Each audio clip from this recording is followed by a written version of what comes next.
The Little Princess by Frances Hodgson Burnett. Chapter 1. Sarah. Once, on a dark winter's day, when the yellow fog hung so thick and heavy in the streets of London that the lamps were lighted and the shop windows blazed with gas as they do at night, an odd-looking little girl sat in a cab with her father, and was driven rather slowly through the big thoroughfares. She sat with her feet tucked under her, and leaned against her father, who held her in his arm, as she stared out of the window at the passing people, with a queer old-fashioned thoughtfulness in her big eyes. She was such a little girl that one did not expect to see such a look on her small face. It would have been an old look for a child of 12, and Sarah Crewe was only 7. The fact was, however, that she was always dreaming and thinking odd things, and she could not herself remember any time when she had not been thinking things about grown-up people in the world they belonged to. She felt as if she had lived a long, long time. At this moment she was remembering the voyage she had just made from Bombay with her father, Captain Crewe. She was thinking of the big ship, of the lascars passing silently to and fro on it, of the children playing about on the hot deck, and of some of the young officers' wives who used to try to make her talk to them and laugh at the things she said. Principally, she was thinking of what a queer thing it was that at one time one was in India in the blazing sun, and then in the middle of the ocean, and then driving in a strange vehicle through strange streets where the day was as dark as the night. She found this so puzzling that she moved closer to her father. "Papa," she said in a low, mysterious little voice, which was almost a whisper. "Papa." "What is it, darling?" Captain Crewe answered, holding her closer and looking down into her face. "What is Sarah thinking of?" "Is this the place?" Sarah whispered, cuddling still closer to him. "Is it, Papa?" "Yes, little Sarah, it is. We have reached it at last." And though she was only 7 years old, she knew that he felt sad when he said it. It seemed to her many years since he had begun to prepare her mind for the place, as she always called it. Her mother had died when she was born, so she had never known or missed her. Her young, handsome, rich, petting father seemed to be the only relation she had in the world.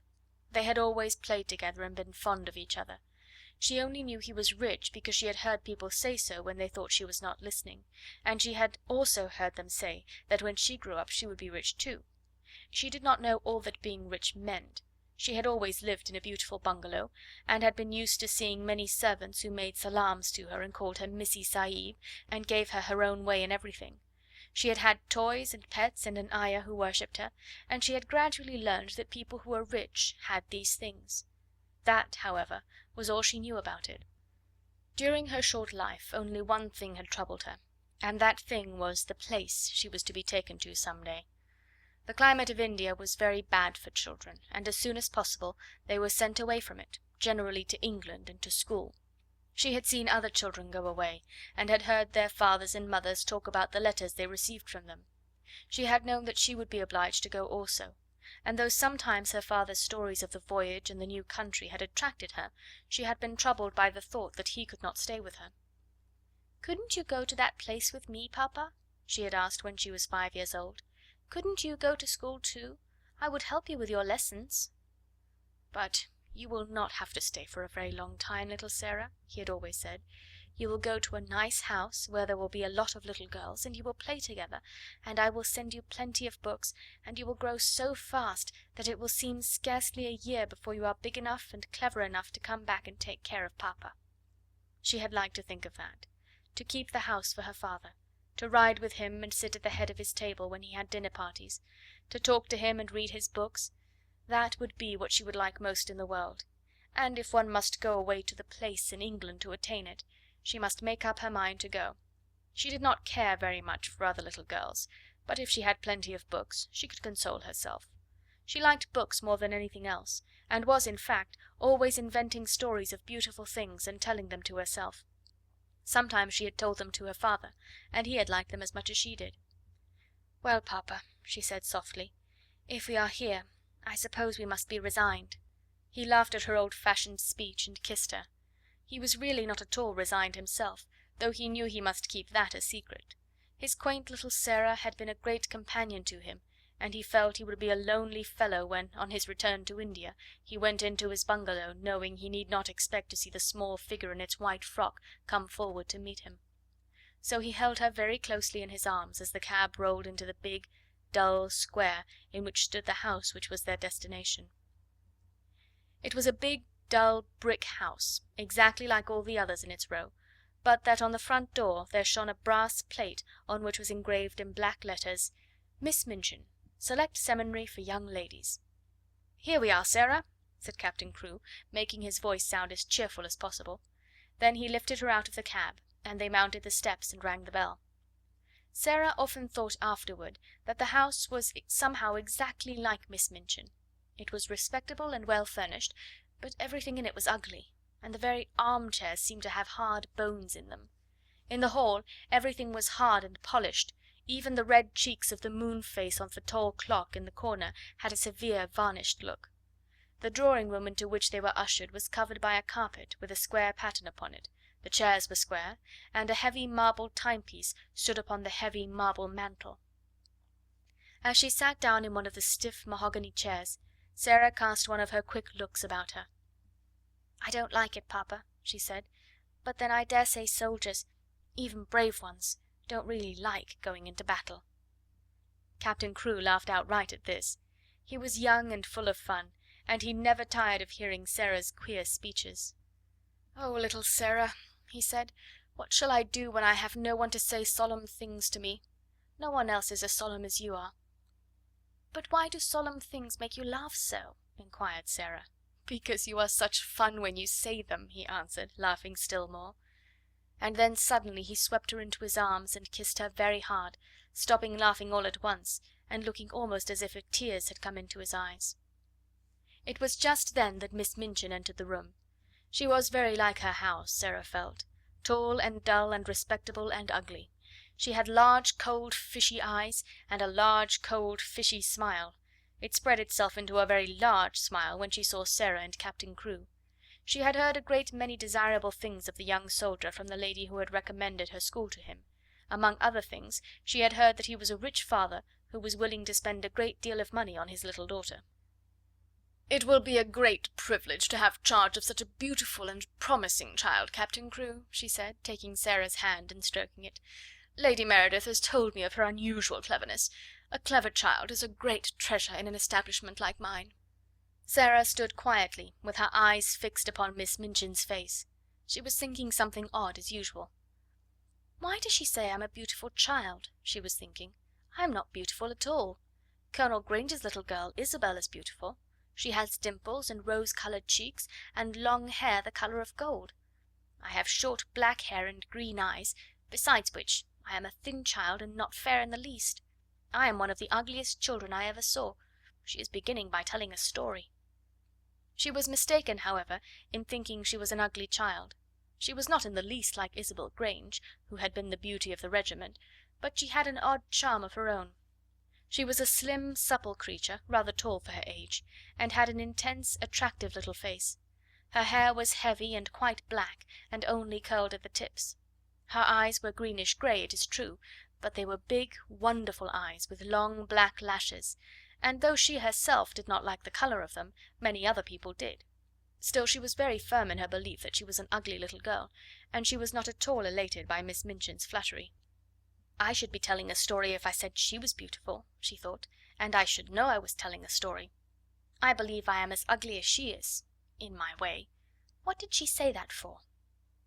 After she had known Miss Minchin longer, she learned why she had said it. She discovered that she said the same thing to each papa and mamma who brought a child to her school. Sarah stood near her father and listened while he and Miss Minchin talked. She had been brought to the seminary because Lady Meredith's two little girls had been educated there, and Captain Crewe had a great respect for Lady Meredith's experience. Sarah was to be what was known as a parlour boarder, and she was to enjoy even greater privileges than parlour boarders usually did. She was to have a pretty bedroom and sitting room of her own. She was to have a pony and a carriage, and a maid to take the place of the ayah who had been her nurse in India. "I am not in the least anxious about her education," Captain Crewe said with his gay laugh, as he held Sarah's hand and patted it. "The difficulty will be to keep her from learning too fast too much. She is always sitting with her little nose burrowing into books. She doesn't read them, Miss Minchin. She gobbles them up as if she were a little wolf instead of a little girl. She is always starving for new books to gobble. And she wants grown-up books, great big fat ones, French and German as well as English, history and biography, poets, and all sorts of things. Drag her away from her books when she reads too much. Make her ride her pony in the Row, or go out and buy a new doll. She ought to play more with dolls." "Papa," said Sarah, "you see, if I went out and bought a new doll every few days, I should have more than I could be fond of. Dolls ought to be intimate friends. Emily is going to be my intimate friend." Captain Crewe looked at Miss Minchin, and Miss Minchin looked at Captain Crewe. "Who is Emily?" she inquired. "Tell her, Sarah," Captain Crewe said, smiling. Sarah's green-grey eyes looked very solemn and quite soft as she answered. "She is a doll I haven't got yet," she said. "She is a doll Papa is going to buy for me. We are going out together to find her. I have called her Emily. She is going to be my friend when Papa is gone. I want her to talk to about him." Miss Minchin's large, fishy smile became very flattering indeed. "What an original child!" she said. "What a darling little creature!" "Yes," said Captain Crewe, drawing Sarah close. "She is a darling little creature. Take great care of her for me, Miss Minchin." Sarah stayed with her father at his hotel for several days. In fact, she remained with him until he sailed away again to India. They went out and visited many big shops together, and bought a great many things. They bought, indeed, a great many more things than Sarah needed. But Captain Crewe was a rash, innocent young man, and wanted his little girl to have everything she admired, and everything he admired himself, so between them they collected a wardrobe much too grand for a child of 7. There were velvet dresses trimmed with costly furs, and lace dresses, and embroidered ones, and hats with great soft ostrich feathers, and ermine coats and muffs, and boxes of tiny gloves and handkerchiefs, and silk stockings in such abundant supplies that the polite young women behind the counters whispered to each other that the odd little girl with big solemn eyes must be at least some foreign princess, perhaps the little daughter of an Indian Rajah. And at last they found Emily. But they went to a number of toy shops and looked at a great many dolls before they discovered her. "I want her to look as if she wasn't a doll really," Sarah said. "I want her to look as if she listens when I talk to her. The trouble with dolls, Papa," and she put her head on one side and reflected as she said it, "the trouble with dolls is that they never seem to hear." So they looked at big ones and little ones, at dolls with black eyes and dolls with blue, at dolls with brown curls and dolls with golden braids, dolls dressed and dolls undressed. "You see," Sarah said, when they were examining one who had no clothes, "if, when I find her, she has no frocks, we can take her to a dressmaker and have her things made to fit. They will fit better if they are tried on." After a number of disappointments they decided to walk and look in at the shop windows and let the cab follow them. They had passed 2 or 3 places without even going in, when, as they were approaching a shop which was really not a very large one, Sarah suddenly started and clutched her father's arm. "Oh, Papa!" she cried, "there is Emily!" A flush had risen to her face, and there was an expression in her green-grey eyes as if she had just recognized someone she was intimate with and fond of. "She is actually waiting there for us," she said. "Let us go in to her." "Dear me," said Captain Crewe, "I feel as if we ought to have someone to introduce us." "You must introduce me, and I will introduce you," said Sarah. "But I knew her the minute I saw her, so perhaps she knew me too." Perhaps she had known her. She had certainly a very intelligent expression in her eyes when Sarah took her in her arms. She was a large doll, but not too large to carry about easily. She had naturally curling golden brown hair, which hung like a mantle about her, and her eyes were a deep, clear grey blue, with soft, thick eyelashes, which were real eyelashes, and not mere painted lines. "Of course," said Sarah, looking into her face as she held her on her knee. "Of course, Papa, this is Emily." So Emily was bought and actually taken to a children's outfitter's shop and measured for a wardrobe as grand as Sarah's own. She had lace frocks too, and velvet and muslin ones, and hats and coats, and beautiful lace-trimmed underclothes, and gloves and handkerchiefs and furs. "I should like her always to look as if she was a child with a good mother," said Sarah. "I'm her mother, though I'm going to make a companion of her." Captain Crewe would really have enjoyed the shopping tremendously, but that a sad thought kept tugging at his heart. This all meant that he was going to be separated from his beloved, quaint little comrade. He got out of his bed in the middle of that night, and went and stood looking down at Sarah, who lay asleep with Emily in her arms.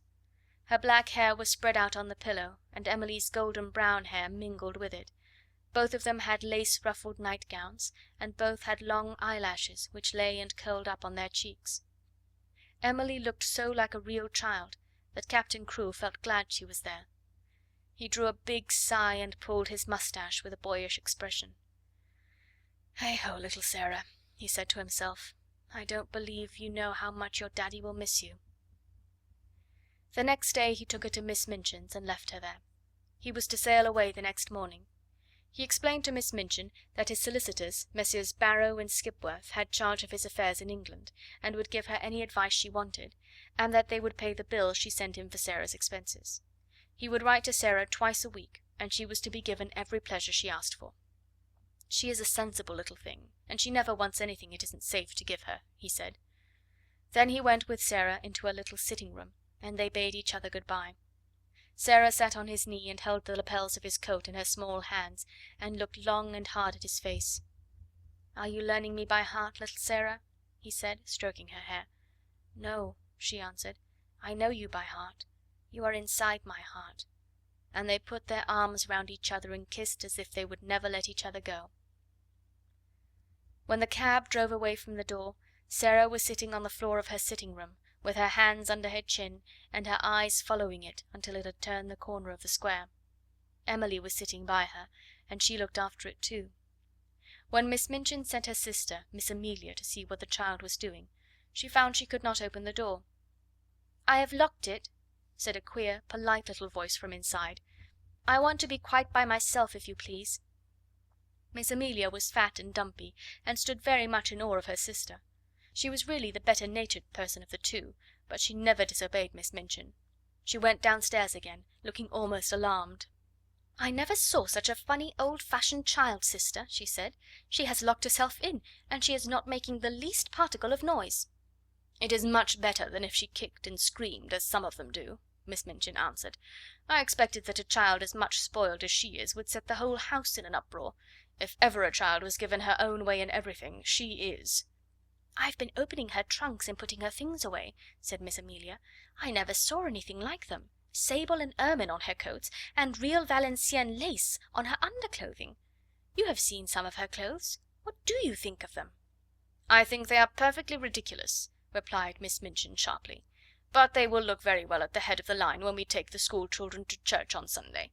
She has been provided for as if she were a little princess."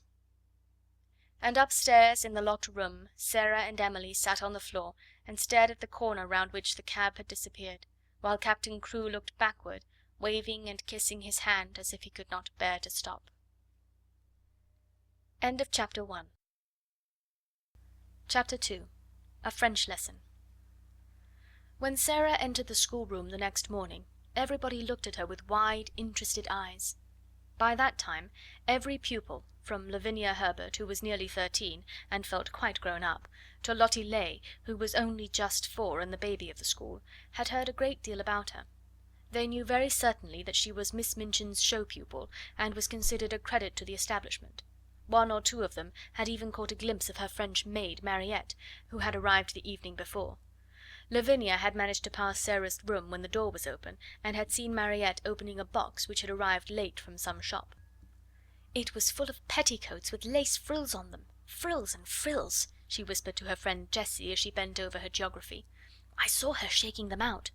I heard Miss Minchin say to Miss Amelia that her clothes were so grand that they were ridiculous for a child. My mamma says that children should be dressed simply. She has got one of those petticoats on now. I saw it when she sat down." "She has silk stockings on," whispered Jessie, bending over her geography also. "And what little feet! I never saw such little feet." "Oh," sniffed Lavinia spitefully, "that is the way her slippers are made. My mamma says that even big feet can be made to look small if you have a clever shoemaker. I don't think she is pretty at all. Her eyes are such a queer colour." "She isn't pretty as other pretty people are," said Jessie, stealing a glance across the room, "but she makes you want to look at her again. She has tremendously long eyelashes, but her eyes are almost green." Sarah was sitting quietly in her seat, waiting to be told what to do. She had been placed near Miss Minchin's desk. She was not abashed at all by the many pairs of eyes watching her. She was interested, and looked back quietly at the children who looked at her. She wondered what they were thinking of, and if they liked Miss Minchin, and if they cared for their lessons, and if any of them had a papa at all like her own. She had had a long talk with Emily about her papa that morning. "He is on the sea now, Emily," she had said. "We must be very great friends to each other, and tell each other things. Emily, look at me. You have the nicest eyes I ever saw, but I wish you could speak." She was a child full of imaginings and whimsical thoughts, and one of her fancies was that there would be a great deal of comfort in even pretending that Emily was alive, and really heard and understood. After Mariette had dressed her in her dark blue schoolroom frock, and tied her hair with a dark blue ribbon, she went to Emily, who sat in a chair of her own, and gave her a book. "You can read that while I am downstairs," she said, and seeing Mariette looking at her curiously, she spoke to her with a serious little face.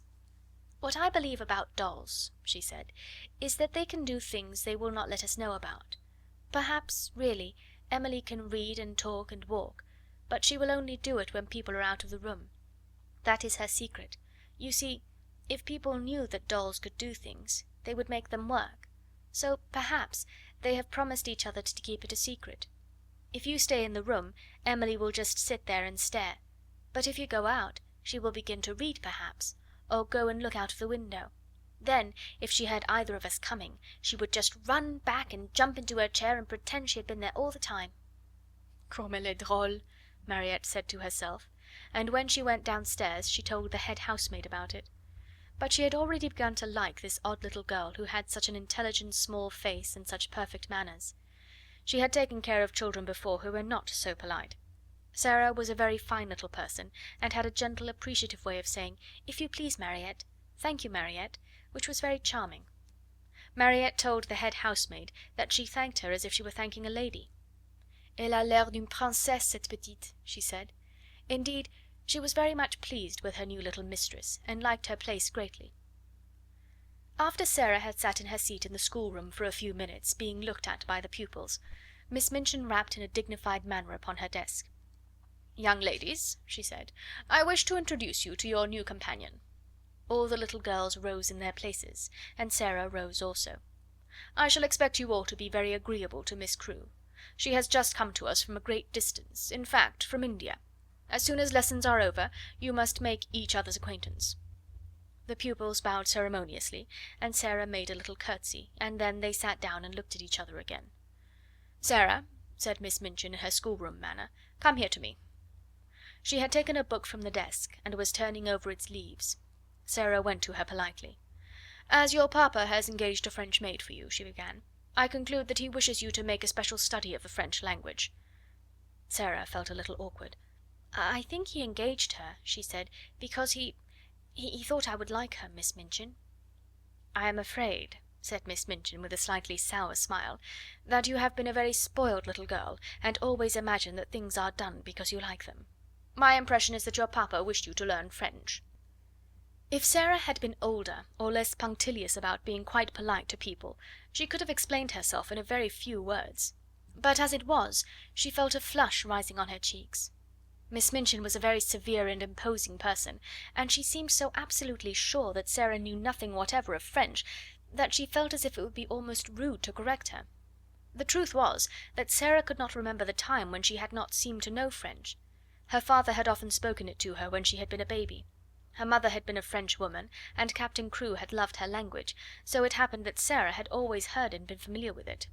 I have never really learned French, but she began, trying shyly to make herself clear. One of Miss Minchin's chief secret annoyances was that she did not speak French herself, and was desirous of concealing the irritating fact. She therefore had no intention of discussing the matter, and laying herself open to innocent questioning by a new little pupil. "That is enough," she said with polite tartness. "If you have not learned, you must begin at once. The French master, Monsieur Dufarge, will be here in a few minutes. Take this book and look at it until he arrives." Sarah's cheeks felt warm. She went back to her seat and opened the book. She looked at the first page with a grave face. She knew it would be rude to smile, and she was very determined not to be rude. But it was very odd to find herself expected to study a page which told her that le père meant the father, and la mère meant the mother. Miss Minchin glanced toward her scrutinisingly. "You look rather cross, Sarah," she said. "I am sorry you do not like the idea of learning French." "I am very fond of it," answered Sarah, thinking she would try again. "But " "You must not say 'but' when you are told to do things," said Miss Minchin. "Look at your book again." And Sarah did so, and did not smile, even when she found that le fils meant the son, and le frère meant the brother.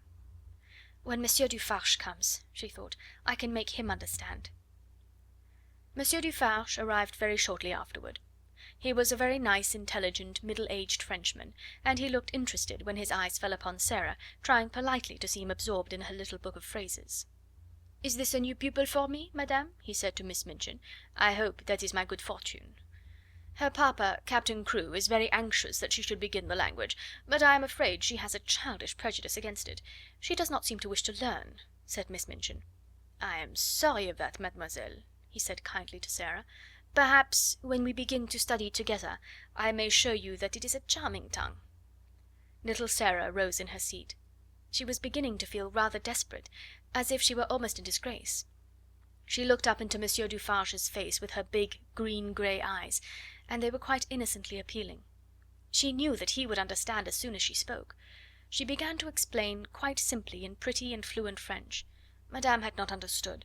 She had not learned French exactly, not out of books, but her papa and other people had always spoken it to her, and she had read it and written it as she had read and written English. Her papa loved it, and she loved it because he did. Her dear mamma, who had died when she was born, had been French. She would be glad to learn anything monsieur would teach her, but what she had tried to explain to madame was that she already knew the words in this book, and she held out the little book of phrases. When she began to speak, Miss Minchin started quite violently, and sat staring at her over her eyeglasses almost indignantly until she finished. Monsieur Dufarge began to smile, and his smile was one of great pleasure.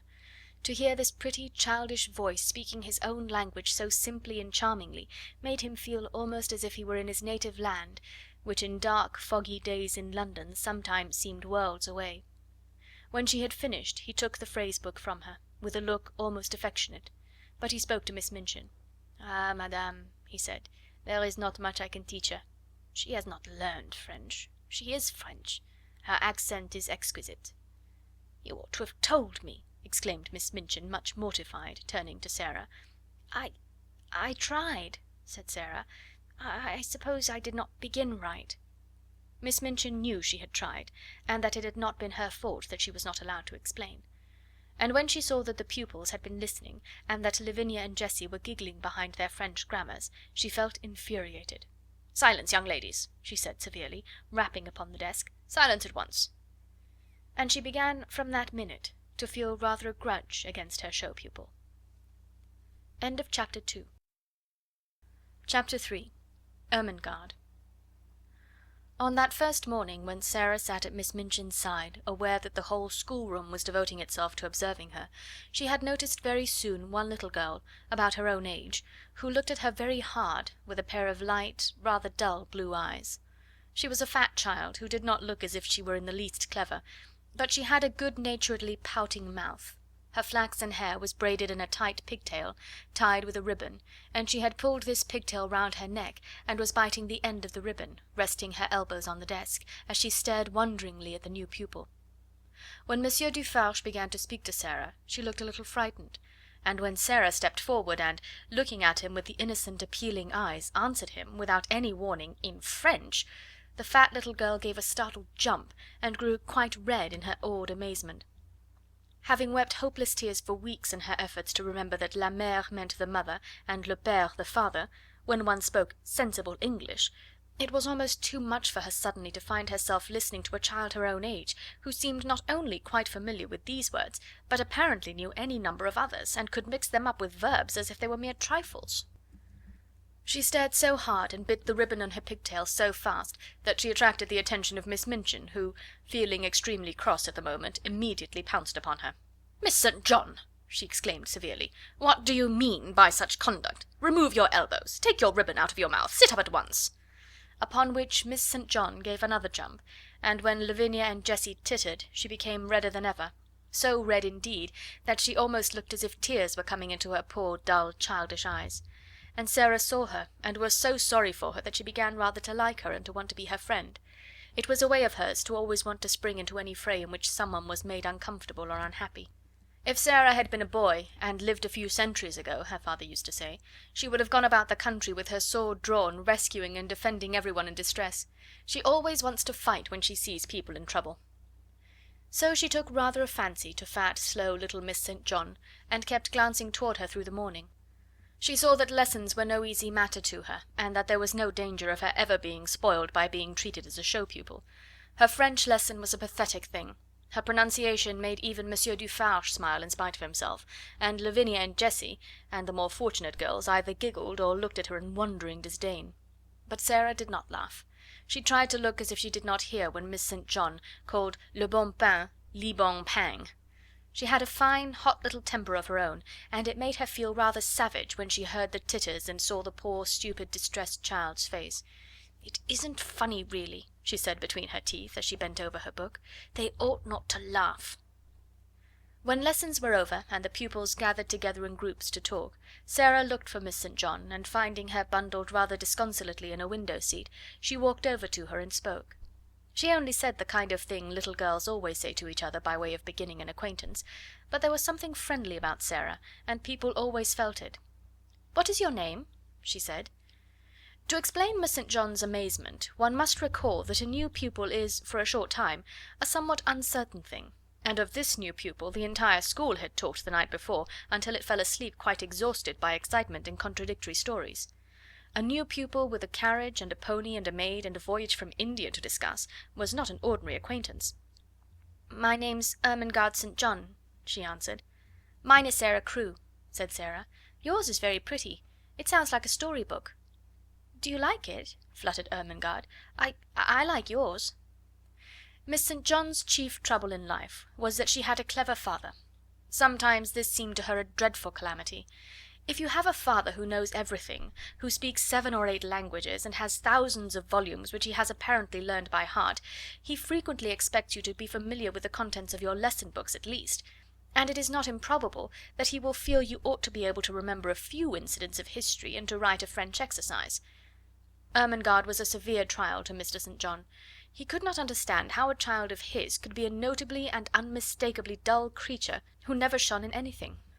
"Good heavens!" he had said more than once, as he stared at her, "there are times when I think she is as stupid as her Aunt Eliza."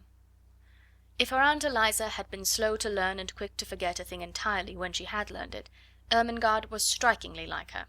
She was the monumental dunce of the school, and it could not be denied. "She must be made to learn," her father said to Miss Minchin. Consequently, Ermengarde spent the greater part of her life in disgrace or in tears. She learned things and forgot them, or if she remembered them she did not understand them. So it was natural that, having made Sarah's acquaintance, she should sit and stare at her with profound admiration. "You can speak French, can't you?" she said respectfully.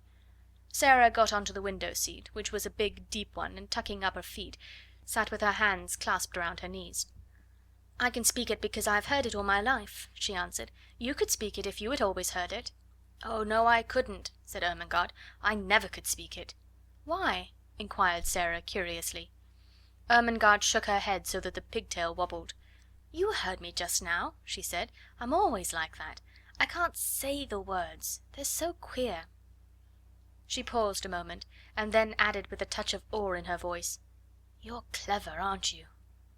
Sarah looked out of the window into the dingy square, where the sparrows were hopping and twittering on the wet iron railings and the sooty branches of the trees. She reflected a few moments. She had heard it said very often that she was clever, and she wondered if she was, and if she was, how it had happened. "I don't know," she said. "I can't tell." Then, seeing a mournful look on the round chubby face, she gave a little laugh and changed the subject. "Would you like to see Emily?" she inquired. "Who is Emily?" Ermengarde asked, just as Miss Minchin had done. "Come up to my room and see," said Sarah, holding out her hand. They jumped down from the window seat together and went upstairs. "Is it true," Ermengarde whispered, as they went through the hall, "is it true that you have a playroom all to yourself?" "Yes," Sarah answered. "Papa asked Miss Minchin to let me have one because, well, It was because when I play I make up stories and tell them to myself, and I don't like people to hear me. It spoils it if I think people listen." They had reached the passage leading to Sarah's room by this time, and Ermengarde stopped short, staring, and quite losing her breath. "You make up stories?" she gasped. "Can you do that as well as speak French? Can you?" Sarah looked at her in simple surprise. "Why, anyone can make up things," she said. "Have you never tried?" She put her hand warningly on Ermengarde's. "Let us go very quietly to the door," she whispered, "and then I will open it quite suddenly, and perhaps we may catch her." She was half laughing, but there was a touch of mysterious hope in her eyes which fascinated Ermengarde, though she had not the remotest idea what it meant, or whom it was she wanted to catch, or why she wanted to catch her. Whatsoever she meant, Ermengarde was sure it was something delightfully exciting, so, quite thrilled with expectation, she followed her on tiptoe along the passage. They made not the least noise until they reached the door. Then Sarah suddenly turned the handle and threw it wide open. Its opening revealed the room quite neat and quiet, a fire gently burning in the grate, and a wonderful doll sitting in a chair by it, apparently reading a book. "Oh, she got back to her seat before we could see her," Sarah explained. "Of course they always do. They're as quick as lightning." Ermengarde looked from her to the doll and back again. "Can she walk?" she asked breathlessly. "Yes," answered Sarah. "At least I believe she can. At least I pretend I believe she can, and that makes it seem as if it were true. Have you never pretended things?" "No," said Ermengarde. "Never. Tell me about it." She was so bewitched by this odd new companion that she actually stared at Sarah instead of at Emily, notwithstanding that Emily was the most attractive doll person she had ever seen. "Let us sit down," said Sarah, "and I will tell you. It's so easy that when you begin you can't stop. You just go on and on doing it always, and it's beautiful. Emily, you must listen. This is Ermengarde St. John, Emily. Ermengarde, this is Emily. Would you like to hold her?" "Oh, may I?" said Ermengarde. "May I really? She's beautiful." And Emily was put into her arms. Never in her dull, short life had Miss St. John dreamed of such an hour as the one she spent with the queer new pupil before they heard the lunch bell ring and were obliged to go downstairs. Sarah sat upon the hearth rug and told her strange things. She sat rather huddled up, and her green eyes shone and her cheeks flushed. She told stories of the voyage and stories of India, but what fascinated Ermengarde the most was her fancy about the dolls who walked and talked, and who could do anything they chose when the human beings were out of the room, but who must keep their powers a secret, and so flew back to their places like lightning when people returned to the room. "We couldn't do it," said Sarah seriously. "You see, it's a kind of magic." Once, when she was relating the story of the search for Emily, Ermengarde saw her face suddenly change. A cloud seemed to pass over it and put out the light in her shining eyes. She drew her breath in so sharply that it made a funny, sad little sound, and then she shut her lips and held them tightly closed, as if she was determined either to do or not to do something. Ermengarde had an idea that if she had been like any other little girl she might have suddenly burst out sobbing and crying. But she did not. "Have you a pain?" Ermengarde ventured. "Yes," Sarah answered after a moment's silence, "but it is not in my body." Then she added something in a low voice, which she tried to keep quite steady, and it was this: "Do you love your father more than anything else in the whole world?" Ermengarde's mouth fell open a little. She knew that it would be far from behaving like a respectable child at a select seminary to say that it had never occurred to you that you could love your father, that you would do anything desperate to avoid being left alone in his society for 10 minutes. She was, indeed, greatly embarrassed. I scarcely ever see him," she stammered. "He is always in the library, reading things." "I love mine more than all the world 10 times over," Sarah said. "That is what my pain is. He has gone away." She put her head down quietly on her little huddled up knees and sat very still for a few minutes. "She's going to cry out loud," thought Ermengarde fearfully. But she did not. Her short black locks tumbled about her ears, and she sat still. Then she spoke without lifting her head. "I promised him I would bear it," she said, "and I will. You have to bear things. Think what soldiers bear. Papa is a soldier. If there was a war he would have to bear marching and thirstiness and perhaps deep wounds, and he would never say a word, not one word." Ermengarde could only gaze at her, but she felt that she was beginning to adore her, She was so wonderful and different from anyone else. Presently she lifted her face and shook back her black locks, with a queer little smile. "If I go on talking and talking," she said, "and telling you things about pretending, I shall bear it better. You don't forget, but you bear it better." Ermengarde did not know why a lump came into her throat, and her eyes felt as if tears were in them. "Lavinia and Jessie are best friends," she said rather huskily. "I wish we could be best friends. Would you have me for yours?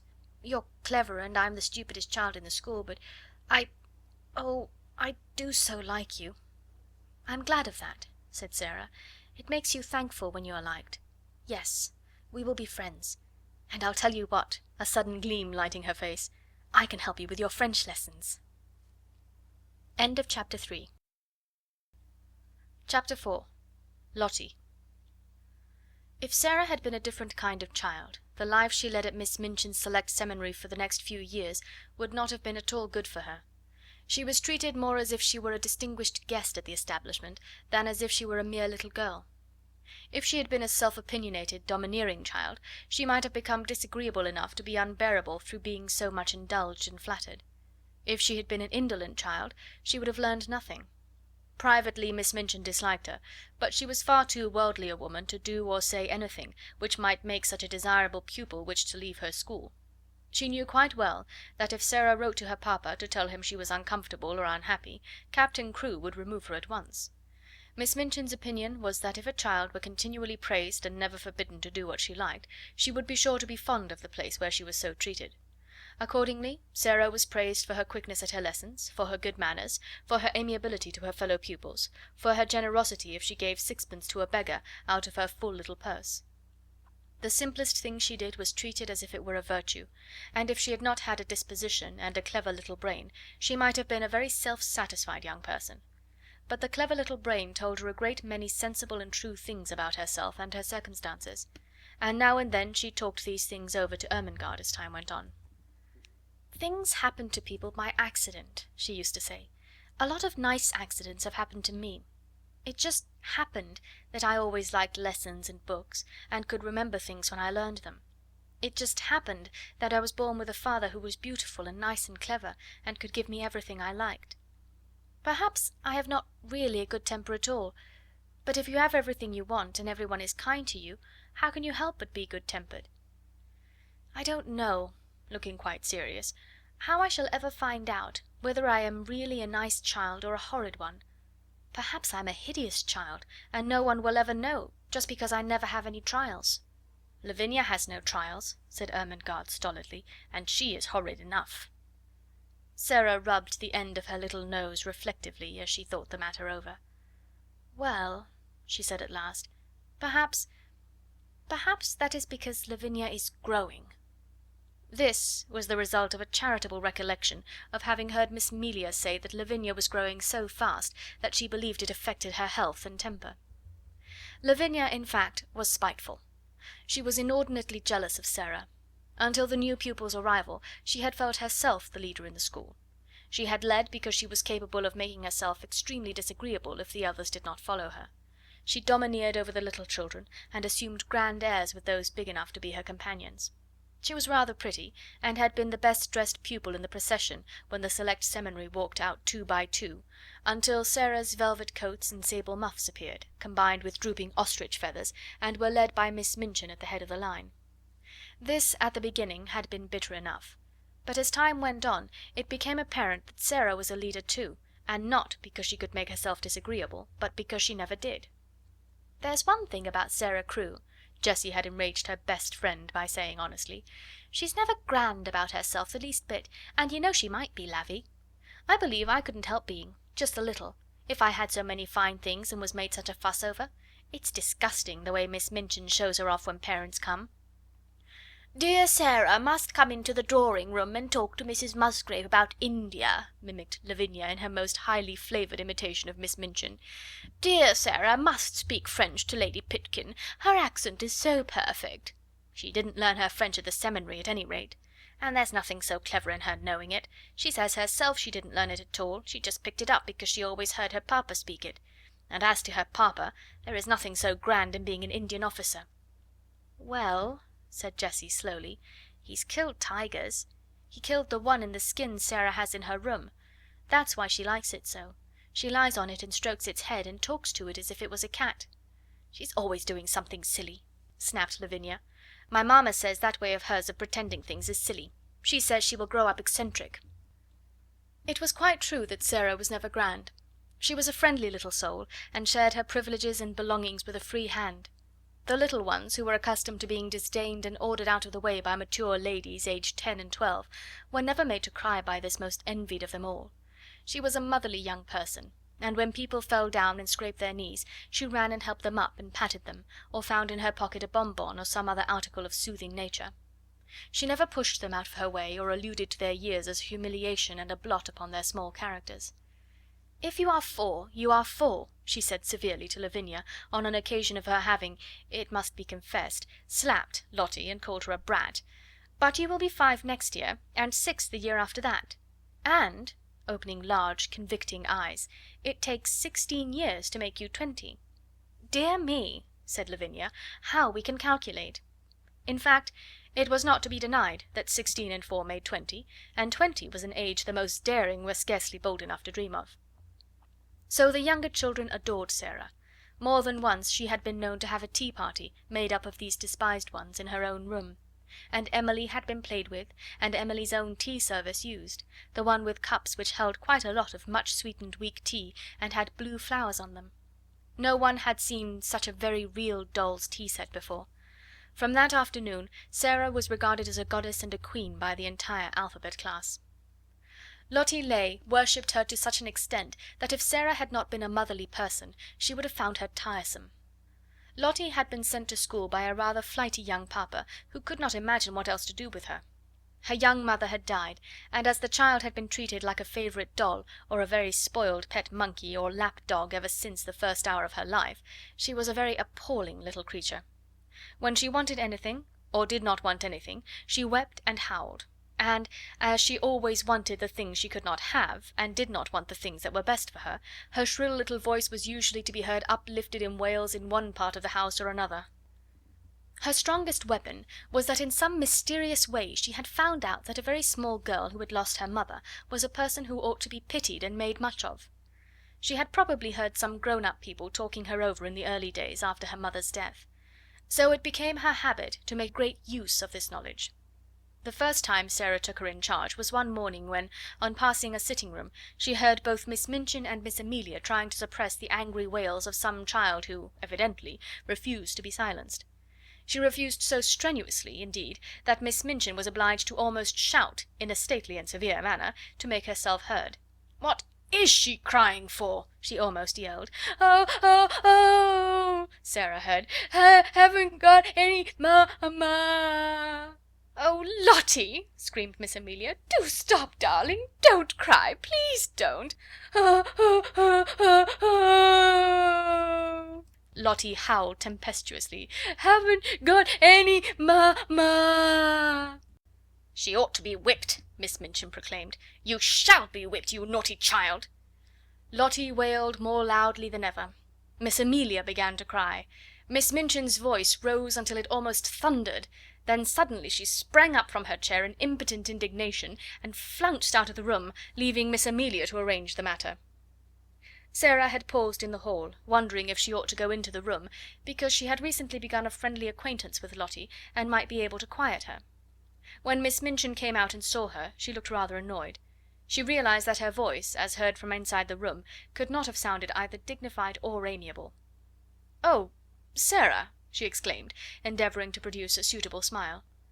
"I stopped," explained Sarah, "because I knew it was Lottie, and I thought perhaps, just perhaps, I could make her be quiet. May I try, Miss Minchin?" "If you can, you are a clever child," answered Miss Minchin, drawing in her mouth sharply. Then, seeing that Sarah looked slightly chilled by her asperity, she changed her manner. "But you are clever in everything," she said in her approving way. "I dare say you can manage her. Go in."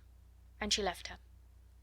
When Sarah entered the room, Lottie was lying upon the floor, screaming and kicking her small fat legs violently, and Miss Amelia was bending over her in consternation and despair, looking quite red and damp with heat. Lottie had always found, when in her own nursery at home, that kicking and screaming would always be quieted by any means she insisted on. Poor plump Miss Amelia was trying first one method and then another. "Poor darling," she said one moment, "I know you haven't any mamma, poor—" Then in quite another tone, "If you don't stop, Lottie, I will shake you. Poor little angel, there! You wicked, bad, detestable child, I will smack you, I will!" Sarah went to them quietly. She did not know at all what she was going to do, but she had a vague inward conviction that it would be better not to say such different kinds of things quite so helplessly and excitedly. "Miss Amelia," she said in a low voice, "Miss Minchin says I may try to make her stop. May I?" Miss Amelia turned and looked at her hopelessly. "Oh, do you think you can?" she gasped. "I don't know whether I can," answered Sarah, still in her half whisper, "but I will try." Miss Amelia stumbled up from her knees with a heavy sigh, and Lottie's fat little legs kicked as hard as ever. "If you will steal out of the room," said Sarah, "I will stay with her." "Oh, Sarah," almost whispered Miss Amelia, "we never had such a dreadful child before. I don't believe we can keep her." But she crept out of the room, and was very much relieved to find an excuse for doing it. Sarah stood by the howling, furious child for a few moments, and looked down at her without saying anything. Then she sat down on the floor beside her and waited. Except for Lottie's angry screams, the room was quite quiet. This was a new state of affairs for little Miss Ley, who was accustomed, when she screamed, to hear other people protest and implore and command and coax by turns. To lie and kick and shriek, and find the only person near you not seeming to mind in the least, attracted her attention. She opened her tight shut streaming eyes to see who this person was, and it was only another little girl. But it was the one who owned Emily and all the nice things, and she was looking at her steadily, and as if she was merely thinking. Having paused for a few seconds to find this out, Lottie thought she must begin again, but the quiet of the room and of Sarah's odd, interested face made her first howl rather half-hearted. "I haven't any she announced, but her voice was not so strong. Sarah looked at her still more steadily, but with a sort of understanding in her eyes. "Neither have I," she said. This was so unexpected that it was astounding. Lottie actually dropped her legs, gave a wriggle, and lay and stared. A new idea will stop a crying child when nothing else will. Also it was true that while Lottie disliked Miss Minchin, who was cross, and Miss Amelia, who was foolishly indulgent, she rather liked Sarah, little as she knew her. She did not want to give up her grievance, but her thoughts were distracted from it, so she wriggled again, and after a sulky sob said, "Where is she?" Sarah paused a moment. Because she had been told that her mamma was in heaven, she had thought a great deal about the matter, and her thoughts had not been quite like those of other people. "She went to heaven," she said, "but I am sure she comes out sometimes to see me, though I don't see her. So does yours. Perhaps they can both see us now. Perhaps they are both in this room." Lottie sat bolt upright and looked about her. She was a pretty little curly-headed creature, and her round eyes were like wet forget-me-nots. If her mamma had seen her during the last half hour, she might not have thought her the kind of child who ought to be related to an angel. Sarah went on talking. Perhaps some people might think that what she said was rather like a fairy story, but it was all so real to her own imagination that Lottie began to listen in spite of herself. She had been told that her mamma had wings and a crown, and she had been shown pictures of ladies in beautiful white nightgowns who were said to be angels. But Sarah seemed to be telling a real story about a lovely country where real people were. "There are fields and fields of flowers," she said, forgetting herself as usual when she began, and talking rather as if she were in a dream. "Fields and fields of lilies, and when the soft wind blows over them it wafts the scent of them into the air, and everybody always breathes it, because the soft wind is always blowing. And little children run about in the lily fields and gather armfuls of them and laugh and make little wreaths. And the streets are shining, and people are never tired, however far they walk. They can float anywhere they like, and there are walls made of pearl and gold all round the city, but they are low enough for the people to go and lean on them and look down into the earth and smile and send beautiful messages." Whatsoever story she had begun to tell, Lottie would, no doubt, have stopped crying and been fascinated into listening, but there was no denying that this story was prettier than most others. She dragged herself close to Sarah and drank in every word until the end came, far too soon. When it did come, she was so sorry that she put up her lip ominously. "I want to go there," she cried. "I haven't any mamma in this school." Sarah saw the danger signal and came out of her dream. She took hold of the chubby hand and pulled her close to her side with a coaxing little laugh. "I will be your mamma," she said. "We will play that you are my little girl, and Emily shall be your sister." Lottie's dimples all began to show themselves. "Shall she?" she said. "Yes," answered Sarah, jumping to her feet. "Let us go and tell her, and then I will wash your face and brush your hair." To which Lottie agreed quite cheerfully, and trotted out of the room and upstairs with her, without seeming even to remember that the whole of the last hour's tragedy had been caused by the fact that she had refused to be washed and brushed for lunch, and Miss Minchin had been called in to use her majestic authority. And from that time Sarah was an adopted mother. End of chapter 4. Chapter 5. Becky. Of course, the greatest power Sarah possessed, and the one which gained her even more followers than her luxuries and the fact that she was the show pupil, the power that Lavinia and certain other girls were most envious of, and at the same time most fascinated by in spite of themselves, was her power of telling stories, and of making everything she talked about seem like a story, whether it was one or not. Anyone who has been at school with a teller of stories knows what the wonder means, how he or she is followed about and besought in a whisper to relate romances, how groups gather round and hang on the outskirts of the favoured party in the hope of being allowed to join in and listen. Sarah not only could tell stories, but she adored telling them. When she sat or stood in the midst of a circle and began to invent wonderful things, her green eyes grew big and shining, her cheeks flushed, and without knowing that she was doing it, she began to act, and made what she told lovely or alarming by the raising or dropping of her voice, the bend and sway of her slim body, and the dramatic movement of her hands. She forgot that she was talking to listening children. She saw and lived with the fairy folk, or the kings and queens and beautiful ladies whose adventures she was narrating. Sometimes, when she had finished her story, she was quite out of breath with excitement, and would lay her hand on her thin, little, quick-rising chest and half laugh as if at herself. "When I am telling it," she would say, "it doesn't seem as if it was only made up. It seems more real than you are, more real than the schoolroom. I feel as if I were all the people in the story, one after the other. It is queer." She had been at Miss Minchin's school about 2 years when, one foggy winter's afternoon, as she was getting out of her carriage, comfortably wrapped up in her warmest velvets and furs, and looking very much grander than she knew, she caught sight, as she crossed the pavement, of a dingy little figure standing on the area steps, and stretching its neck so that its wide open eyes might peer at her through the railings. Something in the eagerness and timidity of the smudgy face made her look at it, and when she looked she smiled, because it was her way to smile at people. But the owner of the smudgy face and the wide open eyes evidently was afraid that she ought not to have been caught looking at pupils of importance. She dodged out of sight like a jack-in-the-box and scurried back into the kitchen, disappearing so suddenly that if she had not been a poor little forlorn thing, Sarah would have laughed in spite of herself. That very evening, as Sarah was sitting in the midst of a group of listeners in a corner of the schoolroom telling one of her stories, the very same figure timidly entered the room, carrying a coal-box much too heavy for her, and knelt down on the hearth-rug to replenish the fire and sweep up the ashes.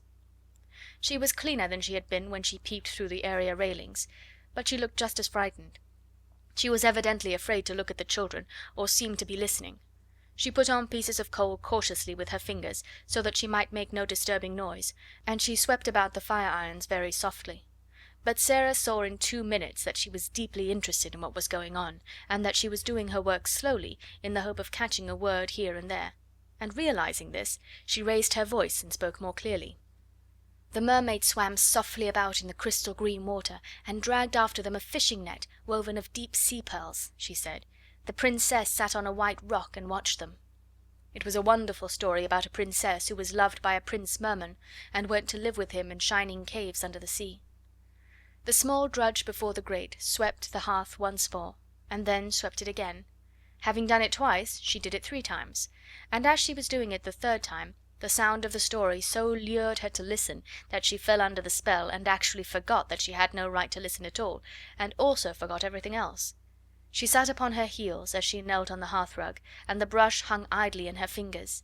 The voice of the storyteller went on, and drew her with it into winding grottos under the sea, glowing with soft, clear blue light, and paved with pure golden sands. Strange sea-flowers and grasses waved about her, and far away faint singing and music echoed.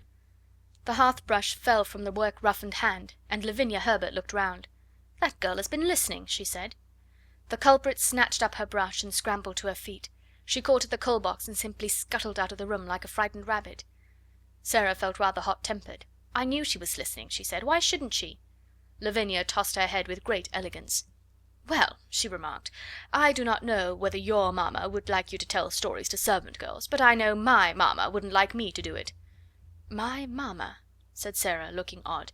"I don't believe she would mind in the least. She knows that stories belong to everybody." "I thought," retorted Lavinia in severe recollection, "that your mamma was dead. How can she know things?" "Do you think she doesn't know things?" said Sarah, in her stern little voice. Sometimes she had a rather stern little voice. "Sarah's mamma knows everything," piped in Lottie. "So does my mamma, 'cept Sarah's my mamma at Miss Minchin's. My other one knows everything. The streets are shining, and there are fields and fields of lilies, and everybody gathers them. Sarah tells me when she puts me to bed." "You wicked thing!" said Lavinia, turning on Sarah, "making fairy stories about heaven." "There are much more splendid stories in Revelation," returned Sarah. "Just look and see. How do you know mine are fairy stories? But I can tell you," with a fine bit of unheavenly temper, "you will never find out whether they are or not if you're not kinder to people than you are now. Come along, Lottie." And she marched out of the room, rather hoping that she might see the little servant again somewhere. But she found no trace of her when she got into the hall. "Who is that little girl who makes the fires?" she asked Mariette that night. Mariette broke forth into a flow of description. Ah, Mademoiselle Sarah might well ask. She was a forlorn little thing who had just taken the place of scullery maid, though as to being scullery maid she was everything else besides. She blacked boots and grates, and carried heavy coal scuttles up and down stairs, and scrubbed floors and cleaned windows, and was ordered about by everybody. She was 14 years old, but was so stunted in growth that she looked about 12. In truth, Mariette was sorry for her. She was so timid that if one chanced to speak to her it appeared as if her poor frightened eyes would jump out of her head. "What is her name?" asked Sarah, who had sat by the table with her chin on her hands as she listened absorbedly to the recital. Her name was Becky. Mariette heard everyone below stairs calling, "Becky, do this," and "Becky, do that," every 5 minutes in the day. Sarah sat and looked into the fire, reflecting on Becky for some time after Mariette left her. She made up a story of which Becky was the ill-used heroine. She thought she looked as if she had never quite enough to eat. Her eyes were very hungry. She hoped she should see her again, but though she caught sight of her carrying things up or down stairs on several occasions, she always seemed in such a hurry, or so afraid of being seen, that it was impossible to speak to her. But a few weeks later, on another foggy afternoon, when she entered her sitting-room, she found herself confronting a rather pathetic picture. In her own special and pet easy-chair before the bright fire, Becky, with a coal smudge on her nose and several on her apron, with her poor little cap hanging half off her head, and an empty coal-box on the floor near her, sat fast asleep, tired out beyond even the endurance of her hard-working young body. She had been sent up to put the bedrooms in order for the evening. There were a great many of them, and she had been running about all day. Sarah's rooms she had saved until the last. They were not like the other rooms, which were plain and bare. Ordinary pupils were expected to be satisfied with mere necessaries. Sarah's comfortable sitting-room seemed a bower of luxury to the scullery maid, though it was, in fact, merely a nice, bright little room. But there were pictures and books in it, and curious things from India. There was a sofa, and the low, soft chair. Emily sat in a chair of her own, with the air of a presiding goddess, and there was always a glowing fire and a polished grate. Becky saved it until the end of her afternoon's work, because it rested her to go into it, and she always hoped to snatch a few minutes to sit down in the soft chair and look about her, and think about the wonderful good fortune of the child who owned such surroundings, and who went out on the cold days in beautiful hats and coats one tried to catch a glimpse of through the area railing.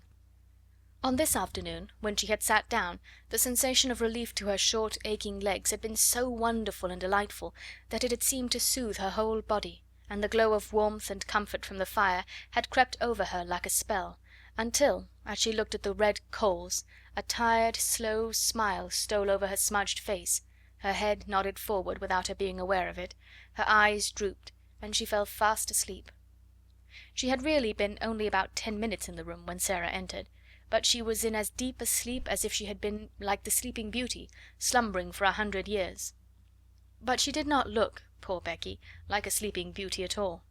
She looked only like an ugly, stunted, worn-out little scullery drudge. Sarah seemed as much unlike her as if she were a creature from another world. On this particular afternoon she had been taking her dancing lesson, and the afternoon on which the dancing master appeared was rather a grand occasion at the Seminary, though it occurred every week. The pupils were attired in their prettiest frocks, and as Sarah danced particularly well, she was very much brought forward, and Mariette was requested to make her as diaphanous and fine as possible. To-day a frock the colour of a rose had been put on her, and Mariette had brought some real buds and made her a wreath to wear on her black locks. She had been learning a new delightful dance in which she had been skimming and flying about the room like a large rose-coloured butterfly, and the enjoyment and exercise had brought a brilliant, happy glow into her face.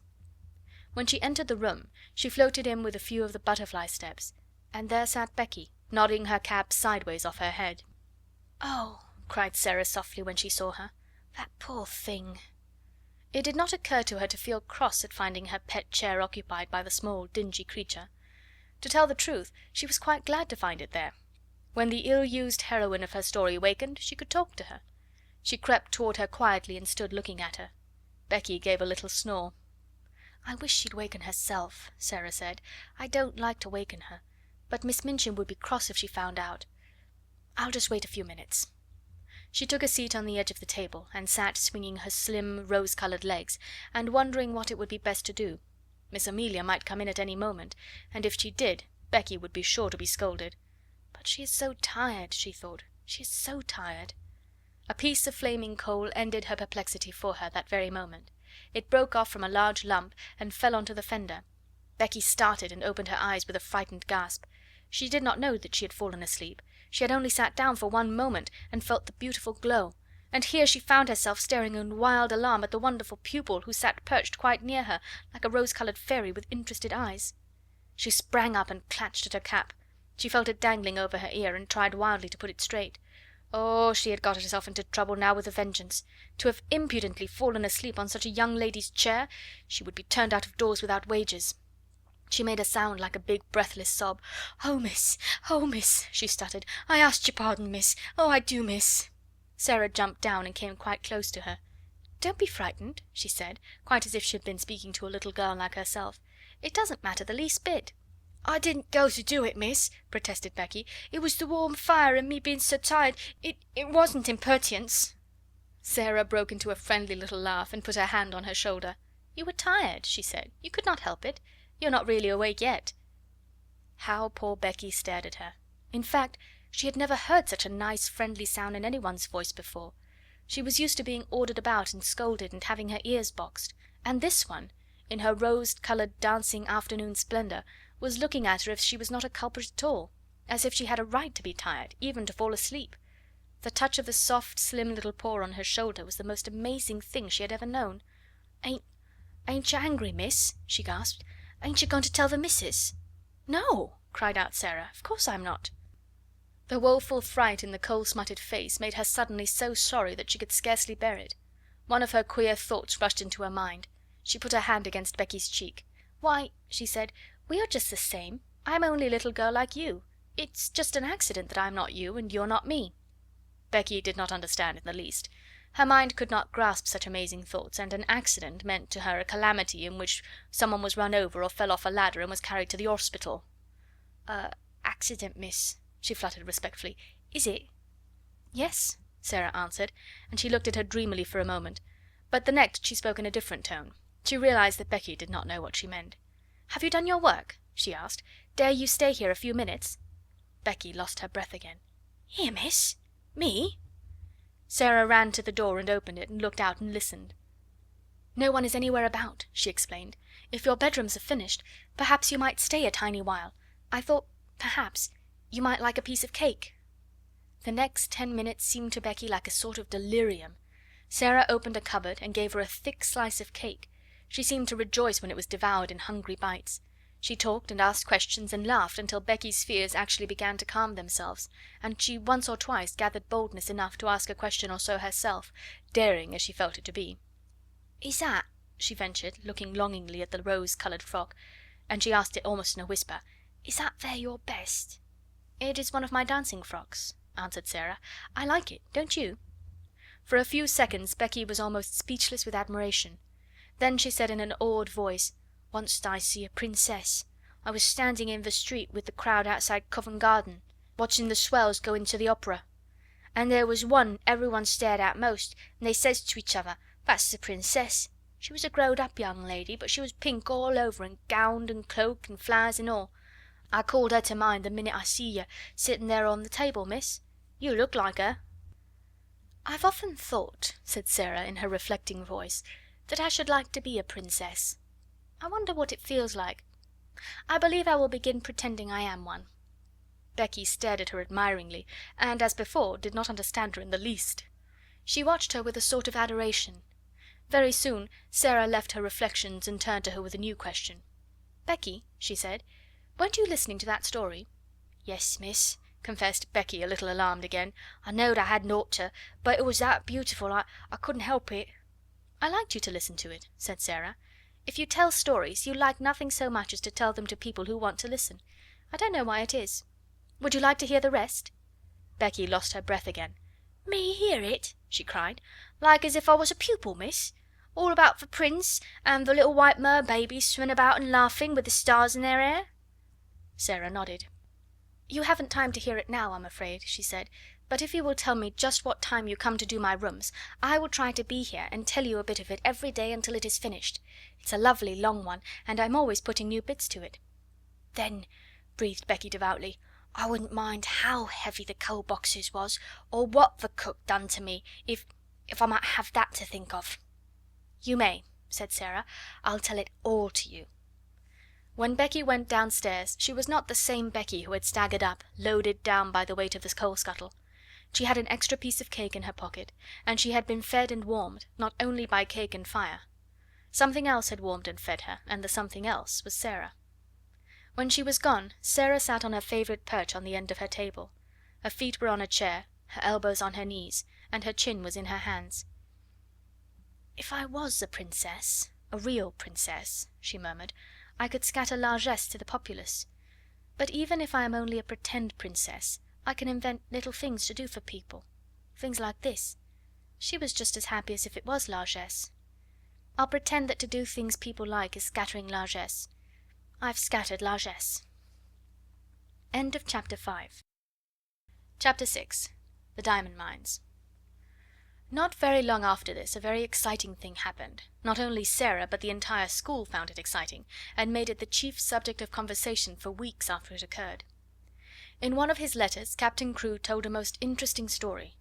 A friend who had been at school with him when he was a boy had unexpectedly come to see him in India.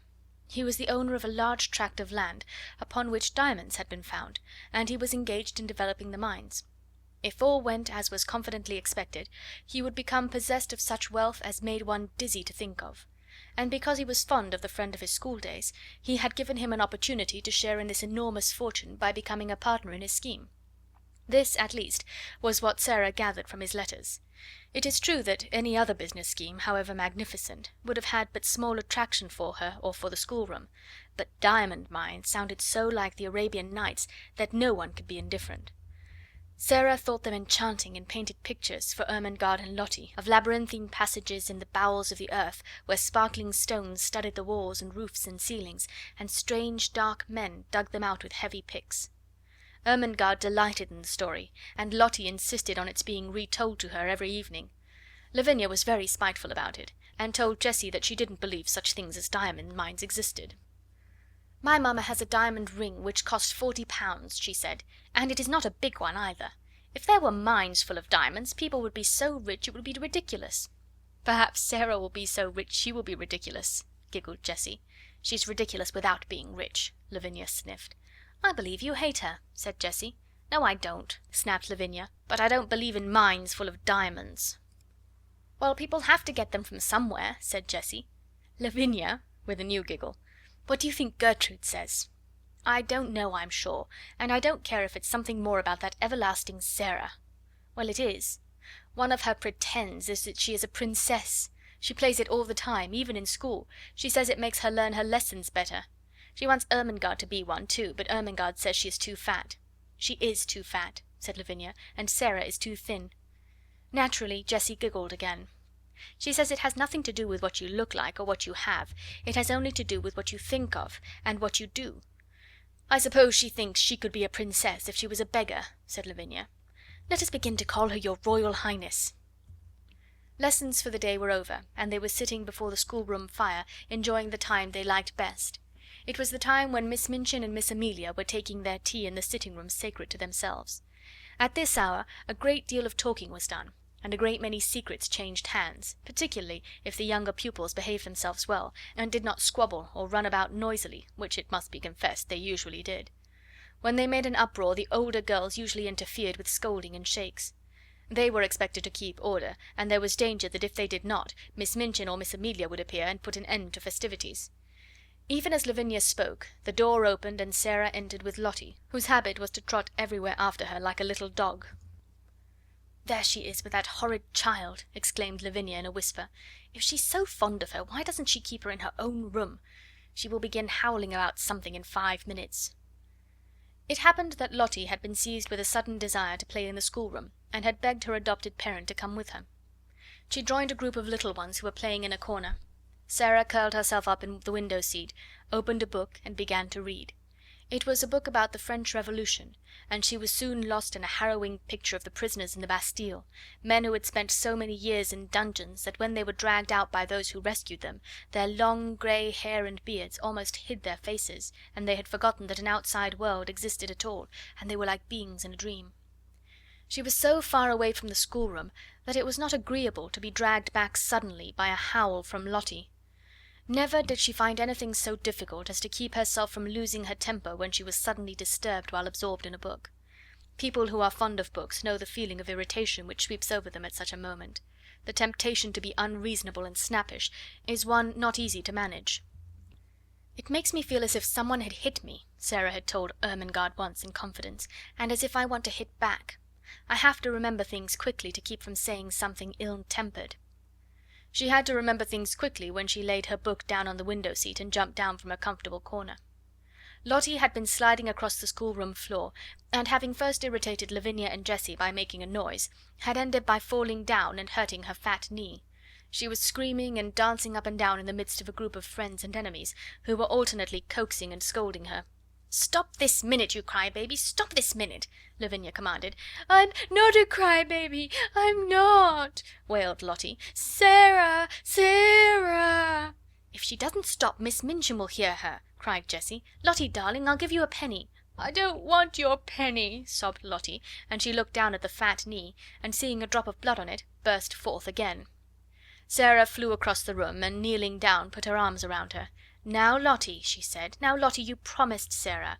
"She said I was a cry-baby," wept Lottie. Sarah patted her, but spoke in the steady voice Lottie knew. "But if you cry you will be one, Lottie pet. You promised." Lottie remembered that she had promised, but she preferred to lift up her voice.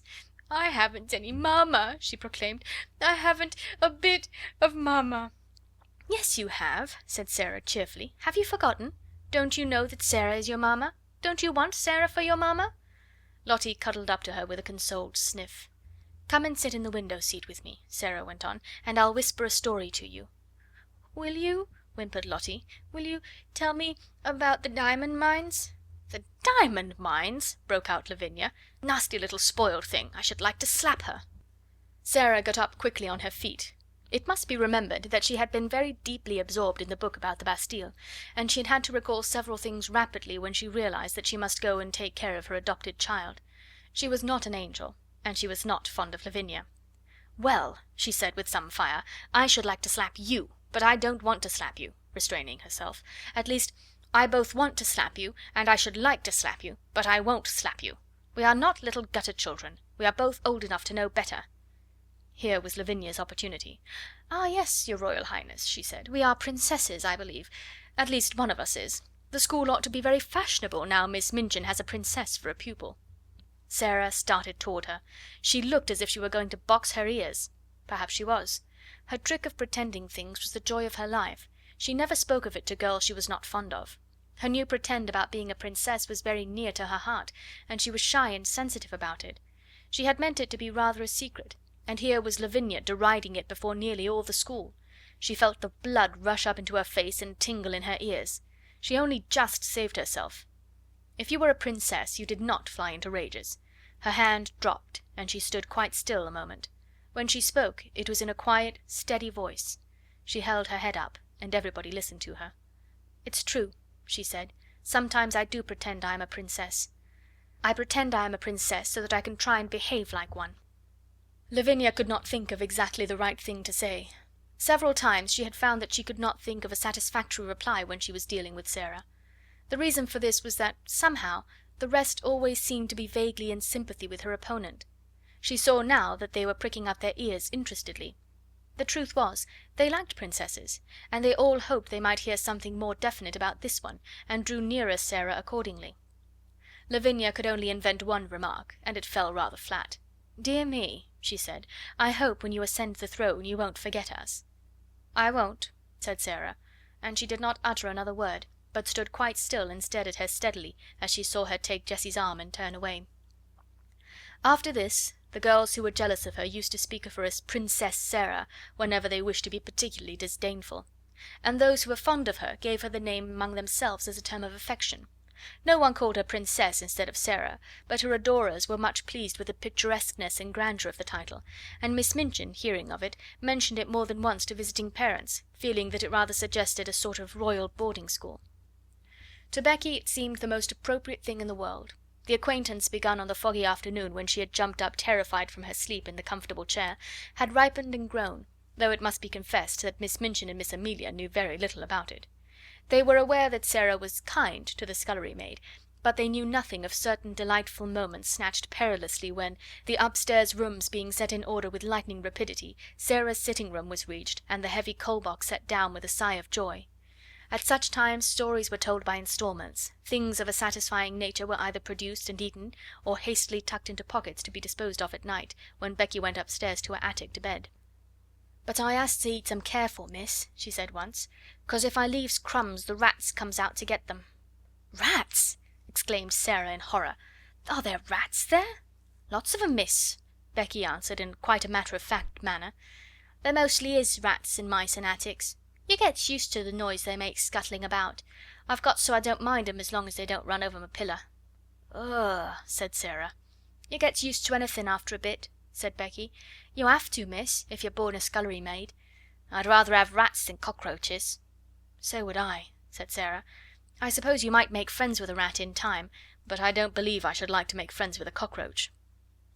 Sometimes Becky did not dare to spend more than a few minutes in the bright, warm room, and when this was the case perhaps only a few words could be exchanged, and a small purchase slipped into the old-fashioned pocket Becky carried under her dress skirt, tied round her waist with a band of tape. The search for and discovery of satisfying things to eat which could be packed into small compass added a new interest to Sarah's existence. When she drove or walked out she used to look into shop windows eagerly. The first time it occurred to her to bring home 2 or 3 little meat pies, she felt that she had hit upon a discovery. When she exhibited them, Becky's eyes quite sparkled. "Oh, miss," she murmured, "them will be nice and filling. It's fillingness that's best. Sponge cake's a heavenly thing, but it melts away like, if you understand, miss. These'll just stay in your stomach." "Well," hesitated Sarah, "I don't think it would be good if they stayed always, but I do believe they will be satisfying." They were satisfying, and so were beef sandwiches bought at a cook shop, and so were rolls and Bologna sausage. In time Becky began to lose her hungry, tired feeling, and the coal box did not seem so unbearably heavy. However heavy it was, and whatsoever the temper of the cook and the hardness of the work heaped upon her shoulders, she had always the chance of the afternoon to look forward to, the chance that Miss Sarah would be able to be in her sitting room. In fact, the mere seeing of Miss Sarah would have been enough without meat pies. If there was time only for a few words, they were always friendly, merry words that put heart into one, and if there was time for more, then there was an instalment of a story to be told, or some other thing one remembered afterwards, and sometimes lay awake in one's bed in the attic to think over. Sarah, who was only doing what she unconsciously liked better than anything else, nature having made her for a giver, had not the least idea what she meant to poor Becky, and how wonderful a benefactor she seemed. If nature has made you for a giver, your hands are borne open, and so is your heart, and though there may be times when your hands are empty, your heart is always full, and you can give things out of that. Warm things, kind things, sweet things, help and comfort and laughter, and sometimes gay, kind laughter is the best help of all. Becky had scarcely known what laughter was all through her poor, little, hard-driven life. Sarah made her laugh and laughed with her, and though neither of them quite knew it, the laughter was as fillin' as the meat pies. A few weeks before Sarah's 11th birthday a letter came to her from her father which did not seem to be written in such boyish high spirits as usual. He was not very well, and was evidently overweighted by the business connected with the diamond mines. "You see, little Sarah," he wrote, "your daddy is not a businessman at all, and figures and documents bother him. He does not really understand them, and all this seems so enormous. Perhaps if I was not feverish I should not be awake, tossing about one half of the night, and spend the other half in troublesome dreams. If my little missus were here, I dare say she would give me some solemn good advice. You would, wouldn't you, little missus?" One of his many jokes had been to call her his little missus, because she had such an old-fashioned air. He had made wonderful preparations for her birthday. Among other things, a new doll had been ordered in Paris, and her wardrobe was to be indeed a marvel of splendid perfection. When she had replied to the letter asking her if the doll would be an acceptable present, Sarah had been very quaint. "I am getting very old," she wrote. "You see, I shall never live to have another doll given me. This will be my last doll. There is something solemn about it. If I could write poetry, I am sure a poem about a last doll would be very nice, but I cannot write poetry. I have tried, and it made me laugh. It did not sound like Watts or Coleridge or Shakespeare at all. No one could ever take Emily's place, but I should respect the last doll very much, and I am sure the school would love it. They all like dolls, though some of the big ones, the almost 15 ones, pretend they are too grown up." Captain Crewe had a splitting headache when he read this letter in his bungalow in India. The table before him was heaped with papers and letters which were alarming him and filling him with anxious dread, but he laughed as he had not laughed for weeks. "Oh," he said, "she's better fun every year she lives. God grant this business may right itself and leave me free to run home and see her. What wouldn't I give to have her little arms round my neck this minute? What wouldn't I give?" The birthday was to be celebrated by great festivities. The schoolroom was to be decorated, and there was to be a party. The boxes containing the presents were to be opened with great ceremony, and there was to be a glittering feast spread in Miss Minchin's sacred room. When the day arrived, the whole house was in a whirl of excitement. How the morning passed nobody quite knew, because there seemed such preparations to be made. The schoolroom was being decked with garlands of holly, the desks had been moved away, and red covers had been put on the forms which were arrayed around the room against the wall. When Sarah went into her sitting room in the morning, she found on the table a small dumpy package tied up in a piece of brown paper. She knew it was a present, and she thought she could guess whom it came from. She opened it quite tenderly. It was a square pincushion, made of not quite clean red flannel, and black pins had been stuck carefully into it to form the words, "Many happy returns." "Oh," cried Sarah, with a warm feeling in her heart, "what pains she has taken! I like it so, it makes me feel sorrowful." But the next moment she was mystified. On the under side of the pincushion was secured a card bearing in neat letters the name Miss Amelia Minchin. Sarah turned it over and over. "Miss Amelia?" she said to herself. "How can it be?" And just at that very moment she heard the door being cautiously pushed open and saw Becky peeping round it. There was an affectionate, happy grin on her face, and she shuffled forward and stood nervously pulling at her fingers. "Do you like it, Miss Sarah?" she said. "Do you?" "Like it?" cried Sarah. "You darling Becky, you made it all yourself." Becky gave a hysteric but joyful sniff, and her eyes looked quite moist with delight. "It ain't nothing but flannin, and the flannin ain't new, but I wanted to give you something, and I made it of nights. I knew you could pretend it was satin with diamond pins in. I tried to when I was making it. The card, miss," rather doubtfully, "'twa'n't wrong of me to pick it out of the dustbin, was it? Miss 'Melia throwed it away. I hadn't no card of my own, and I knowed it wouldn't be a proper present if I didn't pin a card on, so I pinned Miss 'Melia's." Sarah flew at her and hugged her. She could not have told herself or anyone else why there was a lump in her throat. "Oh, Becky," she cried out with a queer little laugh, "I love you, Becky, I do, I do." "Oh, miss," breathed Becky, "thank you, miss, kindly. It ain't good enough for that. The flannin wasn't new." End of chapter 6. Chapter 7. The Diamond Mines Again. When Sarah entered the holly-hung schoolroom in the afternoon, she did so as the head of a sort of procession. Miss Minchin, in her grandest silk dress, led her by the hand. A manservant followed, carrying the box containing the last doll. A housemaid carried a second box, and Becky brought up the rear, carrying a third and wearing a clean apron and a new cap. Sarah would much have preferred to enter in the usual way, but Miss Minchin had sent for her, and after an interview in her private sitting room had expressed her wishes. "This is not an ordinary occasion," she said. "I do not desire that it should be treated as one." So Sarah was led grandly in, and felt shy when, on her entry, the big girls stared at her and touched each other's elbows, and the little ones began to squirm joyously in their seats. "Silence, young ladies," said Miss Minchin, at the murmur which arose. "James, place the box on the table and remove the lid. Emma, put yours upon a chair. Becky!" suddenly and severely. Becky had quite forgotten herself in her excitement, and was grinning at Lottie, who was wriggling with rapturous expectation. She almost dropped her box, the disapproving voice so startled her, and her frightened bobbing curtsy of apology was so funny that Lavinia and Jessie tittered. "It is not your place to look at the young ladies," said Miss Minchin. "You forget yourself. Put your box down." Becky obeyed with alarmed haste, and hastily backed toward the door. "You may leave us," Miss Minchin announced to the servants with a wave of her hand. Becky stepped aside respectfully to allow the superior servants to pass out first. She could not help casting a longing glance at the box on the table. Something made of blue satin was peeping from between the folds of tissue paper. "If you please, Miss Minchin," said Sarah suddenly, "mayn't Becky stay?" It was a bold thing to do. Miss Minchin was betrayed into something like a slight jump. Then she put her eyeglass up and gazed at her show pupil disturbedly. "Becky!" she exclaimed. "My dearest Sarah!" Sarah advanced a step toward her. "I want her because I know she will like to see the presents," she explained. "She is a little girl too, you know." Miss Minchin was scandalized. She glanced from one figure to the other. "My dear Sarah," she said, "Becky is the scullery maid. Scullery maids are not little girls." It really had not occurred to her to think of them in that light. Scullery maids were machines who carried coal scuttles and made fires. "But Becky is," said Sarah, "and I know that she would enjoy herself. Please let her stay, because it is my birthday." Miss Minchin replied with much dignity: "As you ask it as a birthday favour, she may stay. Rebecca, thank Miss Sarah for her great kindness." Becky had been backing into the corner, twisting the hem of her apron in delighted suspense. She came forward, bobbing curtsies, but between Sarah's eyes and her own there passed a gleam of friendly understanding, while her words tumbled over each other.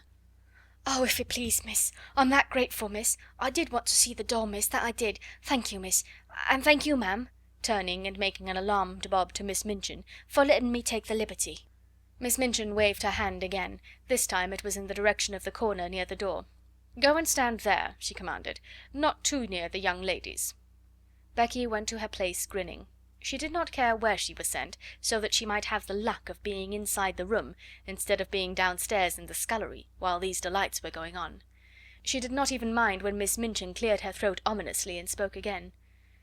"Now, young ladies, I have a few words to say to you," she announced. "She's going to make a speech," whispered one of the girls. "I wish it was over." Sarah felt rather uncomfortable. As this was her party, it was probable that the speech was about her. It is not agreeable to stand in a schoolroom and have a speech made about you. "You are aware, young ladies," the speech began, for it was a speech, "that dear Sarah is 11 years old today." "Dear Sarah," murmured Lavinia. "Several of you here have also been 11 years old, but Sarah's birthdays are rather different from other little girls' birthdays. When she is older she will be heiress to a large fortune, which it will be her duty to spend in a meritorious manner." "The diamond mines," giggled Jessie in a whisper. Sarah did not hear her, but as she stood with her green grey eyes fixed steadily on Miss Minchin, she felt herself growing rather hot. When Miss Minchin talked about money, she felt somehow that she always hated her, and of course it was disrespectful to hate grown-up people. "When her dear papa, Captain Crewe, brought her from India and gave her into my care," the speech proceeded, "he said to me in a jesting way, 'I am afraid she will be very rich, Miss Minchin.' My reply was, 'Her education at my seminary, Captain Crewe, shall be such as will adorn the largest fortune.' Sarah has become my most accomplished pupil. Her French and her dancing are a credit to the seminary. Her manners, which have caused you to call her Princess Sarah, are perfect. Her amiability she exhibits by giving you this afternoon's party. I hope you appreciate her generosity. I wish you to express your appreciation of it by saying aloud all together, 'Thank you, Sarah.'" The entire schoolroom rose to its feet, as it had done the morning Sarah remembered so well. "Thank you, Sarah," it said, and it must be confessed that Lottie jumped up and down. Sarah looked rather shy for a moment. She made a curtsy, and it was a very nice one. "Thank you," she said, "for coming to my party." "Very pretty indeed, Sarah," approved Miss Minchin. "That is what a real princess does when the populace applauds her. Lavinia," scathingly, "the sound you just made was extremely like a snort. If you are jealous of your fellow pupil, I beg you will express your feelings in some more ladylike manner. Now I will leave you to enjoy yourselves." The instant she had swept out of the room, the spell her presence always had upon them was broken. The door had scarcely closed before every seat was empty. The little girls jumped or tumbled out of theirs, the older ones wasted no time in deserting theirs. There was a rush toward the boxes. Sarah had bent over one of them with a delighted face. "These are books, I know," she said. The little children broke into a rueful murmur, and Ermengarde looked aghast. "Does your papa send you books for a birthday present?" she exclaimed. "Why, he's as bad as mine. Don't open them, Sarah." "I like them," Sarah laughed, but she turned to the biggest box. When she took out the last doll it was so magnificent that the children uttered delighted groans of joy, and actually drew back to gaze at it in breathless rapture. "She's almost as big as Lottie," someone gasped. Lottie clapped her hands and danced about, giggling. "She's dressed for the theatre," said Lavinia. "Her cloak is lined with ermine." "Oh!" cried Ermengarde, darting forward. "She has an opera glass in her hand, a blue and gold one." "Here is her trunk," said Sarah. "Let us open it and look at her things." She sat down upon the floor and turned the key. The children crowded clamouring around her as she lifted tray after tray and revealed their contents. Never had the schoolroom been in such an uproar. There were lace collars and silk stockings and handkerchiefs. There was a jewel case containing a necklace and a tiara which looked quite as if they were made of real diamonds. There was a long sealskin and muff, there were ball dresses and walking dresses and visiting dresses, there were hats and tea gowns and fans. Even Lavinia and Jessie forgot that they were too elderly to care for dolls, and uttered exclamations of delight and caught up things to look at them. "Suppose," Sarah said, as she stood by the table, putting a large black velvet hat on the impassively smiling owner of all these splendours, "suppose she understands human talk, and feels proud of being admired." "You are always supposing things," said Lavinia, and her air was very superior. "I know I am," answered Sarah undisturbedly. "I like it. There is nothing so nice as supposing. It's almost like being a fairy. If you suppose anything hard enough, it seems as if it were real." "It's all very well to suppose things if you have everything," said Lavinia. "Could you suppose and pretend if you were a beggar and lived in a garret?" Sarah stopped arranging the last doll's ostrich plumes, and looked thoughtful. "I believe I could," she said. "If one was a beggar, one would have to suppose and pretend all the time, but it mightn't be easy." She often thought afterwards how strange it was that just as she had finished saying this, just at that very moment, Miss Amelia came into the room. "Sarah," she said, "your papa's solicitor, Mr. Barrow, has called to see Miss Minchin, and as she must talk to him alone, and the refreshments are laid in her parlour, you had all better come and have your feast now, so that my sister can have her interview here in the schoolroom." Refreshments were not likely to be disdained at any hour, and many pairs of eyes gleamed. Miss Amelia arranged the procession into decorum, and then, with Sarah at her side heading it, she led it away, leaving the last doll sitting upon a chair with the glories of her wardrobe scattered about her, dresses and coats hung upon chair backs, piles of lace-frilled petticoats lying upon their seats. Becky, who was not expected to partake of refreshments, had the indiscretion to linger a moment to look at these beauties. It really was an indiscretion. "Go back to your work, Becky," Miss Amelia had said, but she had stopped to pick up reverently first a muff and then a coat, and while she stood looking at them adoringly, she heard Miss Minchin upon the threshold, and being smitten with terror at the thought of being accused of taking liberties, she rashly darted under the table, which hid her by its tablecloth. Miss Minchin came into the room, accompanied by a sharp-featured, dry little gentleman, who looked rather disturbed. Miss Minchin herself also looked rather disturbed, it must be admitted, and she gazed at the dry little gentleman with an irritated and puzzled expression. She sat down with stiff dignity and waved him to a chair. "Pray be seated, Mr. Barrow," she said. Mr. Barrow did not sit down at once. His attention seemed attracted by the last doll and the things which surrounded her. He settled his eyeglasses and looked at them in nervous disapproval. The last doll herself did not seem to mind this in the least. She merely sat upright and returned his gaze indifferently. £100, Mr. Barrow remarked succinctly. "All expensive material, and made at a Parisian modiste's. He spent money lavishly enough, that young man." Miss Minchin felt offended. This seemed to be a disparagement of her best patron, and was a liberty. Even solicitors had no right to take liberties. "I beg your pardon, Mr. Barrow," she said stiffly. "I do not understand." "Birthday presents," said Mr. Barrow in the same critical manner, "to a child 11 years old. Mad extravagance, I call it." Miss Minchin drew herself up still more rigidly. "Captain Crewe is a man of fortune," she said. "The diamond mines alone—" Mr. Barrow wheeled round upon her. "Diamond mines?" he broke out. "There are none. Never were." Miss Minchin actually got up from her chair. "What?" she cried. "What do you mean?" "At any rate," answered Mr. Barrow quite snappishly, "it would have been much better if there never had been any." "Any diamond mines?" ejaculated Miss Minchin, catching at the back of a chair, and feeling as if a splendid dream was fading away from her. "Diamond mines spell ruin oftener than they spell wealth," said Mr. Barrow. "When a man is in the hands of a very dear friend, and is not a businessman himself, he had better steer clear of the dear friend's diamond mines, or gold mines, or any other kind of mines dear friends want his money to put into. The late Captain Crewe—" Here Miss Minchin stopped him with a gasp. "The late Captain Crewe?" she cried out. "The late? You don't mean to tell me that Captain Crewe is—" "He's dead, ma'am," Mr. Barrow answered with jerky brusqueness. "Died of jungle fever and business troubles combined. The jungle fever might not have killed him if he had not been driven mad by the business troubles, and the business troubles might not have put an end to him if the jungle fever had not assisted. Captain Crewe is dead." Miss Minchin dropped into her chair again. The words he had spoken filled her with alarm. "What were his business troubles?" she said. "What were they?" "Diamond mines," answered Mr. Barrow, "and dear friends, and ruin." Miss Minchin lost her breath. "Ruin!"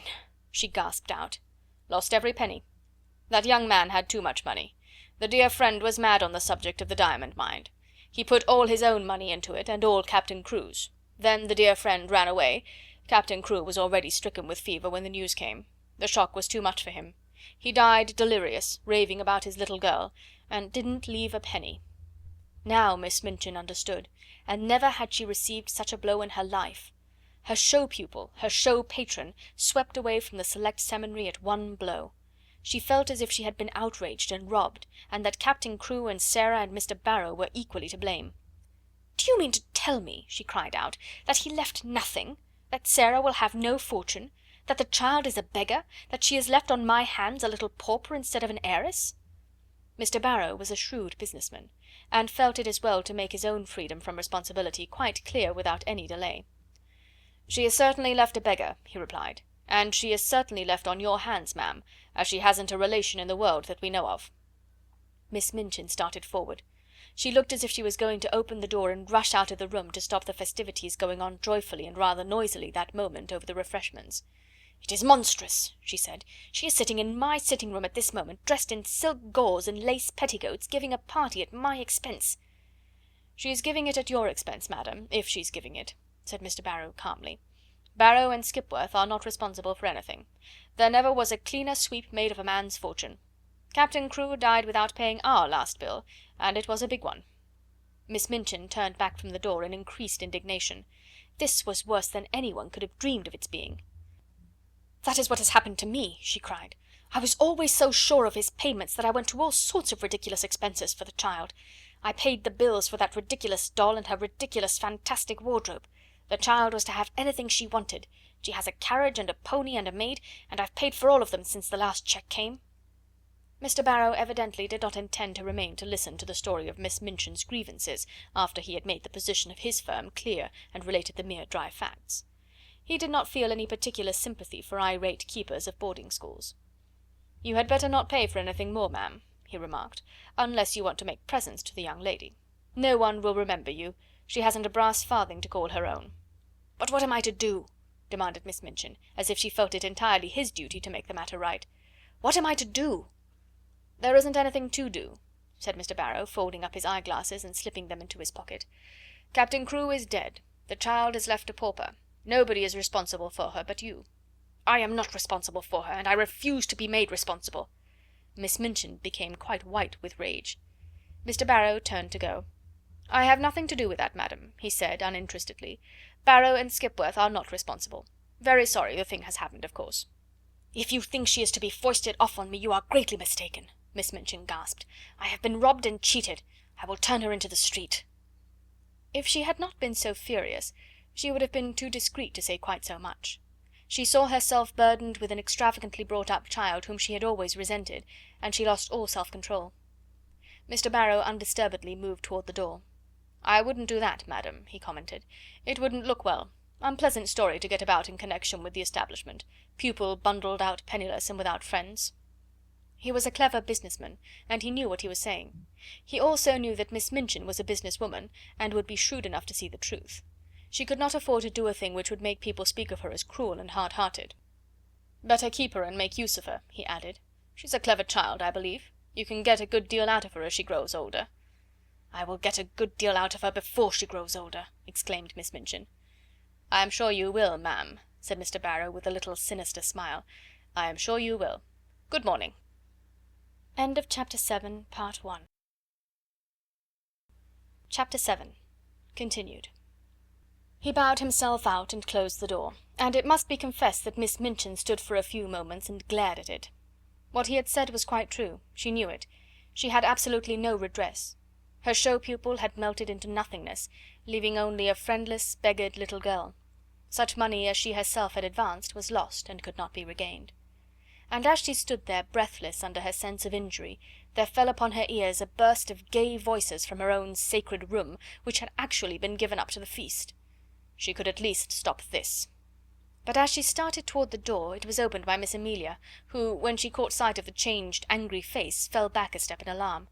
"What is the matter, sister?" she ejaculated. Miss Minchin's voice was almost fierce when she answered, "Where is Sarah Crewe?" Miss Amelia was bewildered. "Sarah?" she stammered. "Why, she's with the children in your room, of course." "Has she a black frock in her sumptuous wardrobe?" in bitter irony. "A black frock?" Miss Amelia stammered again. "A black one?" "She has frocks of every other colour. Has she a black one?" Miss Amelia began to turn pale. "No, yes," she said, "but it is too short for her. She has only the old black velvet, and she has outgrown it."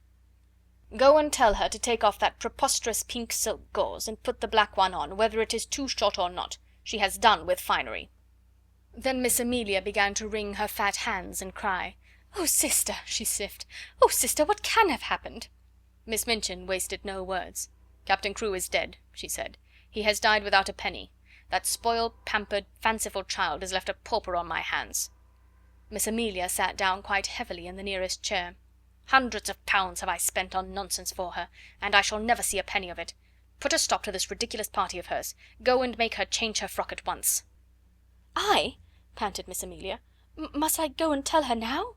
"This moment," was the fierce answer. "Don't sit staring like a goose. Go!" Poor Miss Amelia was accustomed to being called a goose. She knew, in fact, that she was rather a goose, and that it was left to geese to do a great many disagreeable things. It was a somewhat embarrassing thing to go into the midst of a room full of delighted children and tell the giver of the feast that she had suddenly been transformed into a little beggar, and must go upstairs and put on an old black frock which was too small for her. But the thing must be done. This was evidently not the time when questions might be asked. She rubbed her eyes with her handkerchief until they looked quite red, after which she got up and went out of the room without venturing to say another word. When her older sister looked and spoke as she had done just now, the wisest course to pursue was to obey orders without any comment. Miss Minchin walked across the room. She spoke to herself aloud without knowing that she was doing it. During the last year the story of the diamond mines had suggested all sorts of possibilities to her. Even proprietors of seminaries might make fortunes in stocks, with the aid of owners of mines. And now, instead of looking forward to gains, she was left to look back upon losses. "The Princess Sarah, indeed," she said. "The child has been pampered as if she were a queen." She was sweeping angrily past the corner table as she said it, and the next moment she started at the sound of a loud, sobbing sniff which issued from under the cover. "What is that?" she exclaimed angrily. The loud, sobbing sniff was heard again, and she stooped and raised the hanging folds of the table cover. "How dare you?" she cried out. "How dare you? Come out immediately." It was poor Becky who crawled out, and her cap was knocked on one side, and her face was red with repressed crying. "If you please, it's me, mum," she explained. "I know I hadn't ought to, but I was looking at the door, mum, and I was frightened when you came in, and slipped under the table." "You have been there all the time, listening," said Miss Minchin. "No, mum," Becky protested, bobbing curtsies. "Not listening. I thought I could slip out without you noticing, but I couldn't, and I had to stay. But I didn't listen, Mum. I wouldn't for nothing. But I couldn't help hearing." Suddenly it seemed almost as if she lost all fear of the awful lady before her. She burst into fresh tears. "Oh, please, she said, "I dare say you'll give me a warning, Mum, but I'm so sorry for poor Miss Sarah. I'm so sorry." "Leave the room," ordered Miss Minchin. Becky curtsied again, the tears openly streaming down her cheeks. "Yes'm, I will'm," she said, trembling. "But oh, I just wanted to ask you, Miss Sarah, she's been such a rich young lady, and she's been waited on, hand and foot, and what will she do now, Mum, without no maid? If oh, please, would you let me wait on her after I've done my pots and kettles? I'd do 'em that quick, if you'd let me wait on her now she's poor. Oh," breaking out afresh, "poor little Miss Sarah, Mum, that was called a princess." Somehow she made Miss Minchin feel more angry than ever. That the very scullery maid should range herself on the side of this child, whom she realised more fully than ever that she had never liked, was too much. She actually stamped her foot. "No, certainly not," she said. "She will wait on herself and on other people too. Leave the room this instant, or you'll leave your place." Becky threw her apron over her head and fled. She ran out of the room and down the steps into the scullery, and there she sat down among her pots and kettles, and wept as if her heart would break. "It's exactly like the ones in the stories," she wailed. "Them poor princess ones that was drove into the world." Miss Minchin had never looked quite so still and hard as she did when Sarah came to her a few hours later in response to a message she had sent her. Even by that time it seemed to Sarah as if the birthday party had either been a dream or a thing which had happened years ago, and had happened in the life of quite another little girl. Every sign of the festivities had been swept away. The holly had been removed from the schoolroom walls, and the forms and desks put back into their places. Miss Minchin's sitting room looked as it always did. All traces of the feast were gone, and Miss Minchin had resumed her usual dress. The pupils had been ordered to lay aside their party frocks, and this having been done, they had returned to the schoolroom and huddled together in groups, whispering and talking excitedly. "Tell Sarah to come to my room," Miss Minchin had said to her sister, "and explain to her clearly that I will have no crying or unpleasant scenes." "Sister," replied Miss Amelia, "she is the strangest child I ever saw. She has actually made no fuss at all. You remember she made none when Captain Crewe went back to India. When I told her what had happened, she just stood quite still and looked at me without making a sound. Her eyes seemed to get bigger and bigger, and she went quite pale. When I had finished, she still stood staring for a few seconds, and then her chin began to shake, and she turned round and ran out of the room and upstairs. Several of the other children began to cry, but she did not seem to hear them or to be alive to anything but just what I was saying. It made me feel quite queer not to be answered, and when you tell anything sudden and strange, you expect people will say something, whatever it is." Nobody but Sarah herself ever knew what had happened in her room after she had run upstairs and locked her door. In fact, she herself scarcely remembered anything but that she walked up and down, saying over and over again to herself in a voice which did not seem her own, "My papa is dead, my papa is dead." Once she stopped before Emily, who sat watching her from her chair, and cried out wildly, "Emily, do you hear? Do you hear? Papa is dead! He is dead in India, thousands of miles away." When she came into Miss Minchin's sitting room in answer to her summons, her face was white and her eyes had dark rings around them. Her mouth was set as if she did not wish it to reveal what she had suffered and was suffering. She did not look in the least like the rose-coloured butterfly child who had flown about from one of her treasures to the other in the decorated schoolroom. She looked and said, a strange, desolate, almost grotesque little figure. She had put on, without Mariette's help, the cast-aside black velvet frock. It was too short and tight, and her slender legs looked long and thin, showing themselves from beneath the brief skirt. As she had not found a piece of black ribbon, her short, thick, black hair tumbled loosely about her face, and contrasted strongly with its pallor. She held Emily tightly in one arm, and Emily was swathed in a piece of black material. "Put down your doll," said Miss Minchin. "What do you mean by bringing her here?" "No," Sarah answered, "I will not put her down. She is all I have. My papa gave her to me." She had always made Miss Minchin feel secretly uncomfortable, and she did so now. She did not speak with rudeness so much as with a cold steadiness with which Miss Minchin felt it difficult to cope, perhaps because she knew she was doing a heartless and inhuman thing. "You will have no time for dolls in future," she said. "You will have to work and improve yourself and make yourself useful." Sarah kept her big, strange eyes fixed on her and said not a word. "Everything will be very different now," Miss Minchin went on. "I suppose Miss Amelia has explained matters to you?" "Yes," answered Sarah. "My papa is dead. He left me no money. I am quite poor." "You are a beggar," said Miss Minchin, her temper rising at the recollection of what all this meant. "It appears that you have no relations and no home, and no one to take care of you." For a moment the thin, pale little face twitched, but Sarah again said nothing. "What are you staring at?" demanded Miss Minchin sharply. "Are you so stupid that you cannot understand? I tell you that you are quite alone in the world, and have no one to do anything for you, unless I choose to keep you here out of charity." "I understand," answered Sarah in a low tone, and there was a sound as if she had gulped down something which rose in her throat. "I understand." "That doll," cried Miss Minchin, pointing to the splendid birthday gift seated near, "that ridiculous doll, with all her nonsensical extravagant things, I actually paid the bill for her." Sarah turned her head toward the chair. "The last doll," she said. "The last doll." And her little mournful voice had an odd sound. "The last doll indeed," said Miss Minchin, "and she is mine, not yours. Everything you own is mine." "Please take it away from me, then," said Sarah. "I do not want it." If she had cried and sobbed and seemed frightened, Miss Minchin might almost have had more patience with her. She was a woman who liked to domineer and feel her power, and as she looked at Sarah's pale little steadfast face and heard her proud little voice, she quite felt as if her might was being set at naught. "Don't put on grand airs," she said. "The time for that sort of thing is past. You are not a princess any longer. Your carriage and your pony will be sent away. Your maid will be dismissed. You will wear your oldest and plainest clothes. Your extravagant ones are no longer suited to your station. You are like Becky. You must work for your living."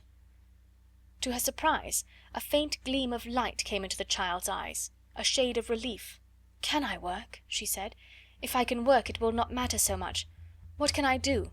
"You can do anything you are told," was the answer. "You are a sharp child, and pick up things readily. If you'll make yourself useful I may let you stay here. You speak French well, and you can help with the younger children." "May I?" exclaimed Sarah. "Oh, please let me. I know I can teach them. I like them, and they like me." "Don't talk nonsense about people liking you," said Miss Minchin. "You will have to do more than teach the little ones. You will run errands and help in the kitchen as well as in the schoolroom. If you don't please me you will be sent away. Remember that. Now go." Sarah stood still just a moment, looking at her. In her young soul she was thinking deep and strange things. Then she turned to leave the room. "Stop," said Miss Minchin. "Don't you intend to thank me?" Sarah paused, and all the deep strange thoughts surged up in her breast. "What for?" she said. "For my kindness to you," replied Miss Minchin. "For my kindness in giving you a home." Sarah made 2 or 3 steps toward her. Her thin little chest heaved up and down, and she spoke in a strange, unchildishly fierce way. "You are not kind," she said. "You are not kind, and it is not a home." And she had turned and run out of the room before Miss Minchin could stop her, or do anything but stare after her with stony anger. She went up the stairs slowly, but panting for breath, and she held Emily tightly against her side. "I wish she could talk," she said to herself. "If she could speak, if she could speak."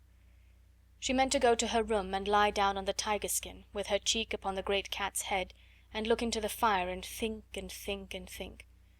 But just before she reached the landing Miss Amelia came out of the door and closed it behind her, and stood before it looking nervous and awkward. The truth was that she felt secretly ashamed of the thing she had been ordered to do. You are not to go in there," she said. "Not go in?" exclaimed Sarah, and she fell back a pace. "That is not your room now," Miss Amelia answered, reddening a little. Somehow, all at once, Sarah understood. She realized that this was the beginning of the change Miss Minchin had spoken of. "Where is my room?" she asked, hoping very much that her voice did not shake. "You are to sleep in the attic next to Becky." Sarah knew where it was. Becky had told her about it. She turned and mounted up 2 flights of stairs. The last one was narrow and covered with shabby strips of old carpet. She felt as if she were walking away and leaving far behind her the world in which that other child, who no longer seemed herself, had lived. This child, in her short, tight old frock, climbing the stairs to the attic, was quite a different creature. When she reached the attic door and opened it, her heart gave a dreary little thump. Then she shut the door and stood against it and looked about her. Yes, this was another world. The room had a slanting roof and was whitewashed. The whitewash was dingy and had fallen off in places. There was a rusty grate, an old iron bedstead, and a hard bed covered with a faded coverlet. Some pieces of furniture too much worn to be used downstairs had been sent up. Under the skylight in the roof, which showed nothing but an oblong piece of dull grey sky, there stood an old battered red footstool. Sarah went to it and sat down. She seldom cried. She did not cry now. She laid Emily across her knees, and put her face down upon her and her arms around her, and sat there, her little black head resting on the black draperies, not saying one word, not making one sound. And as she sat in this silence there came a low tap at the door, such a low, humble one that she did not at first hear it, and indeed was not roused until the door was timidly pushed open, and a poor tear-smeared face appeared peeping round it. It was Becky's face, and Becky had been crying furtively for hours and rubbing her eyes with her kitchen apron until she looked strange indeed. "Oh, miss," she said under her breath, would you allow me just to come in?" Sarah lifted her head and looked at her. She tried to begin a smile, and somehow she could not. Suddenly, and it was all through the loving mournfulness of Becky's streaming eyes, her face looked more like a child's, not so much too old for her years. She held out her hand and gave a little sob. "Oh, Becky," she said, "I told you we were just the same, only two little girls, just two little girls. You see how true it is. There's no difference now. I'm not a princess any more." Becky ran to her and caught her hand, and hugged it to her breast, kneeling beside her and sobbing with love and pain. "Yes, miss, you are," she cried, and her words were all broken. "Whatever happens to you, whatever, you'd be a princess all the same, and nothing couldn't make you nothing different." End of chapter 7. Chapter 8. In the attic. The first night she spent in her attic was a thing Sarah never forgot. During its passing she lived through a wild, unchildlike woe of which she never spoke to anyone about her. There was no one who would have understood. It was indeed well for her that as she lay awake in the darkness her mind was forcibly distracted now and then by the strangeness of her surroundings. It was perhaps well for her that she was reminded by her small body of material things. If this had not been so, the anguish of her young mind might have been too great for a child to bear. But really, while the night was passing, she scarcely knew that she had a body at all, or remembered any other thing than one. "My papa is dead," she kept whispering to herself. "My papa is dead." It was not until long afterward that she realized that her bed had been so hard that she turned over and over in it to find a place to rest, that the darkness seemed more intense than any she had ever known, and that the wind howled over the roof among the chimneys like something which wailed aloud. Then there was something worse. This was certain scufflings and scratchings and squeakings in the walls behind the skirting boards. She knew what they meant, because Becky had described them. They meant rats and mice who were either fighting with each other or playing together. Once or twice she even heard sharp-toed feet scurrying across the floor, and she remembered in those after days, when she recalled things, that when first she heard them she started up in bed and sat trembling, and when she lay down again covered her head with the bedclothes. The change in her life did not come about gradually, but was made all at once. "She must begin as she is to go on," Miss Minchin said to Miss Amelia. "She must be taught at once what she is to expect." Mariette had left the house the next morning. The glimpse Sarah caught of her sitting room as she passed its open door showed her that everything had been changed. Her ornaments and luxuries had been removed, and a bed had been placed in a corner to transform it into a new pupil's bedroom. When she went down to breakfast she saw that her seat at Miss Minchin's side was occupied by Lavinia, and Miss Minchin spoke to her coldly. "You will begin your new duties, Sarah," she said, "by taking your seat with the younger children at a smaller table. You must keep them quiet, and see that they behave well and do not waste their food. You ought to have been down earlier. Lottie has already upset her tea." That was the beginning, and from day to day the duties given to her were added to. She taught the younger children French and heard their other lessons, and these were the least of her labours. It was found that she could be made use of in numberless directions. She could be sent on errands at any time and in all weathers. She could be told to do things other people neglected. The cook and the housemaids took their tone from Miss Minchin, and rather enjoyed ordering about the young one who had been made so much fuss over for so long. They were not servants of the best class, and had neither good manners nor good tempers, and it was frequently convenient to have at hand someone on whom blame could be laid. During the first month or two, Sarah thought that her willingness to do things as well as she could, and her silence under reproof, might soften those who drove her so hard. In her proud little heart she wanted them to see that she was trying to earn her living and not accepting charity. But the time came when she saw that no one was softened at all, and the more willing she was to do as she was told, the more domineering and exacting careless housemaids became, and the more ready a scolding cook was to blame her. If she had been older, Miss Minchin would have given her the bigger girls to teach and saved money by dismissing an instructress, but while she remained and looked like a child, she could be made more useful as a sort of little superior errand girl and maid of all work. An ordinary errand boy would not have been so clever and reliable. Sarah could be trusted with difficult commissions and complicated messages. She could even go and pay bills, and she combined with this the ability to dust a room well and to set things in order. Her own lessons became things of the past. She was taught nothing, and only after long and busy days spent in running here and there at everybody's orders was she grudgingly allowed to go into the deserted schoolroom with a pile of old books and study alone at night. "If I do not remind myself of the things I have learned, perhaps I may forget them," she said to herself. "I am almost a scullery maid, and if I am a scullery maid who knows nothing, I shall be like poor Becky. I wonder if I could quite forget and begin to drop my H's, and not remember that Henry VIII had 6 wives." One of the most curious things in her new existence was her changed position among the pupils. Instead of being a sort of small royal personage among them, she no longer seemed to be one of their number at all. She was kept so constantly at work that she scarcely ever had an opportunity of speaking to any of them, and she could not avoid seeing that Miss Minchin preferred that she should live a life apart from that of the occupants of the schoolroom. "I will not have her forming intimacies and talking to the other children," that lady said. "Girls like a grievance, and if she begins to tell romantic stories about herself, she will become an ill-used heroine, and parents will be given a wrong impression. It is better that she should live a separate life, one suited to her circumstances. I am giving her a home, and that is more than she has any right to expect from me." Sarah did not expect much, and was far too proud to try to continue to be intimate with girls who, evidently, felt rather awkward and uncertain about her. The fact was that Miss Minchin's pupils were a set of dull, matter-of-fact young people. They were accustomed to being rich and comfortable, and as Sarah's frocks grew shorter and shabbier and queerer looking, and it became an established fact that she wore shoes with holes in them, and was sent out to buy groceries and carry them through the streets in a basket on her arm when the cook wanted them in a hurry, they felt rather as if, when they spoke to her, they were addressing an under-servant. "To think that she was the girl with the diamond mines," Lavinia commented. "She does look an object. And she's queerer than ever.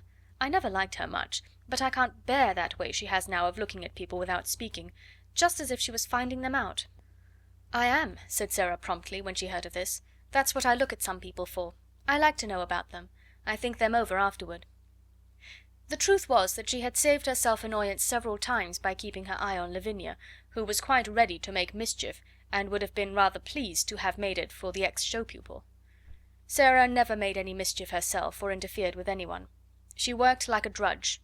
She tramped through the wet streets, carrying parcels and baskets. She laboured with the childish inattention of the little one's French lessons.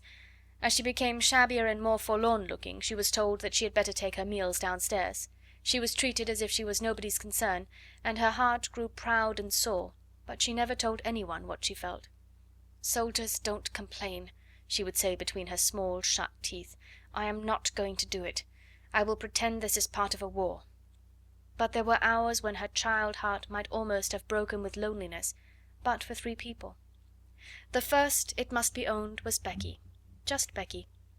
Throughout all that first night spent in the garret, she had felt a vague comfort in knowing that on the other side of the wall, in which the rats scuffled and squeaked, there was another young human creature, and during the nights that followed the sense of comfort grew.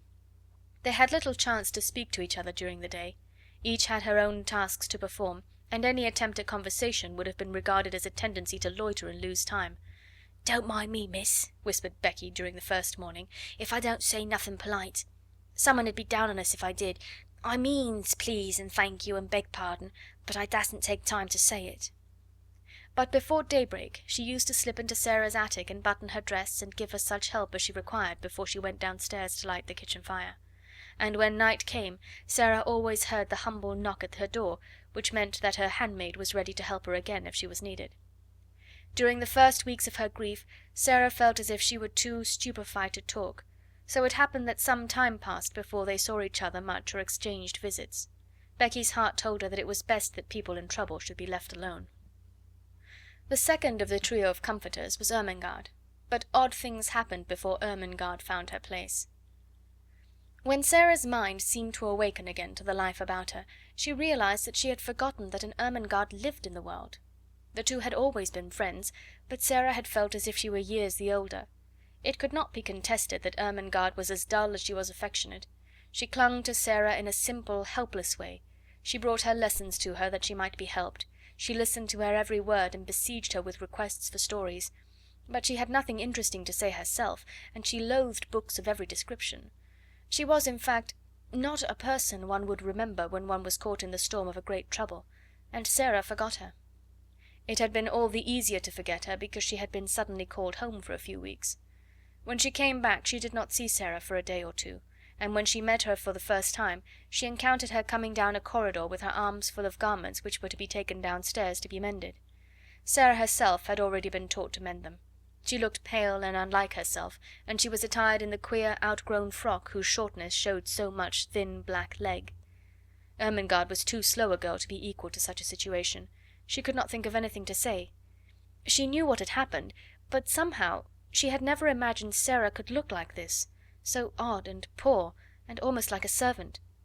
It made her quite miserable, and she could do nothing but break into a short hysterical laugh and exclaim, aimlessly and as if without any meaning, "Oh, Sarah, is that you?" "Yes," answered Sarah, and suddenly a strange thought passed through her mind and made her face flush.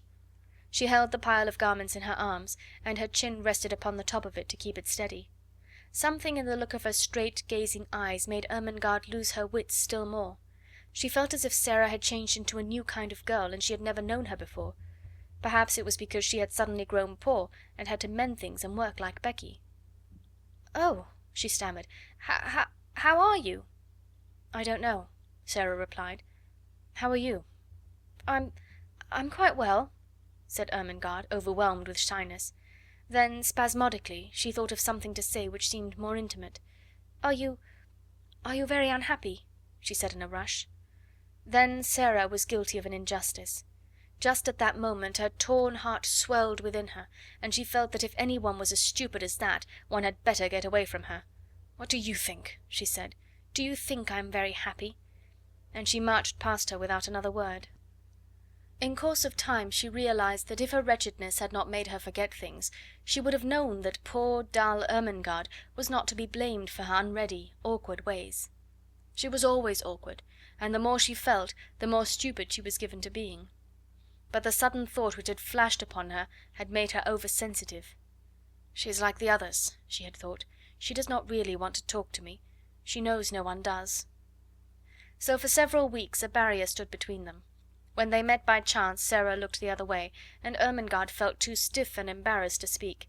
Sometimes they nodded to each other in passing, but there were times when they did not even exchange a greeting. "If she would rather not talk to me," Sarah thought, "I will keep out of her way. Miss Minchin makes that easy enough." Miss Minchin made it so easy that at last they scarcely saw each other at all. At that time it was noticed that Ermengarde was more stupid than ever, and that she looked listless and unhappy. She used to sit in the window seat, huddled in a heap, and stare out of the window without speaking. Once Jessie, who was passing, stopped to look at her curiously.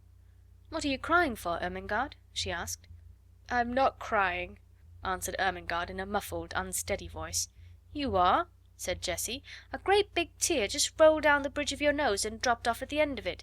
And there goes another." "Well," said Ermengarde, "I'm miserable, and no one need interfere," and she turned her plump back and took out her handkerchief and boldly hid her face in it. That night, when Sarah went to her attic, she was later than usual. She had been kept at work until after the hour at which the pupils went to bed, and after that she had gone to her lessons in the lonely schoolroom. When she reached the top of the stairs she was surprised to see a glimmer of light coming from under the attic door. "Nobody goes there but myself," she thought quickly. But someone has lighted a candle." Someone had indeed lighted a candle, and it was not burning in the kitchen candlestick she was expected to use, but in one of those belonging to the pupils' bedrooms. The someone was sitting upon the battered footstool, and was dressed in her nightgown and wrapped up in a red shawl. It was Ermengarde. "Ermengarde!" cried Sarah. She was so startled that she was almost frightened. "You will get into trouble." Ermengarde stumbled up from her footstool. She shuffled across the attic in her bedroom slippers, which were too large for her. Her eyes and nose were pink with crying. "I know I shall, if I'm found out," she said, "but I don't care. I don't care a bit. Oh, Sarah, please tell me. What is the matter? Why don't you like me any more?" Something in her voice made the familiar lump rise in Sarah's throat. It was so affectionate and simple, so like the old Ermengarde who had asked her to be best friends. It sounded as if she had not meant what she had seemed to mean during these past weeks. "I do like you," Sarah answered. "I thought... You see, everything is different now. I thought you were different." Ermengarde opened her wet eyes wide. "Why, it was you who were different," she cried. "You didn't want to talk to me. I didn't know what to do. It was you who were different after I came back." Sarah thought a moment. She saw she had made a mistake. "I am different," she explained, "though not in the way you think. Miss Minchin does not want me to talk to the girls. Most of them don't want to talk to me. I thought perhaps you didn't, so I tried to keep out of your way." "Oh, Sarah!" Ermengarde almost wailed in her reproachful dismay. And then, after one more look, they rushed into each other's arms. It must be confessed that Sarah's small black head lay for some minutes on the shoulder covered by the red shawl. When Ermengarde had seemed to desert her, she had felt horribly lonely. Afterward they sat down upon the floor together, Sarah clasping her knees with her arms, and Ermengarde rolled up in her shawl. Ermengarde looked at the odd, big-eyed little face adoringly. "I couldn't bear it any more," she said. "I dare say you could live without me, Sarah, but I couldn't live without you. I was nearly dead.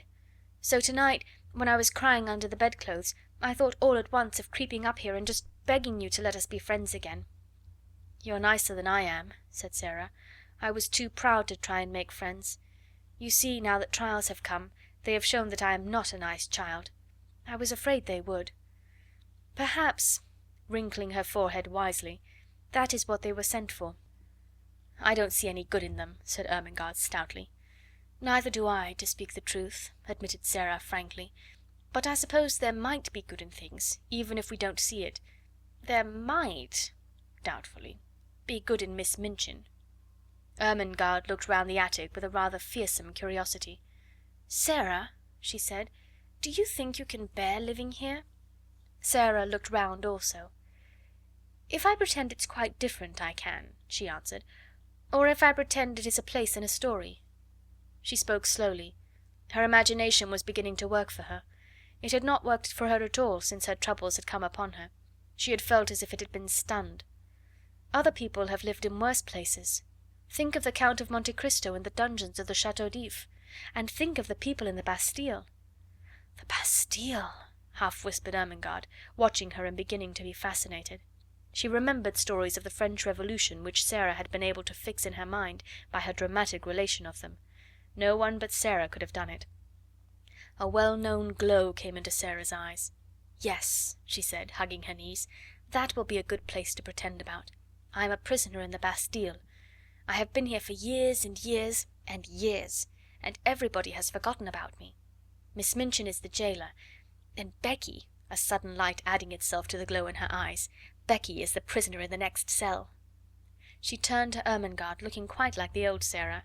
"I shall pretend that," she said, "and it will be a great comfort." Ermengarde was at once enraptured and awed. "And will you tell me all about it?" she said. "May I creep up here at night whenever it is safe and hear the things you have made up in the day? It will seem as if we were more best friends than ever." "Yes," answered Sarah, nodding. "Adversity tries people, and mine has tried you and proved how nice you are." End of chapter 8. Chapter 9. Melchisedec. The third person in the trio was Lottie. She was a small thing and did not know what adversity meant, and was much bewildered by the alteration she saw in her young adopted mother. She had heard it rumoured that strange things had happened to Sarah, But she could not understand why she looked different, why she wore an old black frock and came into the schoolroom only to teach, instead of to sit in her place of honour and learn lessons herself. There had been much whispering among the little ones when it had been discovered that Sarah no longer lived in the rooms in which Emily had so long sat in state. Lottie's chief difficulty was that Sarah said so little when one asked her questions. At 7, mysteries must be made very clear if one is to understand them. "Are you very poor now, Sarah?" she had asked confidentially the first morning her friend took charge of the small French class. "Are you as poor as a beggar?" She thrust a fat hand into the slim one and opened round, tearful eyes. "I don't want you to be as poor as a beggar." She looked as if she was going to cry, and Sarah hurriedly consoled her. "Beggars have nowhere to live," she said courageously. "I have a place to live in." "Where do you live?" persisted Lottie. "The new girl sleeps in your room, and it isn't pretty any more."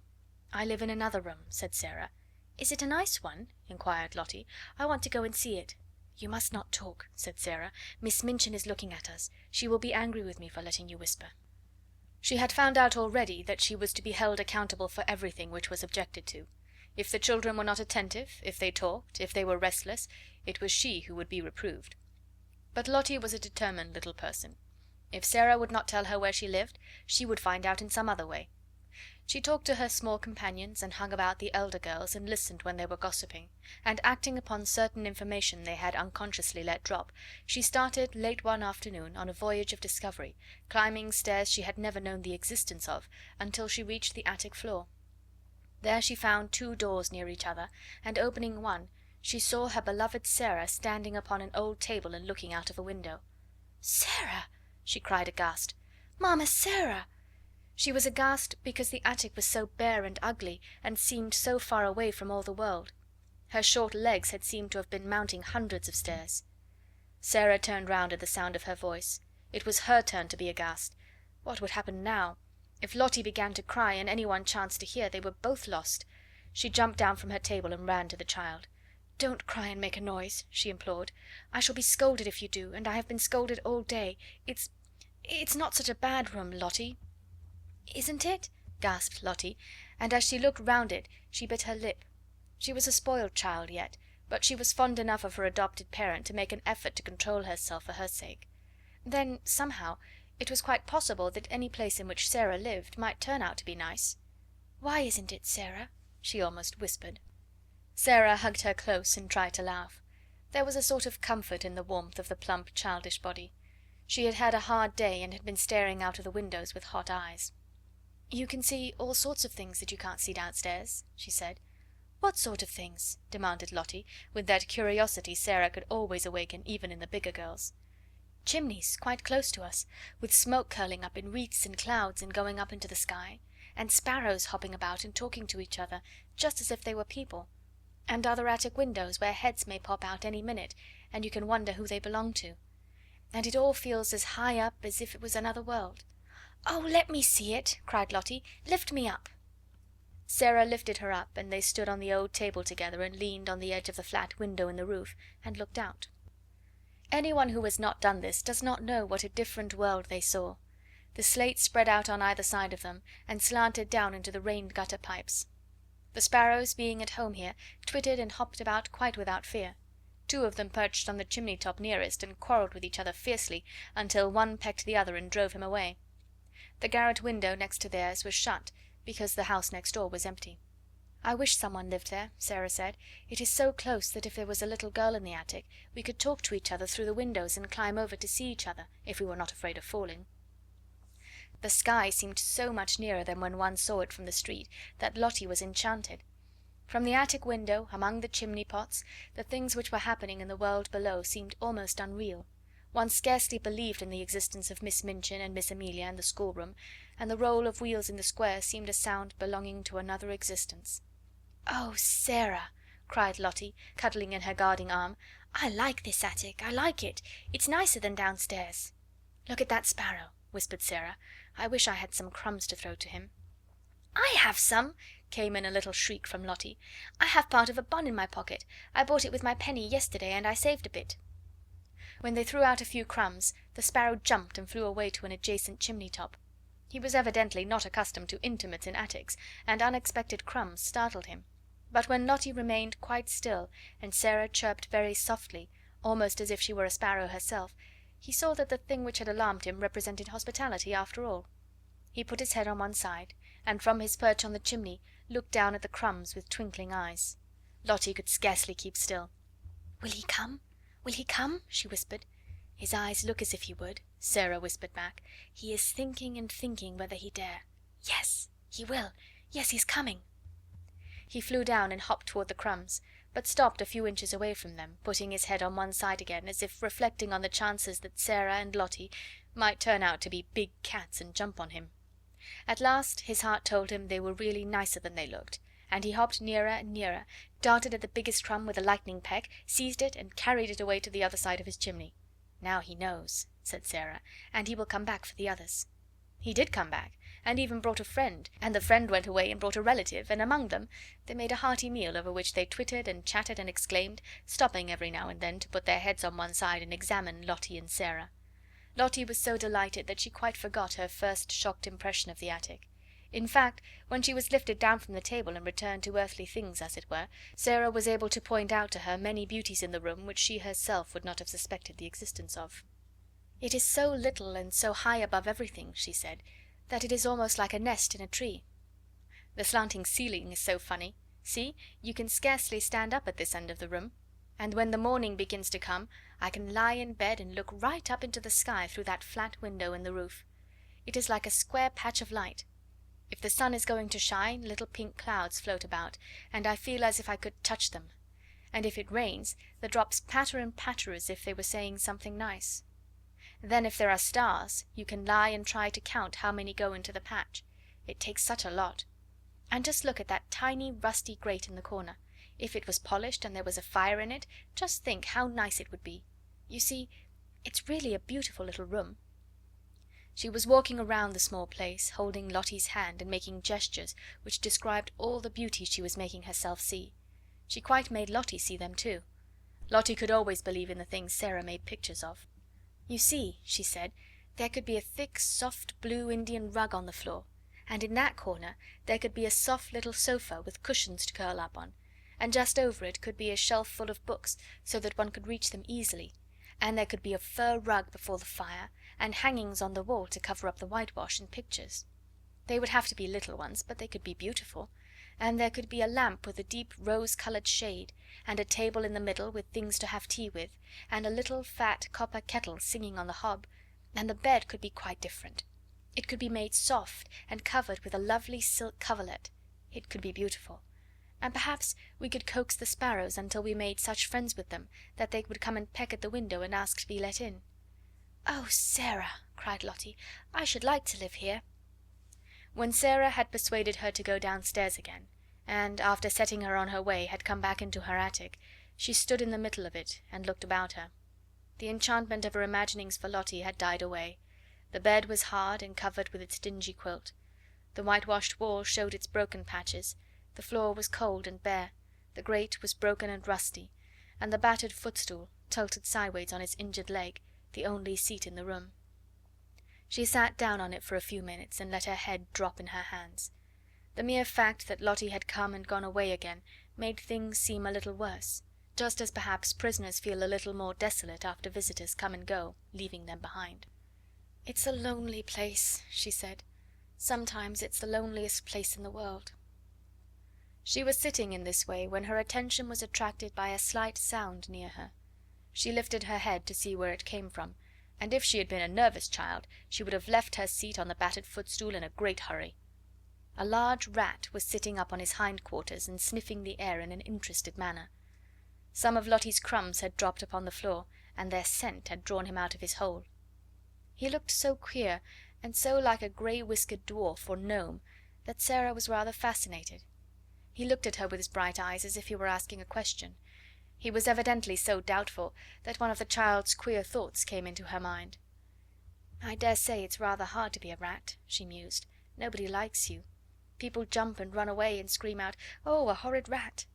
I shouldn't like people to scream and jump and say, 'Oh, a horrid Sarah!' the moment they saw me, and set traps for me and pretend they were dinner.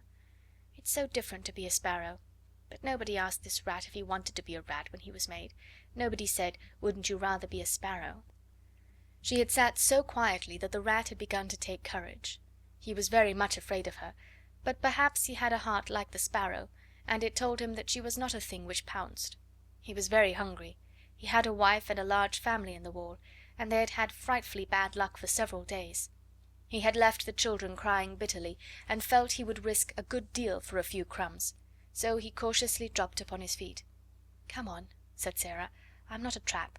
You can have them, poor thing. Prisoners in the Bastille used to make friends with rats. Suppose I make friends with you." How it is that animals understand things I do not know, but it is certain that they do understand. Perhaps there is a language which is not made of words, and everything in the world understands it. Perhaps there is a soul hidden in everything, and it can always speak, without even making a sound, to another soul. But whatsoever the reason, the Rat knew from that moment that he was safe, even though he was a rat. He knew that this young human being sitting on the red footstool would not jump up and terrify him with wild sharp noises, or throw heavy objects at him which, if they did not fall and crush him, would send him limping in his scurry back to his hole. He was really a very nice rat, and did not mean the least harm. When he had stood on his hind legs and sniffed the air, with his bright eyes fixed on Sarah, he had hoped that she would understand this, and would not begin by hating him as an enemy. When the mysterious thing which speaks without saying any words told him that she would not, he went softly toward the crumbs and began to eat them.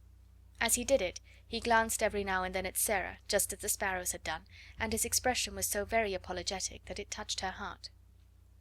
She sat and watched him without making any movement. One crumb was very much larger than the others. In fact, it could scarcely be called a crumb. It was evident that he wanted that piece very much, but it lay quite near the footstool, and he was still rather timid. "I believe he wants it to carry to his family in the war," Sarah thought. "If I do not stir at all, perhaps he will come and get it." She scarcely allowed herself to breathe, she was so deeply interested.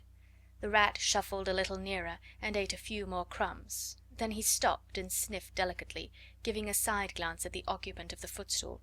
Then he darted at the piece of bun with something very like the sudden boldness of the sparrow, and the instant he had possession of it he fled back to the wall, slipped down a crack in the skirting board, and was gone. "I knew he wanted it for his children," said Sarah. "I do believe I could make friends with him." A week or so afterward, on one of the rare nights when Ermengarde found it safe to steal up to the attic, when she tapped on the door with the tips of her fingers, Sarah did not come to her for 2 or 3 minutes. There was, indeed, such a silence in the room at first that Ermengarde wondered if she could have fallen asleep. Then, to her surprise, she heard her utter a low little laugh and speak coaxingly to someone. "There," Ermengarde heard her say, "take it and go home, Melchisedec. Go home to your wife." Almost immediately Sarah opened the door, and when she did so she found Ermengarde standing with alarmed eyes upon the threshold. Who are you talking to, Sarah?" she gasped out. Sarah drew her in cautiously, but she looked as if something pleased and amused her. "You must promise not to be frightened, not to scream the least bit, or I can't tell you," she answered. Ermengarde felt almost inclined to scream on the spot, but managed to control herself. She looked all round the attic and saw no one, and yet Sarah had certainly been speaking to someone. She thought of ghosts. "Is it something that will frighten me?" she asked timorously. "Some people are afraid of them," said Sarah. "I was at first, but I am not now." "Was it a ghost?" quaked Ermengarde. "No," said Sarah, laughing. "It was my rat." Ermengarde made one bound and landed in the middle of the little dingy bed. She tucked her feet under her nightgown and the red shawl. She did not scream, but she gasped with fright. "Oh, oh!" she cried under her breath. "A rat! A rat!" "I was afraid you would be frightened," said Sarah, "but you needn't be. I am making him tame. He actually knows me and comes out when I call him. Are you too frightened to want to see him?" The truth was that as the days had gone on, and with the aid of scraps brought up from the kitchen, her curious friendship had developed, and she had gradually forgotten that the timid creature she was becoming familiar with was a mere rat. At first Ermengarde was too much alarmed to do anything but huddle in a heap upon the bed and tuck up her feet, but the sight of Sarah's composed little countenance, and the story of Melchisedec's first appearance, began at last to rouse her curiosity, and she leaned forward over the edge of the bed and watched Sarah go and kneel down by the hole in the skirting board. He won't run out quickly and jump on the bed, will he?" she said. "No," answered Sarah. "He's as polite as we are. He is just like a person. Now watch." She began to make a low whistling sound, so low and coaxing that it could only have been heard in entire stillness. She did it several times, and looked entirely absorbed in it. Ermengarde thought she looked as if she were working a spell. And at last, evidently in response to it, a grey-whiskered, bright head peeped out of the hole. Sarah had some crumbs in her hand. She dropped them, and Melchisedec came quietly forth and ate them. A piece of larger size than the rest he took and carried it in the most business-like manner back to his home. "You see," said Sarah, "that is for his wife and children. He's very nice. He only eats the little bits. After he goes back I can always hear his family squeaking for joy. There are 3 kinds of squeaks. One kind is the children's, and one is Mrs. Melchisedec's, and one is Melchisedec's own." Ermengarde began to laugh. "Oh, Sarah," she said, "you are queer, but you're nice." "I know I am queer," admitted Sarah cheerfully, "and I try to be nice." She rubbed her forehead with her little brown paw, and a puzzled, tender look came into her face. "Papa always laughed at me," she said, "but I liked it. He thought I was queer, but he liked me to make up things. I can't help making up things. If I didn't, I don't believe I could live." She paused and glanced around the attic. "I'm sure I couldn't live here," she added in a low voice. Ermengarde was interested, as she always was. "When you talk about things," she said, "they seem as if they grew real. You talk about Melchisedec as if he was a person." "He is a person," said Sarah. "He gets hungry and frightened just as we do, and he is married and has children. How do we know he doesn't think things just as we do? His eyes look as if he was a person.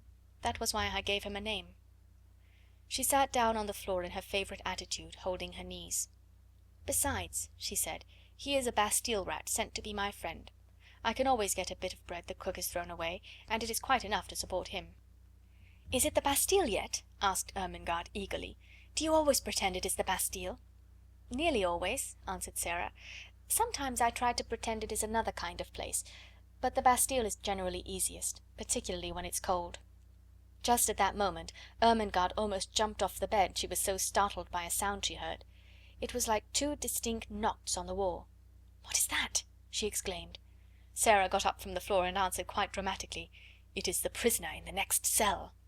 "Becky!" cried Ermengarde, enraptured. "Yes," said Sarah. "Listen. The 2 knocks meant, 'Prisoner, are you there?' She knocked 3 times on the wall herself, as if in answer. That means, 'Yes, I am here and all is well.' 4 knocks came from Becky's side of the wall. That means," explained Sarah, "'Then, fellow sufferer, we will sleep in peace. Good night.'"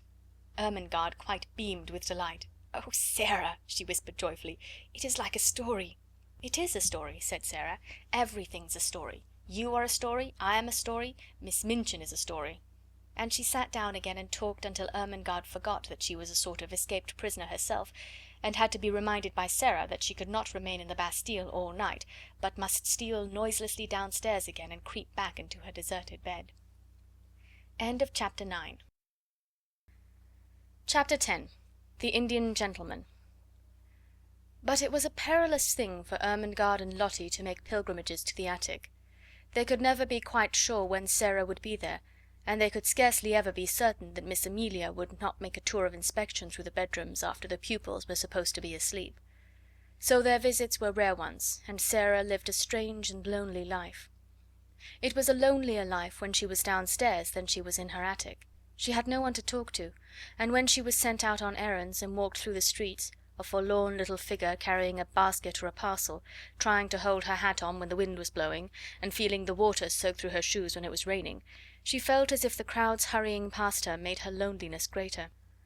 When she had been the Princess Sarah driving through the streets in her brougham, or walking attended by Mariette, the sight of her bright, eager little face and picturesque coats and hats had often caused people to look after her. A happy, beautifully cared for little girl naturally attracts attention. Shabby, poorly dressed children are not rare enough and pretty enough to make people turn round and look at them and smile. No one looked at Sarah in these days, and no one seemed to see her as she hurried along the crowded pavements. She had begun to grow very fast, and as she was dressed only in such clothes as the plainer remnants of her wardrobe would supply, she knew she looked very queer indeed. All her valuable garments had been disposed of, and such as had been left for her use she was expected to wear so long as she could put them on at all. Sometimes when she passed a shop window with a mirror in it, she almost laughed outright on catching a glimpse of herself, and sometimes her face went red and she bit her lip and turned away. In the evening, when she passed houses whose windows were lighted up, she used to look into the warm rooms and amuse herself by imagining things about the people she saw sitting before the fires or about the tables. It always interested her to catch glimpses of rooms before the shutters were closed. There were several families in the square in which Miss Minchin lived, with which she had become quite familiar in a way of her own. The one she liked best she called the Large Family. She called it the Large Family, not because the members of it were big, for indeed most of them were little, but because there were so many of them.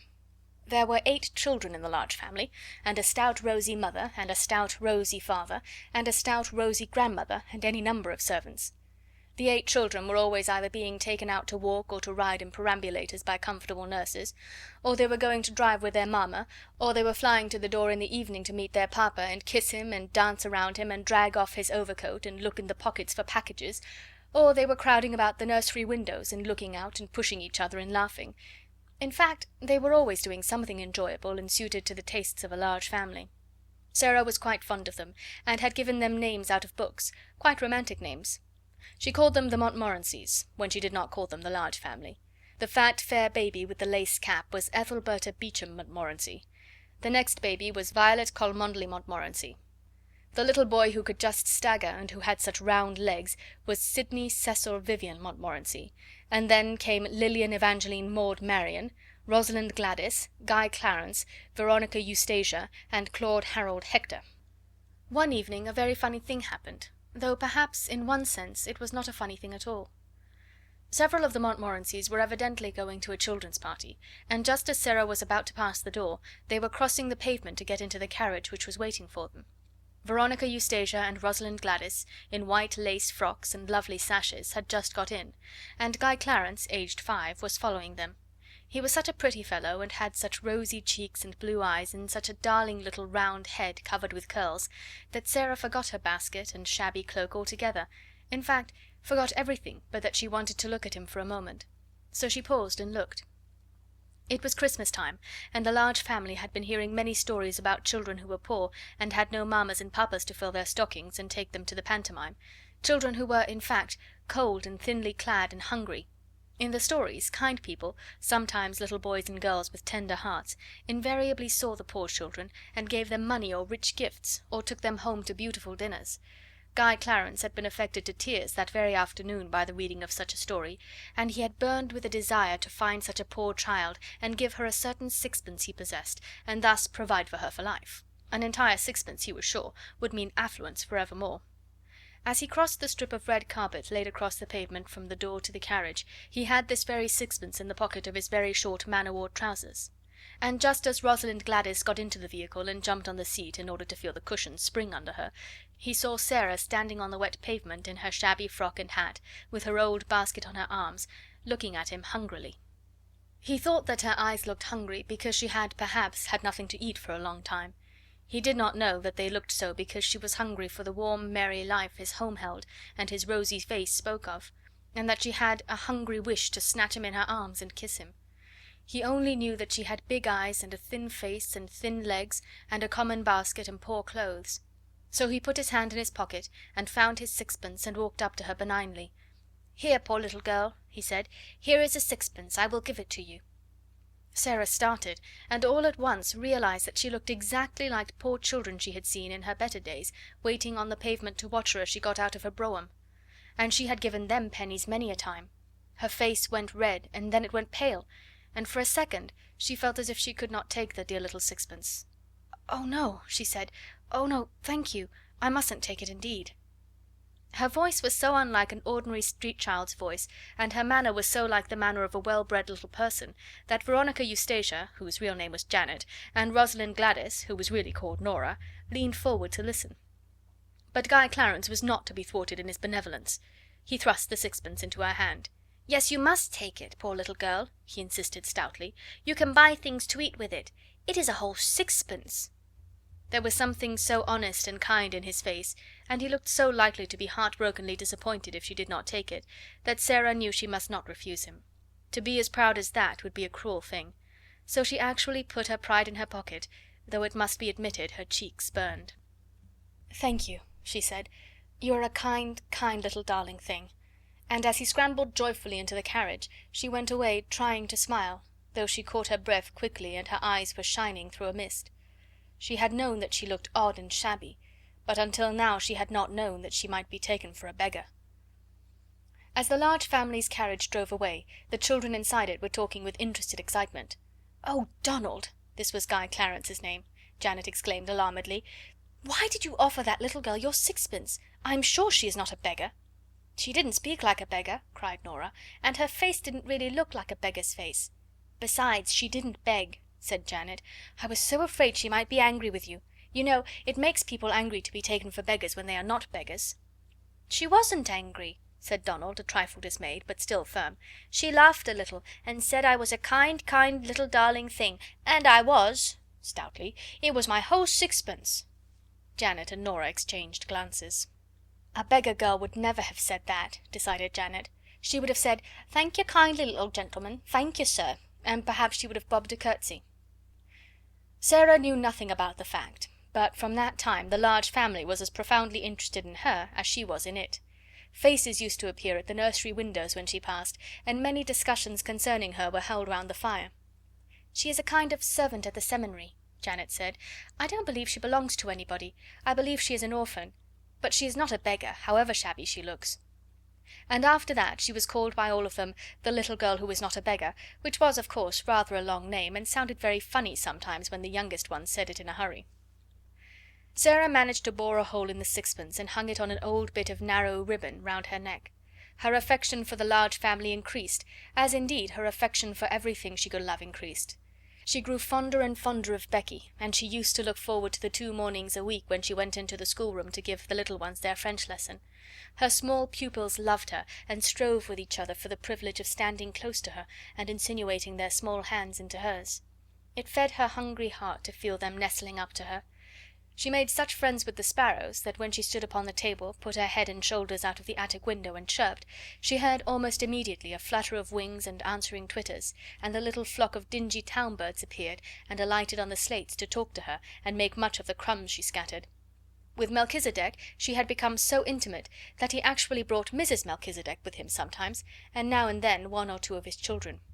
She used to talk to him, and somehow he looked quite as if he understood. There had grown in her mind a rather strange feeling about Emily, who always sat and looked on at everything. It arose in one of her moments of great desolateness. She would have liked to believe, or pretend to believe, that Emily understood and sympathized with her. She did not like to own to herself that her only companion could feel and hear nothing. She used to put her in a chair sometimes and sit opposite to her, on the old red footstool, and stare and pretend about her until her own eyes would grow large with something which was almost like fear, particularly at night when everything was so still, when the only sound in the attic was the occasional sudden scurry and squeak of Melchisedec's family in the wall. One of her pretends was that Emily was a kind of good witch who could protect her.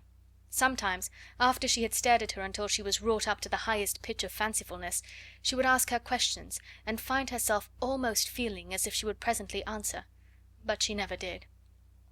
"As to answering, though," said Sarah, trying to console herself, "I don't answer very often. I never answer when I can help it. When people are insulting you, there is nothing so good for them as to not say a word, just to look at them and think. Miss Minchin turns pale with rage when I do it, Miss Amelia looks frightened, and so do the girls.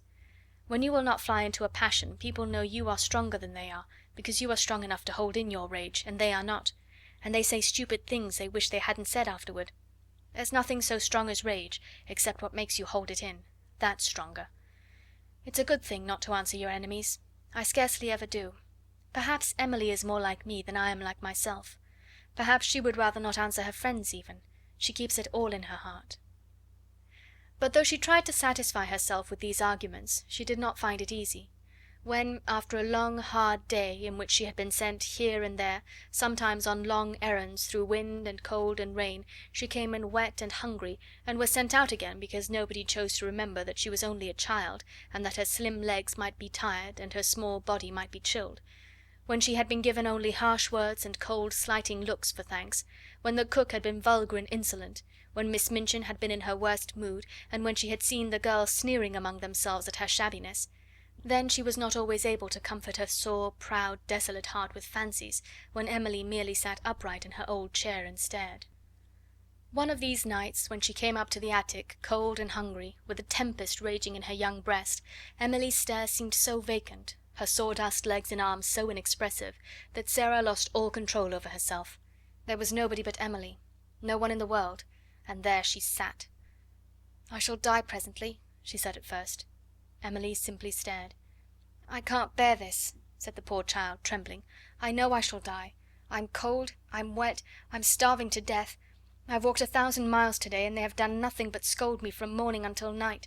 And because I could not find the last thing the cook sent me for, they would not give me any supper. Some men laughed at me because my old shoes made me slip down in the mud. I'm covered with mud now, and they laughed. Do you hear?" She looked at the staring glass eyes and complacent face, and suddenly a sort of heartbroken rage seized her. She lifted her little savage hand and knocked Emily off the chair, bursting into a passion of sobbing. Sarah, who never cried. "You're nothing but a doll," she cried. "Nothing but a doll, doll, doll. You care for nothing. You're stuffed with sawdust. You never had a heart. Nothing could ever make you feel. You're a doll." Emily lay on the floor, with her legs ignominiously doubled up over her head, and a new flat place on the end of her nose. But she was calm, even dignified. Sarah hid her face in her arms. The rats in the wall began to fight and bite each other and squeak and scramble. Melchizedek was chastising some of his family. Sarah's sobs gradually quieted themselves. It was so unlike her to break down that she was surprised at herself. After a while she raised her face and looked at Emily, who seemed to be gazing at her round the side of one angle, and somehow, by this time, actually with a kind of glassy-eyed sympathy. Sarah bent and picked her up. Remorse overtook her. She even smiled at herself, a very little smile. "You can't help being a doll," she said with a resigned sigh, "any more than Lavinia and Jessie can help not having any sense. We're not all made alike. Perhaps you do your sawdust best." And she kissed her, and shook her clothes straight, and put her back upon her chair. She had wished very much that some one would take the empty house next door. She wished it because of the attic window which was so near hers. It seemed as if it would be so nice to see it propped open some day, and a head and shoulders rising out of the square aperture. If it looked a nice head, she thought, I might begin by saying good morning, and all sorts of things might happen. But of course it's not really likely that anyone but under-servants would sleep there. One morning, on turning the corner of the square after a visit to the grocer's, the butcher's, and the baker's, she saw to her great delight that during her rather prolonged absence a van full of furniture had stopped before the next house, the front doors were thrown open, and men in shirt-sleeves were going in and out carrying heavy packages and pieces of furniture. "It's taken," she said. "It really is taken. Oh, I do hope a nice head will look out of the attic window." She would almost have liked to join the group of loiterers who had stopped on the pavement to watch the things carried in. She had an idea that if she could see some of the furniture she could guess something about the people it belonged to. "Miss Minchin's tables and chairs are just like her," she thought. "I remember thinking that the first minute I saw her, even though I was so little. I told Papa afterward, and he laughed and said it was true. I'm sure the Large family had fat, comfortable armchairs and sofas, and I can see that their red flowery wallpaper is exactly like them. It's warm and cheerful and kind-looking and happy." She was sent out for parsley to the greengrocer's later in the day, and when she came up the area steps her heart gave quite a quick beat of recognition. Several pieces of furniture had been set out of the van upon the pavement. There was a beautiful table of elaborately wrought teakwood, and some chairs and a screen covered with rich oriental embroidery. The sight of them gave her a weird homesick feeling. She had seen things so like them in India. One of the things Miss Minchin had taken from her was a carved teakwood desk her father had sent her. "They're beautiful things," she said. "They look as if they ought to belong to a nice person. All the things look rather grand. I suppose it is a rich family." The vans of furniture came and were unloaded and gave place to others all the day. Several times it so happened that Sarah had an opportunity of seeing things carried in. It became plain that she had been right in guessing that the newcomers were people of large means. All the furniture was rich and beautiful, and a great deal of it was oriental. Wonderful rugs and draperies and ornaments were taken from the vans, many pictures and books enough for a library. Among other things was a superb god Buddha in a splendid shrine. Someone in the family must have been in India, Sarah thought. They have got used to Indian things and like them. I am glad. I shall feel as if they were friends, even if a head never looks out of the attic window. When she was taking in the evening's milk for the cook, there was really no odd job she was not called upon to do. She saw something occur which made the situation more interesting than ever. The handsome, rosy man who was the father of the large family walked across the square in the most matter-of-fact manner and ran up the stairs of the next door house. He ran up them as if he felt quite at home and expected to run up and down them many a time in the future. He stayed inside quite a long time, and several times came out and gave directions to the workmen, as if he had a right to do so. It was quite certain that he was in some intimate way connected with the newcomers, and was acting for them. "If the new people have children," Sarah speculated, "the large family will be sure to come and play with them, and they might come up into the attic just for fun." At night, after her work was done, Becky came in to see her fellow prisoner and bring her news. "It's an Indian gentleman that's coming to live next door, miss," she said. "I don't know whether he's a black gentleman or not, but he's an Indian one. He's very rich, and he's ill, and the gentleman of the large family's his lawyer. He's had a lot of trouble, and it's made him ill and low in his mind. He worships idols, miss. He's an heathen and bows down to wood and stone. I seen an idol being carried in for him to worship. Somebody had ought to send him a track. You can get a track for a penny." Sarah laughed a little. "I don't believe he worships that idol," she said. "Some people like to keep them to look at because they're interesting. My papa had a beautiful one, and he did not worship it." But Becky was rather inclined to prefer to believe that the new neighbour was an heathen. It sounded so much more romantic than that he should merely be the ordinary kind of gentleman who went to church with a prayer book. She sat and talked long that night of what he would be like, of what his wife would be like if he had one, and of what his children would be like if they had children. Sarah saw that privately she could not help hoping very much that they would all be black and would wear turbans, and above all that, like their parent, they would all be heathens. "I never lived next door to no heathens, miss," she said. "I should like to see what sort of ways they'd have." It was several weeks before her curiosity was satisfied, and then it was revealed that the new occupant had neither wife nor children.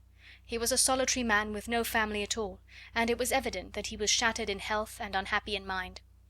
A carriage drove up one day and stopped before the house. When the footman dismounted from the box and opened the door, the gentleman who was the father of the large family got out first. After him there descended a nurse in uniform, then came down the steps 2 men servants.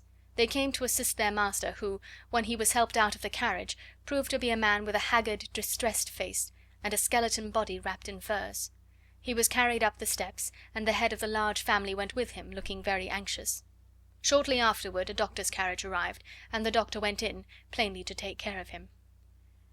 "There is such a yellow gentleman next door, Sarah," Lottie whispered at the French class afterward. "Do you think he's a Chinese? The geography says that Chinese men are yellow." "No, he is not Chinese," Sarah whispered back. "He is very ill. Go on with your exercise, Lottie. Non, monsieur, je n'ai pas le canif de mon oncle." That was the beginning of the story of the Indian gentleman. End of chapter 10. Chapter 11. Ramdas. There were fine sunsets even in the square sometimes. One could only see parts of them, however, between the chimneys and over the roofs. From the kitchen windows one could not see them at all, and could only guess that they were going on because the bricks looked warm and the air rosy or yellow for a while, or perhaps one saw a blazing glow strike a particular pane of glass somewhere. There was, however, one place from which one could see all the splendour of them, the piles of red or gold clouds in the west, or the purple ones edged with dazzling brightness, or the little fleecy floating ones tinged with rose colour, and looking like flights of pink doves scurrying across the blue in a great hurry if there was a wind. The place where one could see all this, and seem at the same time to breathe a purer air, was, of course, the attic window. When the square suddenly seemed to begin to glow in an enchanted way, and look wonderful in spite of its sooty trees and railings, Sarah knew something was going on in the sky, and when it was at all possible to leave the kitchen without being missed or called back, she invariably stole away and crept up the flights of stairs, and, climbing on the old table, got her head and body as far out of the window as possible. When she had accomplished this, she always drew a long breath and looked all around her. It used to seem as if she had all the sky and the world to herself. No one else ever looked out of the other attics. Generally the skylights were closed, but even if they were propped open to admit air, no one seemed to come near them. And there Sarah would stand, sometimes turning her face upward to the blue, which seemed so friendly and near, just like a lovely vaulted ceiling, sometimes watching the west and all the wonderful things that happened there, the clouds melting or drifting or waiting softly to be changed pink or crimson or snow white or purple or pale dove grey. Sometimes they made islands, or great mountains enclosing lakes of deep turquoise blue, or liquid amber, or chrysoprase green. Sometimes dark headlands jutted into strange lost seas. Sometimes slender strips of wonderful lands joined other wonderful lands together. There were places where it seemed that one could run or climb or stand and wait to see what was coming next, until, perhaps as it all melted, one could float away.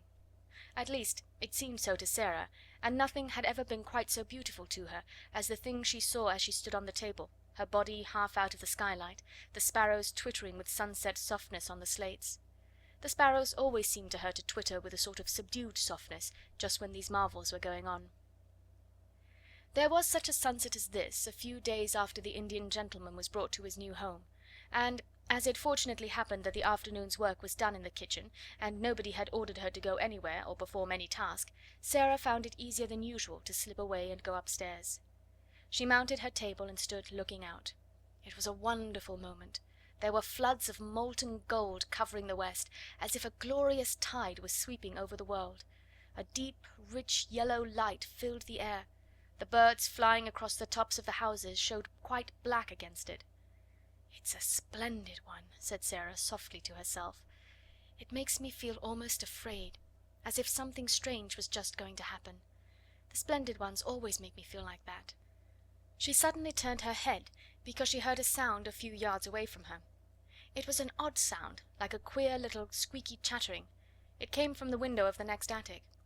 Someone had come to look at the sunset as she had. There was a head and a part of a body emerging from the skylight, but it was not the head or body of a little girl or a housemaid. It was the picturesque, white swathed form and dark-faced, gleaming-eyed, white-turbaned head of a native Indian manservant. "Alaska," Sarah said to herself quickly, and the sound she had heard came from a small monkey he held in his arms, as if he were fond of it, and which was snuggling and chattering against his breast. As Sarah looked toward him, he looked toward her. The first thing she thought was that his dark face looked sorrowful and homesick. She felt absolutely sure that he had come up to look at the sun, because he had seen it so seldom in England that he longed for a sight of it. She looked at him interestedly for a second, and then smiled across the slates. She had learned to know how comforting a smile, even from a stranger, may be.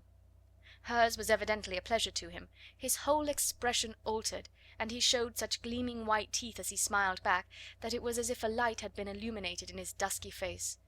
The friendly look in Sarah's eyes was always very effective when people felt tired or dull. It was perhaps in making his salute to her that he loosened his hold on the monkey. He was an impish monkey and always ready for adventure, and it is probable that the sight of a little girl excited him. He suddenly broke loose, jumped onto the slates, ran across them chattering, and actually leapt onto Sarah's shoulder, and from there down into her attic room. It made her laugh and delighted her, but she knew he must be restored to his master, if the Lascar was his master, and she wondered how this was to be done. Would he let her catch him, or would he be naughty and refuse to be caught, and perhaps get away and run off over the roofs and be lost? That would not do at all. Perhaps he belonged to the Indian gentleman, and the poor man was fond of him. She turned to the Lascar, feeling glad that she remembered still some of the Hindustani she had learned when she lived with her father. She could make the man understand. She spoke to him in the language he knew. "Will he let me catch him?" she asked. She thought she had never seen more surprise and delight than the dark face expressed when she spoke in the familiar tongue. The truth was that the poor fellow felt as if his gods had intervened, and the kind little voice came from heaven itself.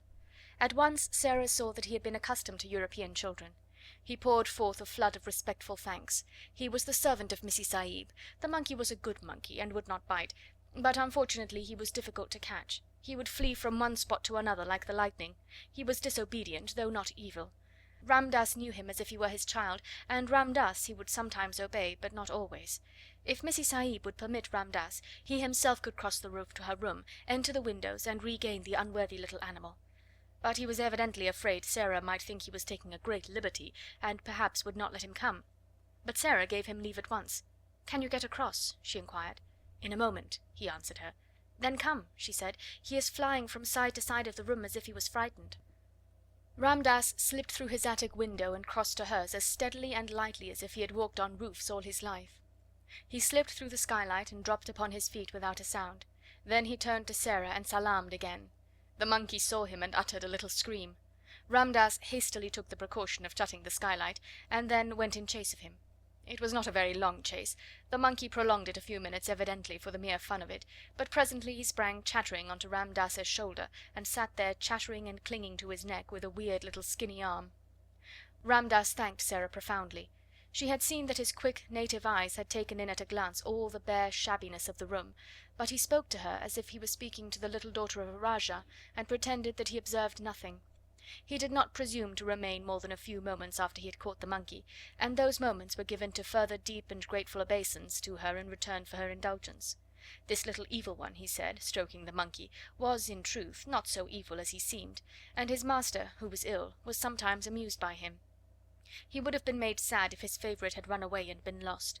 Then he salaamed once more, and got through the skylight and crossed the slates again with as much agility as the monkey himself had displayed. When he had gone, Sarah stood in the middle of her attic and thought of many things his face and his manner had brought back to her. The sight of his native costume and the profound reverence of his manner stirred all her past memories. It seemed a strange thing to remember that she, the drudge whom the cook had said insulting things to an hour ago, had only a few years ago been surrounded by people who all treated her as Ram Dass had treated her, who salaamed when she went by, whose foreheads almost touched the ground when she spoke to them, who were her servants and her slaves. It was like a sort of dream. It was all over, and it could never come back. It certainly seemed that there was no way in which any change could take place. She knew what Miss Minchin intended that her future should be.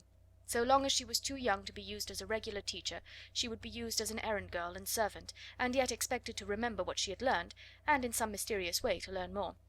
The greater number of her evenings she was supposed to spend at study, and at various indefinite intervals she was examined, and knew that she would have been severely admonished if she had not advanced as was expected of her. The truth, indeed, was that Miss Minchin knew that she was too anxious to learn to require teachers. Give her books, and she would devour them and end by knowing them by heart.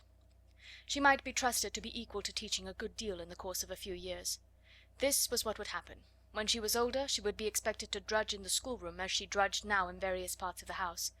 They would be obliged to give her more respectable clothes, but they would be sure to be plain and ugly, and to make her look somehow like a servant. That was all there seemed to be to look forward to, and Sarah stood quite still for several minutes and thought it over. Then a thought came back to her which made the colour rise in her cheek, and a spark light itself in her eyes. She straightened her thin little body and lifted her head. "Whatever comes," she said, "cannot alter one thing. If I am a princess in rags and tatters, I can be a princess inside. It would be easy to be a princess if I were dressed in cloth of gold, but it is a great deal more of a triumph to be one all the time when no one knows it. There was Marie Antoinette when she was in prison, and her throne was gone, and she had only a black gown on, and her hair was white, and they insulted her and called her the Widow Capet. She was a great deal more like a queen then than when she was so gay and everything was so grand. I like her best then. Those howling mobs of people did not frighten her. She was stronger than they were, even when they cut her head off." This was not a new thought, but quite an old one by this time. It had consoled her through many a bitter day, and she had gone about the house with an expression in her face which Miss Minchin could not understand, and which was a source of great annoyance to her, as it seemed as if the child were mentally living a life which held her above the rest of the world. It was as if she scarcely heard the rude and acid things said to her, or if she heard them, she did not care for them at all. Sometimes, when she was in the midst of some harsh, domineering speech, Miss Minchin would find the still, unchildish eyes fixed upon her with something like a proud smile in them. At such times she did not know that Sarah was saying to herself, "You don't know that you are saying these things to a princess, and that if I chose I could wave my hand and order you to execution. I only spare you because I am a princess, and you are a poor, stupid, unkind, vulgar old thing, and don't know any better."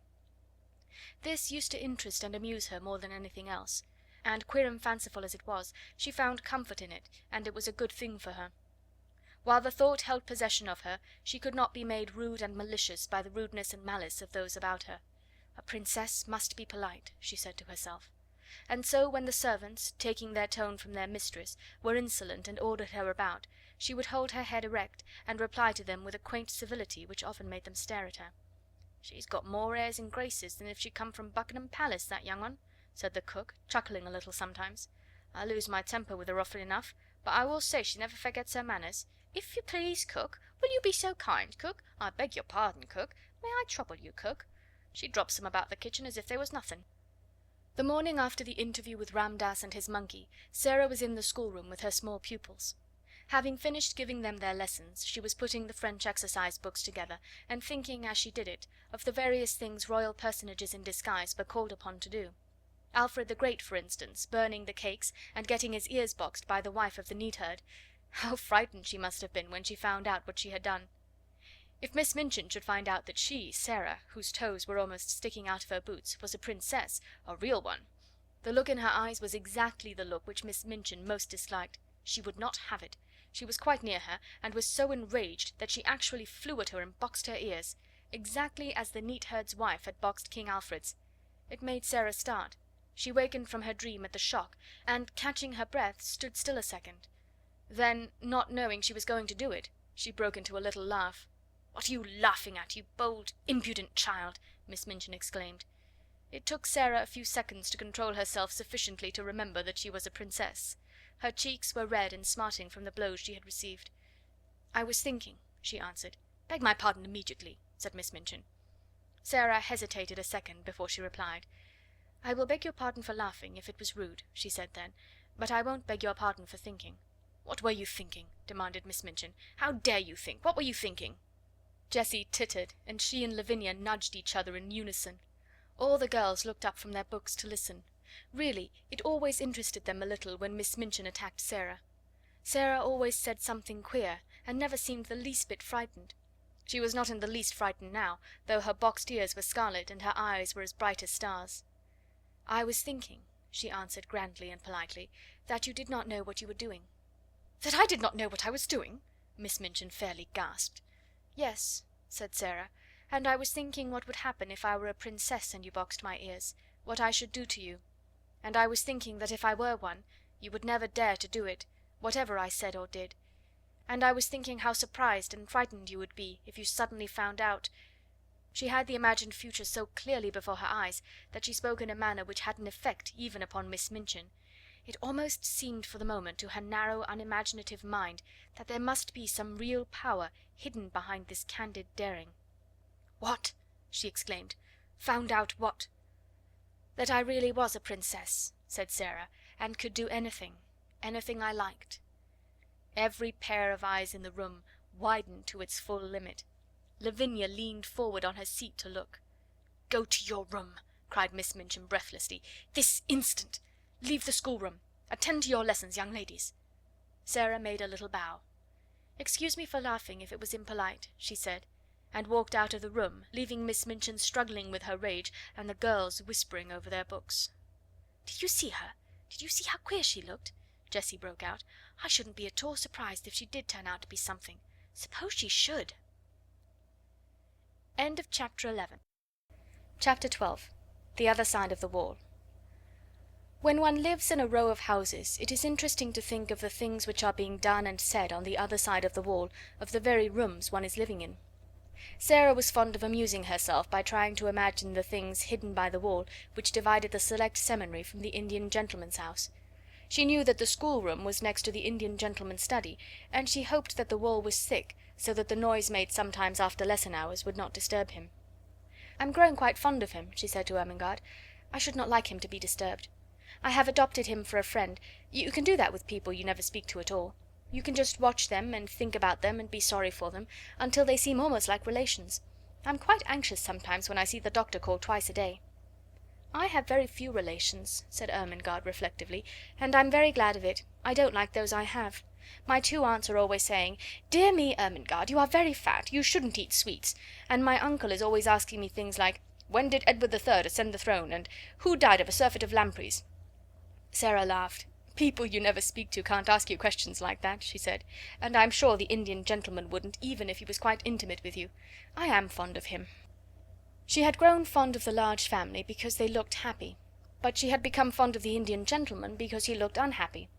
He had evidently not fully recovered from some very severe illness. In the kitchen, where, of course, the servants, through some mysterious means, knew everything, there was much discussion of his case. He was not an Indian gentleman really, but an Englishman who had lived in India. He had met with great misfortunes which had for a time so imperilled his whole fortune that he had thought himself ruined and disgraced for ever. The shock had been so great that he had almost died of brain fever, and ever since he had been shattered in health, though his fortunes had changed and all his possessions had been restored to him. His trouble and peril had been connected with mines. "And mines with diamonds in 'em," said the cook. "No savings of mine never goes into no mines, particularly diamond ones," with a side glance at Sarah. "We all know something of them." He felt as my papa felt, Sarah thought. He was ill as my papa was, but he did not die. So her heart was more drawn to him than before. When she was sent out at night she used sometimes to feel quite glad, because there was always a chance that the curtains of the house next door might not yet be closed, and she could look into the warm room and see her adopted friend. When no one was about she used sometimes to stop and, holding to the iron railings, wish him good night, as if he could hear her. Perhaps you can feel if you can't hear, was her fancy. Perhaps kind thoughts reach people somehow, even through windows and doors and walls. Perhaps you feel a little warm and comforted, and don't know why, when I am standing here in the cold and hoping you will get well and happy again. "I am so sorry for you," she would whisper in an intense little voice. "I wish you had a little missus who could pet you as I used to pet papa when he had a headache. I should like to be your little missus myself, poor dear. Good night. Good night. God bless you." She would go away feeling quite comforted and a little warmer herself. Her sympathy was so strong that it seemed as if it must reach him somehow as he sat alone in his armchair by the fire, nearly always in a great dressing gown, and nearly always with his forehead resting in his hand, as he gazed hopelessly into the fire. He looked to Sarah like a man who had a trouble on his mind still, not merely like one whose troubles lay all in the past. "He always seems as if he were thinking of something that hurts him now," she said to herself. "But he has got his money back, and he will get over his brain fever in time, so he ought not to look like that. I wonder if there is something else." If there was something else, something even servants did not hear of, she could not help believing that the father of the Large family knew it, the gentleman she called Mr. Montmorency. Mr. Montmorency went to see him often, and Mrs. Montmorency and all the little Montmorencys went too, though less often. He seemed particularly fond of the two elder little girls, the Janet and Nora who had been so alarmed when their small brother Donald had given Sarah his sixpence. He had, in fact, a very tender place in his heart for all children, and particularly for little girls. Janet and Nora were as fond of him as he was of them, and looked forward with the greatest pleasure to the afternoons when they were allowed to cross the square and make their well-behaved little visits to him. They were extremely decorous little visits, because he was an invalid. "He is a poor thing," said Janet, "and he says we cheer him up. We try to cheer him up very quietly." Janet was the head of the family, and kept the rest of it in order. It was she who decided when it was discreet to ask the Indian gentleman to tell stories about India, and it was she who said when he was tired, and it was time to steal quietly away, and tell Ramdass to go to him. They were very fond of Ramdass. He could have told any number of stories if he had been able to speak anything but Hindustani. The Indian gentleman's real name was Mr. Carrisford, and Janet told Mr. Carrisford about the encounter with the little girl who was not a beggar. He was very much interested, and all the more so when he heard from Ramdass of the adventure of the monkey on the roof. Ramdass made for him a very clear picture of the attic and its desolateness, of the bare floor and broken plaster, the rusty empty grate, and the hard narrow bed. "Carmichael," he said to the father of the Large family, after he had heard this description, "I wonder how many of the attics in this square are like that one, and how many wretched little servant girls sleep on such beds, while I toss on my down pillows, loaded and harassed by wealth that is, most of it, not mine." "My dear fellow," Mr. Carmichael answered cheerily, "the sooner you cease tormenting yourself the better it will be for you. If you possessed all the wealth of all the Indies, you could not set right all the discomforts in the world, and if you began to refurnish all the attics in this square, there would still remain all the attics in all the other squares and streets to put in order, and there you are." Mr. Carrisford sat and bit his nails as he looked into the glowing bed of coals in the grate.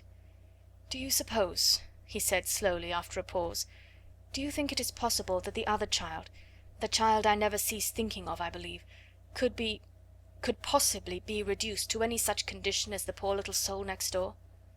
Mr. Carmichael looked at him uneasily. He knew that the worst thing the man could do for himself, for his reason and his health, was to begin to think in that particular way of this particular subject. "If the child at Madame Pascal's school in Paris was the one you are in search of," he answered soothingly, "she would seem to be in the hands of people who can afford to take care of her. They adopted her because she had been the favourite companion of their little daughter who died. They had no other children, and Madame Pascal said that they were extremely well-to-do Russians." "And the wretched woman actually did not know where they had taken her!" exclaimed Mr. Carrisford. Mr. Carmichael shrugged his shoulders.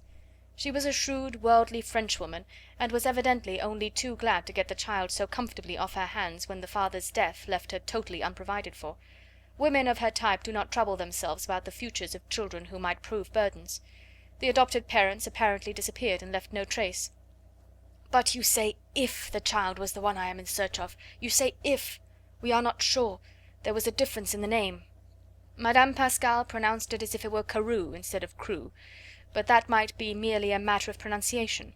The circumstances were curiously similar. An English officer in India had placed his motherless little girl at the school. He had died suddenly after losing his fortune." Mr. Carmichael paused a moment, as if a new thought had occurred to him. "Are you sure the child was left at a school in Paris? Are you sure it was Paris?"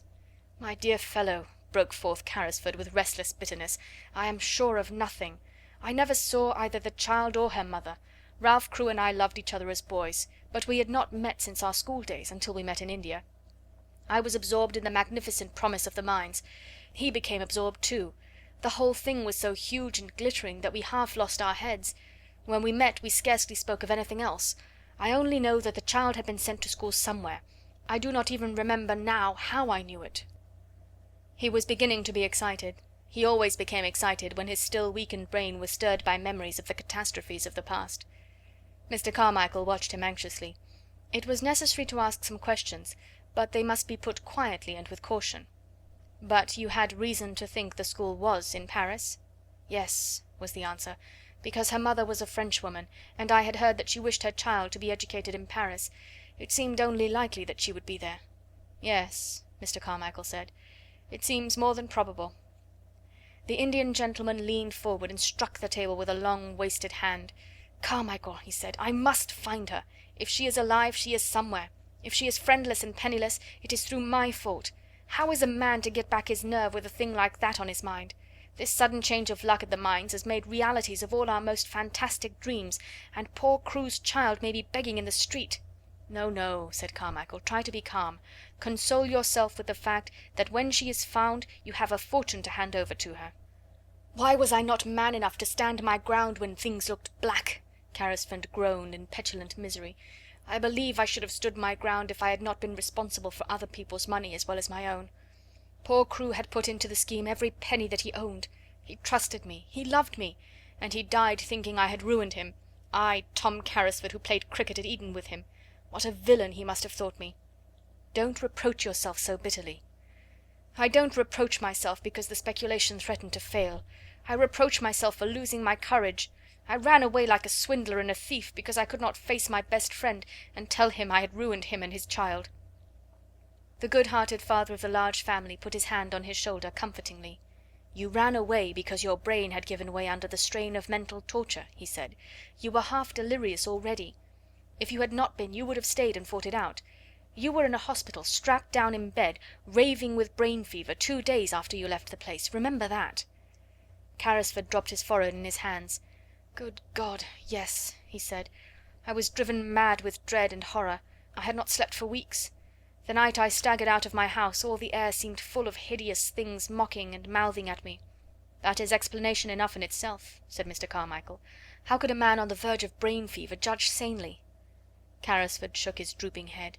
"And when I returned to consciousness poor Crewe was dead and buried, and I seemed to remember nothing.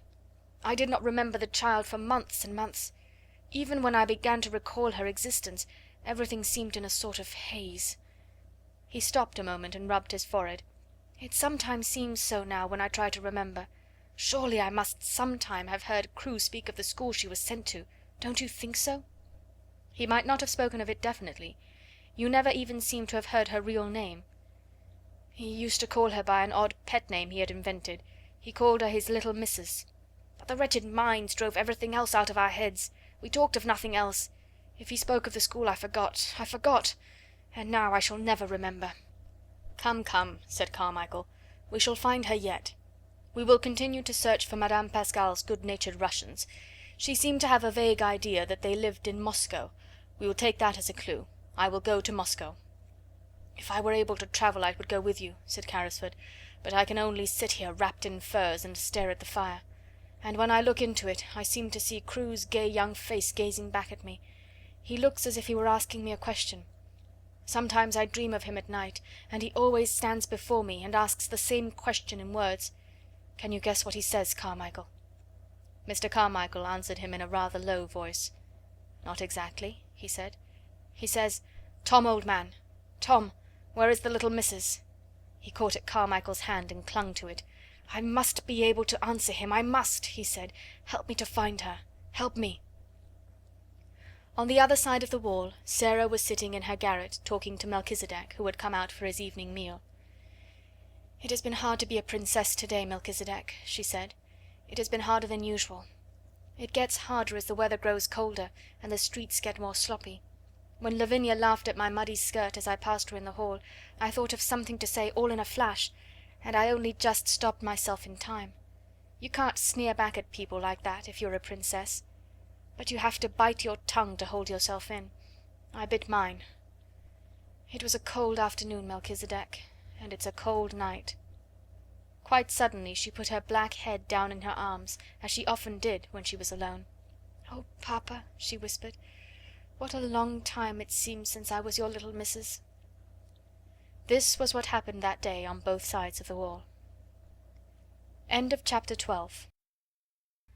Chapter 13. One of the Populace.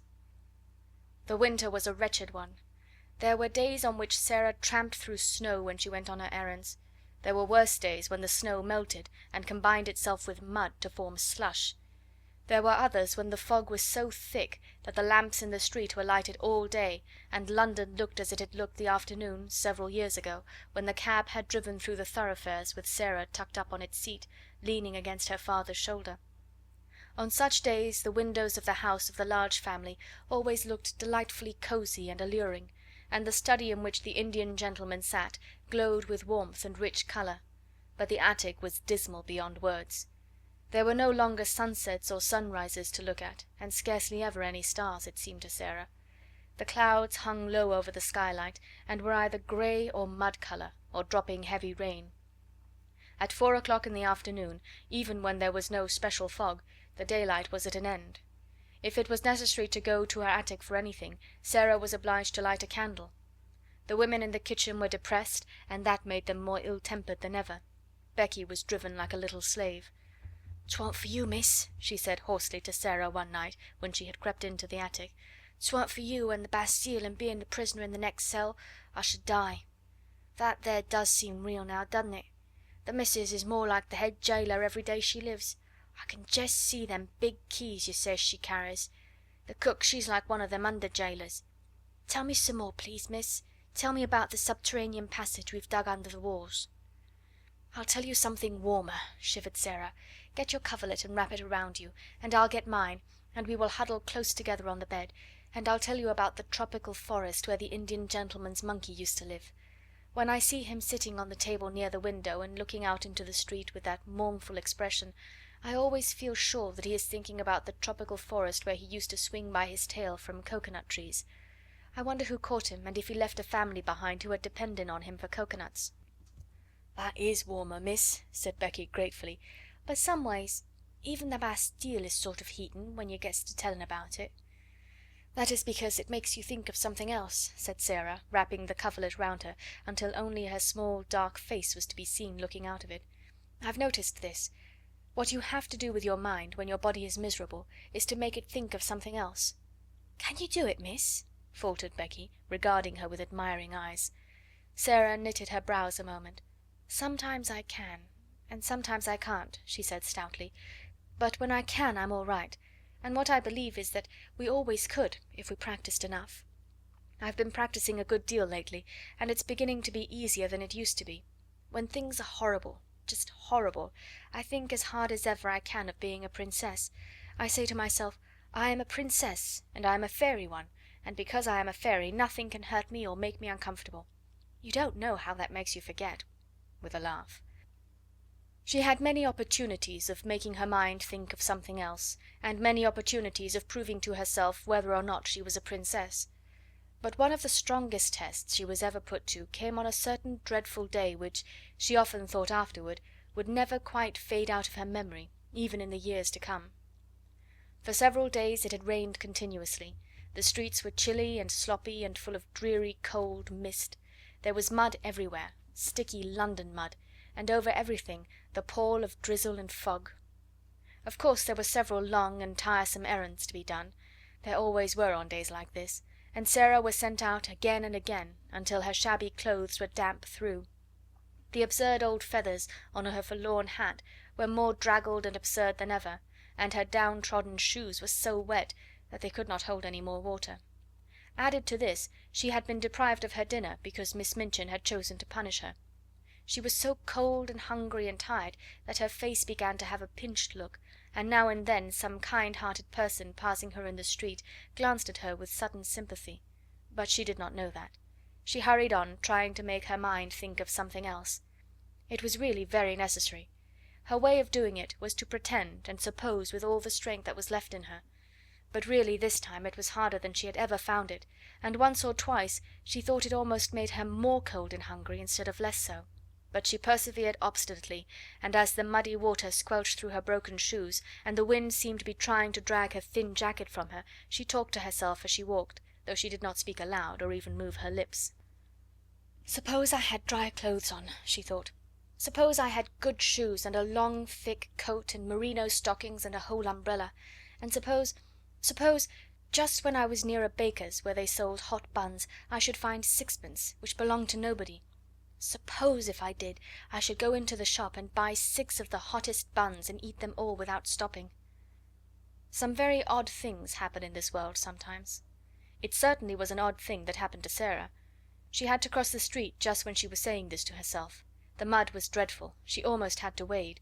She picked her way as carefully as she could, but she could not save herself much. Only in picking her way she had to look down at her feet in the mud, and in looking down, just as she reached the pavement, she saw something shining in the gutter. It was actually a piece of silver, a tiny piece trodden upon by many feet, but still with spirit enough left to shine a little. Not quite a sixpence, but the next thing to it, a 4-penny piece. In 1 second it was in her cold little red and blue hand. "Oh!" she gasped, "it's true, it is true!" And then, if you will believe me, she looked straight at the shop directly facing her, and it was a baker's shop, and a cheerful, stout, motherly woman with rosy cheeks was putting into the window a tray of delicious, newly baked buns, fresh from the oven, large, plump, shiny buns with currants in them.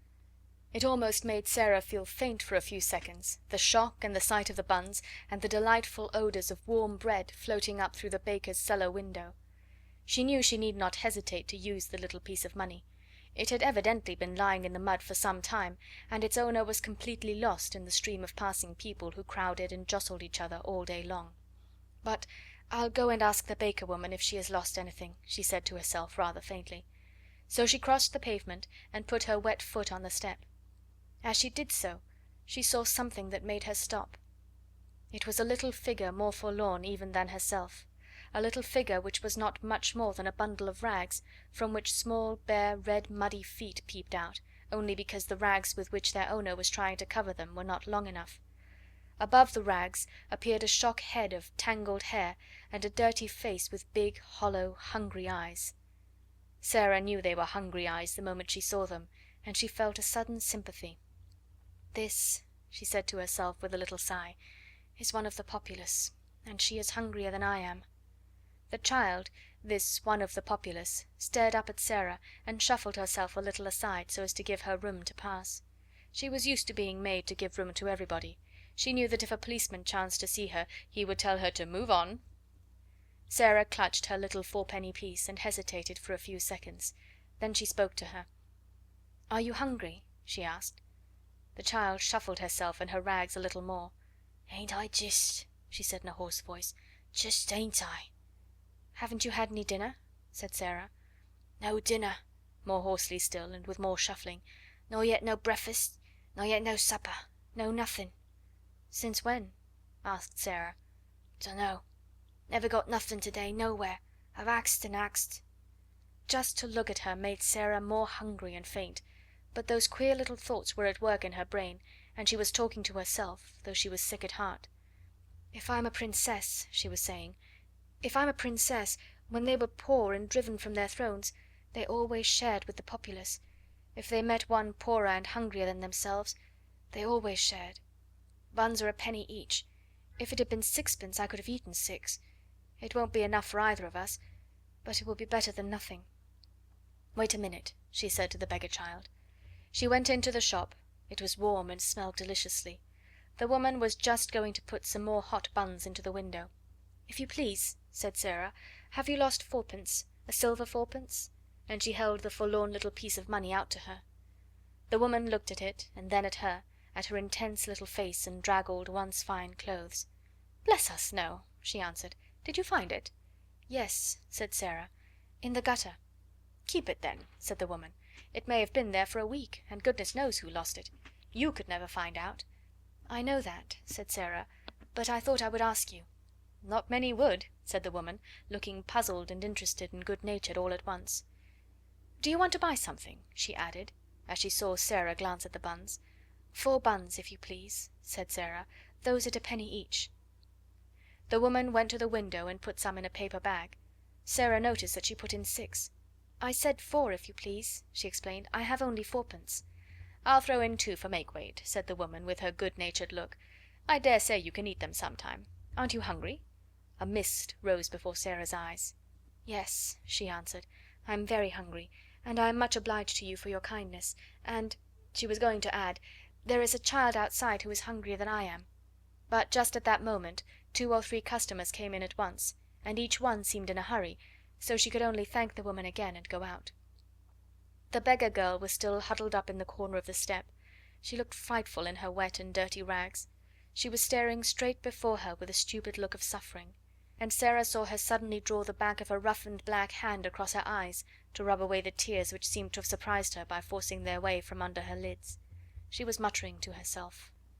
Sarah opened the paper bag and took out one of the hot buns, which had already warmed her own cold hands a little. "See," she said, putting the bun in the ragged lap, "this is nice and hot. Eat it, and you will not feel so hungry." The child started and stared up at her, as if such sudden, amazing good luck almost frightened her. Then she snatched up the bun and began to cram it into her mouth with great wolfish bites. "Oh my! Oh my!" Sarah heard her say hoarsely in wild delight. "Oh my!" Sarah took out 3 more buns and put them down. The sound in the hoarse, ravenous voice was awful. "She is hungrier than I am," she said to herself. "She's starving." But her hand trembled when she put down the 4th bun. "I'm not starving," she said, and she put down the 5th. The little ravening London savage was still snatching and devouring when she turned away. She was too ravenous to give any thanks, even if she had ever been taught politeness, which she had not. She was only a poor little wild animal. "Good-bye," said Sarah. When she reached the other side of the street she looked back. The child had a bun in each hand, and had stopped in the middle of a bite to watch her. Sarah gave her a little nod, and the child, after another stare, a curious lingering stare, jerked her shaggy head in response, and until Sarah was out of sight she did not take another bite or even finish the one she had begun.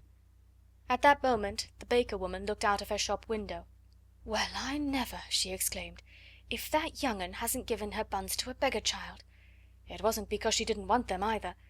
Well, well, she looked hungry enough. I'd give something to know what she did it for." She stood behind her window for a few moments and pondered. Then her curiosity got the better of her. She went to the door and spoke to the beggar child. "Who gave you those buns?" she asked her. The child nodded her head towards Sarah's vanishing figure. "What did she say?" inquired the woman. "Asked me if I was hungry," replied the hoarse voice. "What did you say?" "Said I was, just." "And then she came in and got the buns and gave them to you, did she?"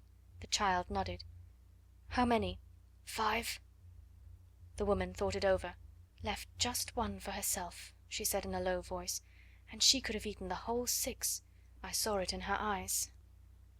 She looked after the little draggled, faraway figure, and felt more disturbed in her usually comfortable mind than she had felt for many a day. "I wish she hadn't gone so quick," she said. "I'm blessed if she shouldn't have had a dozen." Then she turned to the child. "Are you hungry yet?" she said. "I'm allus hungry," was the answer, "but 'tain't as bad as it was." "Come in here," said the woman, and she held open the shop door. The child got up and shuffled in. To be invited into a warm place full of bread seemed an incredible thing. She did not know what was going to happen. She did not care even. "Get yourself warm," said the woman, pointing to a fire in the tiny back room. "And look here, when you're hard up for a bit of bread, you can come in here and ask for it. I'm blessed if I won't give it to you for that young one's sake." Sarah found some comfort in her remaining bun. At all events, it was very hot, and it was better than nothing. As she walked along, she broke off small pieces and ate them slowly to make them last longer. "Suppose it was a magic bun," she said, "and a bite was as much as a whole dinner. I should be overeating myself if I went on like this." It was dark when she reached the square where the select seminary was situated. The lights in the houses were all lighted. The blinds were not yet drawn in the windows of the room where she nearly always caught glimpses of members of the large family. Frequently at this hour she could see the gentleman she called Mr. Montmorency sitting in a big chair with a small swarm round him, talking, laughing, perching on the arms of his seat or on his knees, or leaning against them. This evening the swarm was about him, but he was not seated. On the contrary, there was a good deal of excitement going on. It was evident that a journey was to be taken, and it was Mr. Montmorency who was to take it. A brougham stood before the door, and a big portmanteau had been strapped upon it. The children were dancing about, chattering and hanging on to their father. The pretty, rosy mother was standing near him, talking as if she was asking final questions. Sarah paused a moment to see the little ones lifted up and kissed, and the bigger ones bent over and kissed also. "I wonder if he will stay away long," she thought. "The portmanteau is rather big. Oh dear, how they will miss him! I shall miss him myself, even though he doesn't know I am alive." When the door opened she moved away, remembering the sixpence, but she saw the traveller come out and stand against the background of the warmly lighted hall, the older children still hovering about him. "Will Moscow be covered with snow?" said the little girl Janet. "Will there be ice everywhere?" "Shall you drive in a drosky?" cried another. "Shall you see the Tsar?" "I will write and tell you all about it," he answered, laughing, "and I will send you pictures of moujiks and things. Run into the house. It is a hideous damp night. I would rather stay with you than go to Moscow. Good night, duckies. God bless you." And he ran down the steps and jumped into the brougham. "If you find the little girl, give her our love," shouted Guy Clarence, jumping up and down on the door mat. Then they went in and shut the door. "Did you see," said Janet to Nora, as they went back to the room, "the little girl who was not a beggar was passing? She looked all cold and wet, and I saw her turn her head over her shoulder and look at us. Mamma says her clothes always look as if they had been given her by someone who was quite rich, someone who only let her have them because they were too shabby to wear. The people at the school always send her out on errands on the horridest days and nights there are." Sarah crossed the square to Miss Minchin's area steps, feeling faint and shaky. "I wonder who the little girl is," she thought, "the little girl he is going to look for."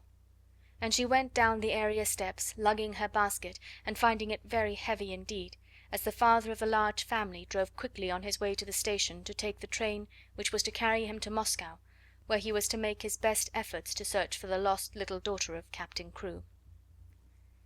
End of chapter 13. Chapter 14. What Melchizedek heard and saw. On this very afternoon, while Sarah was out, a strange thing happened in the attic. Only Melchizedek saw and heard it, and he was so much alarmed and mystified that he scuttled back to his hole and hid there, and really quaked and trembled as he peeped out furtively and with great caution to watch what was going on. The attic had been very still all the day after Sarah had left it in the early morning. The stillness had only been broken by the pattering of the rain upon the slates and the skylight. Melchizedek had, in fact, found it rather dull, and when the rain ceased to patter and perfect silence reigned, he decided to come out and reconnoitre, though experience taught him that Sarah would not return for some time. He had been rambling and sniffing about, and had just found a totally unexpected and unexplained crumb left from his last meal, when his attention was attracted by a sound on the roof. He stopped to listen with a palpitating heart. The sound suggested that something was moving on the roof. It was approaching the skylight. It reached the skylight. The skylight was being mysteriously opened. A dark face peered into the attic, then another appeared behind it, and both looked in with signs of caution and interest. Two men were outside on the roof, and were making silent preparations to enter through the skylight itself. One was Ram Das, and the other was a young man who was the Indian gentleman's secretary. But of course Melchizedek did not know this. He only knew that the men were invading the silence and privacy of the attic, and as the one with the dark face let himself down through the aperture with such lightness and dexterity that he did not make the slightest sound, Melchizedek turned tail and fled precipitately back to his hole. He was frightened to death. He had ceased to be timid with Sarah, and knew she would never throw anything but crumbs, and would never make any sound other than the soft, low, coaxing whistle, but strange men were dangerous things to remain near. He lay close and flat near the entrance of his home, just managing to peep through the crack with a bright, alarmed eye. How much he understood of the talk he heard I am not in the least able to say, but even if he had understood it all, he would probably have remained greatly mystified. The secretary, who was light and young, slipped through the skylight as noiselessly as Ramdass had done, and he caught a last glimpse of Melchisedec's vanishing tail. "Was that a rat?" he asked Ramdass in a whisper. "Yes, a rat, Sahib," answered Ramdass, also whispering. "There are many in the walls." "Ugh!" exclaimed the young man. "It is a wonder the child is not terrified of them." Ramdass made a gesture with his hands. He also smiled respectfully. He was in this place as the intimate exponent of Sarah, though she had only spoken to him once. "The child is the little friend of all things, Sahib," he answered. "She is not as other children. I see her when she does not see me. I slip across the slates and look at her many nights to see that she is safe. I watch her from my window when she does not know I am near. She stands on the table there and looks out at the sky as if it spoke to her.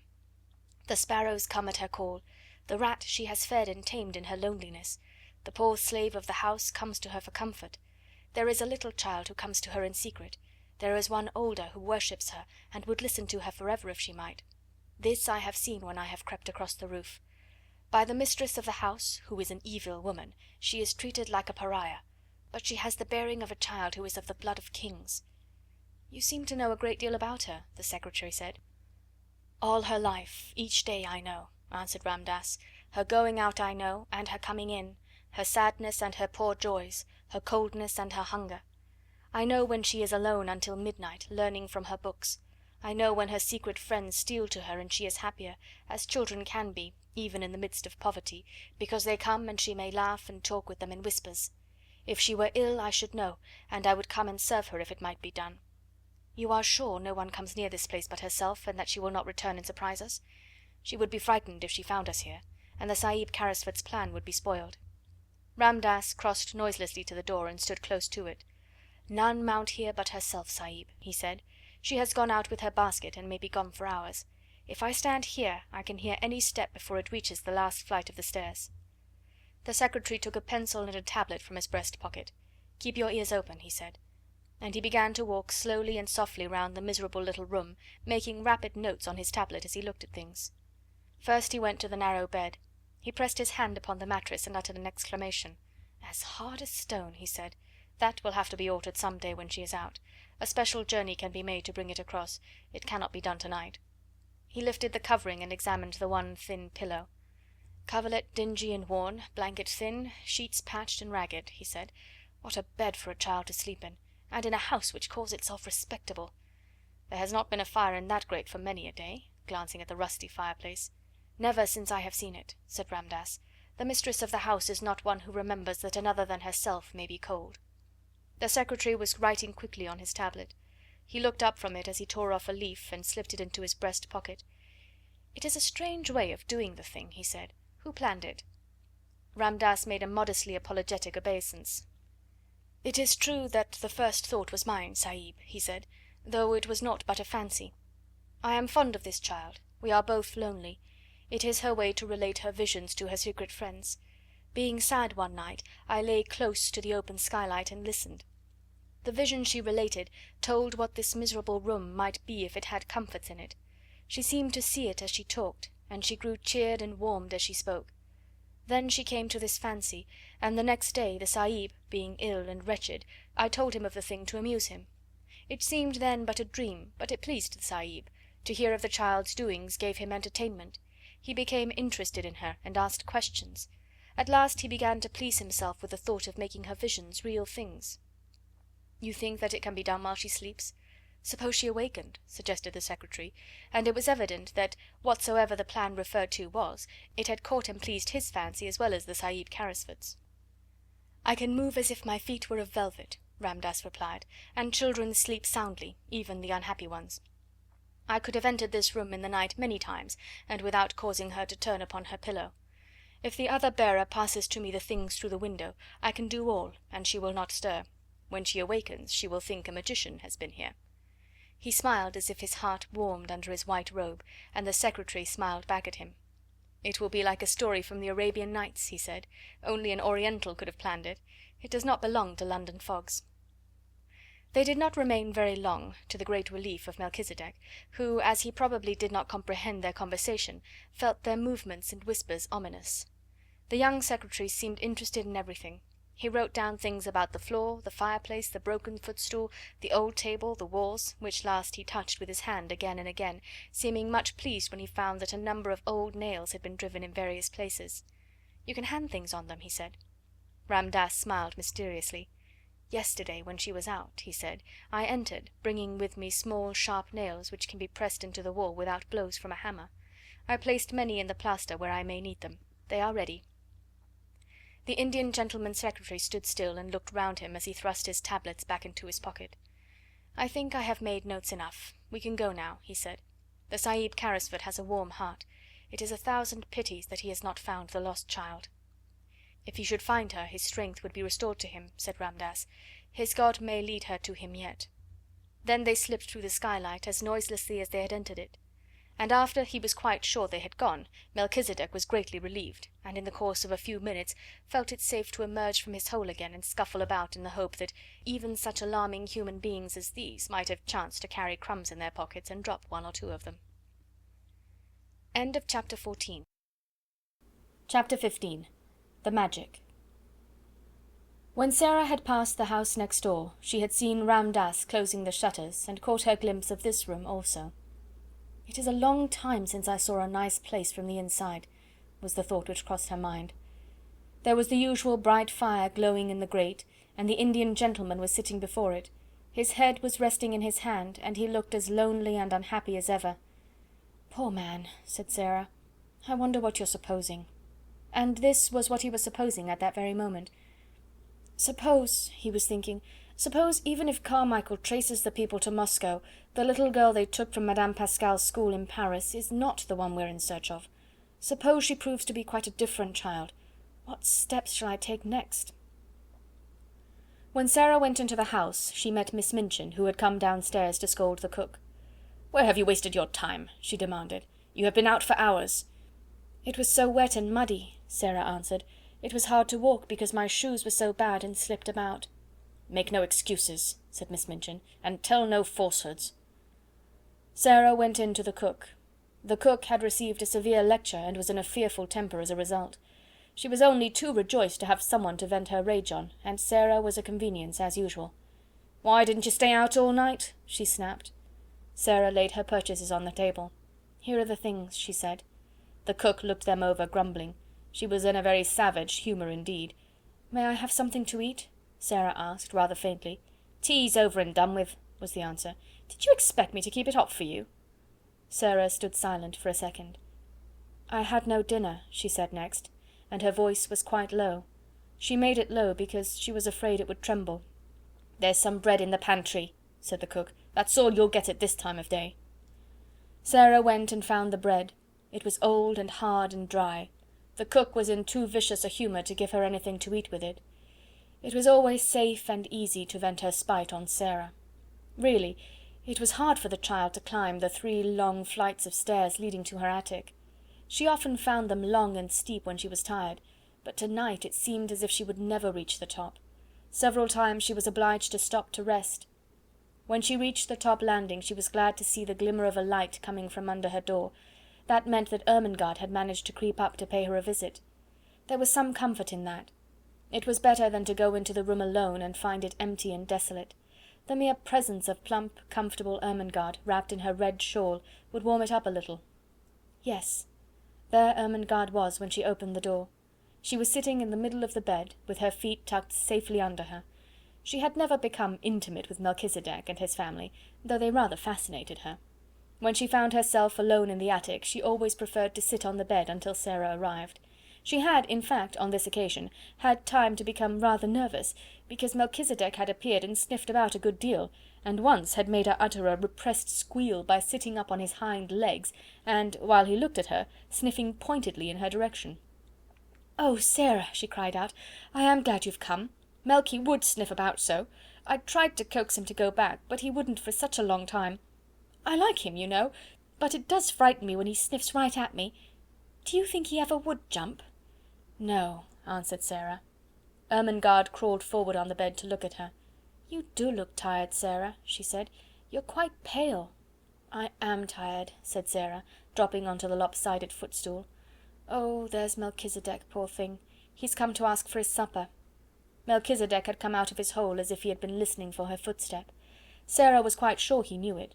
He came forward with an affectionate, expectant expression, as Sarah put her hand in her pocket and turned it inside out, shaking her head. "I'm very sorry," she said. "I haven't one crumb left. Go home, Melchisedec, and tell your wife there was nothing in my pocket. I'm afraid I forgot because the cook and Miss Minchin were so cross." Melchisedec seemed to understand. He shuffled resignedly, if not contentedly, back to his home. "I did not expect to see you tonight, Ermie," Sarah said.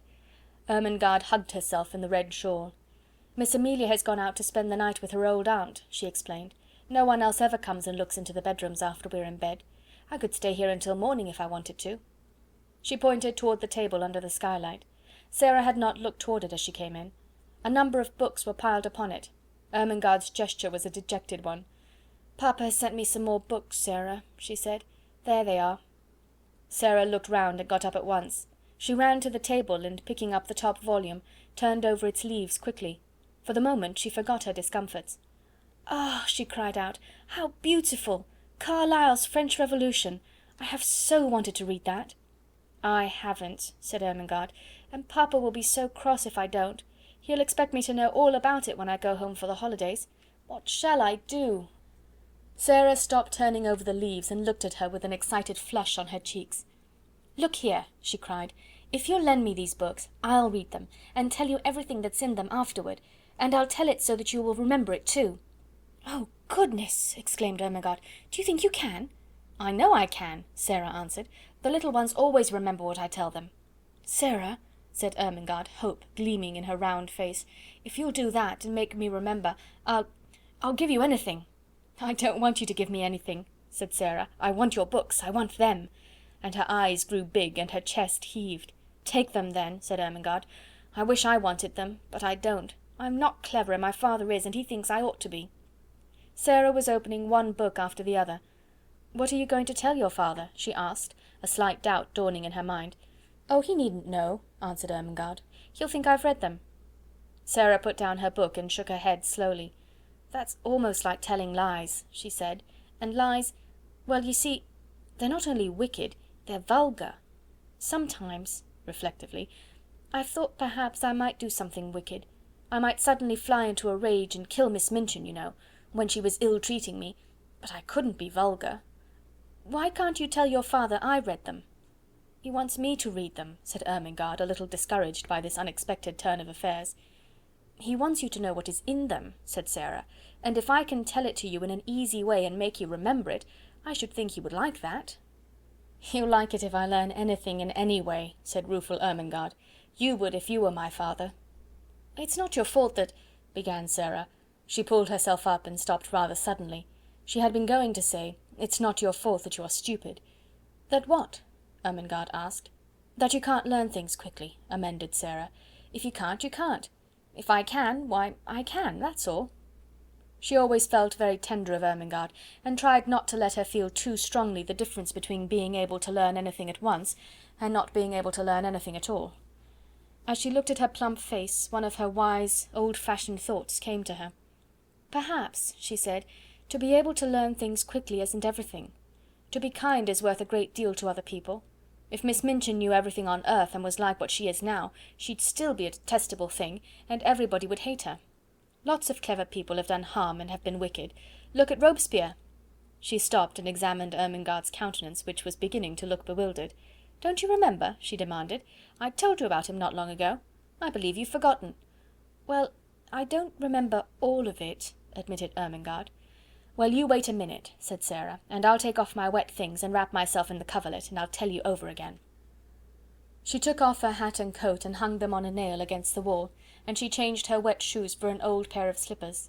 Then she jumped on the bed, and drawing the coverlet about her shoulders, sat with her arms round her knees.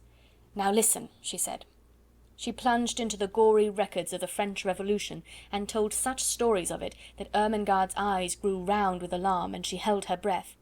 But though she was rather terrified, there was a delightful thrill in listening, and she was not likely to forget Robespierre again, or to have any doubts about the Princesse de Lamballe. "You know they put her head on a pike and danced round it," Sarah explained, "and she had beautiful floating blonde hair, and when I think of her, I never see her head on her body, but always on a pike, with those furious people dancing and howling." It was agreed that Mr. St. John was to be told the plan they had made, and for the present the books were to be left in the attic.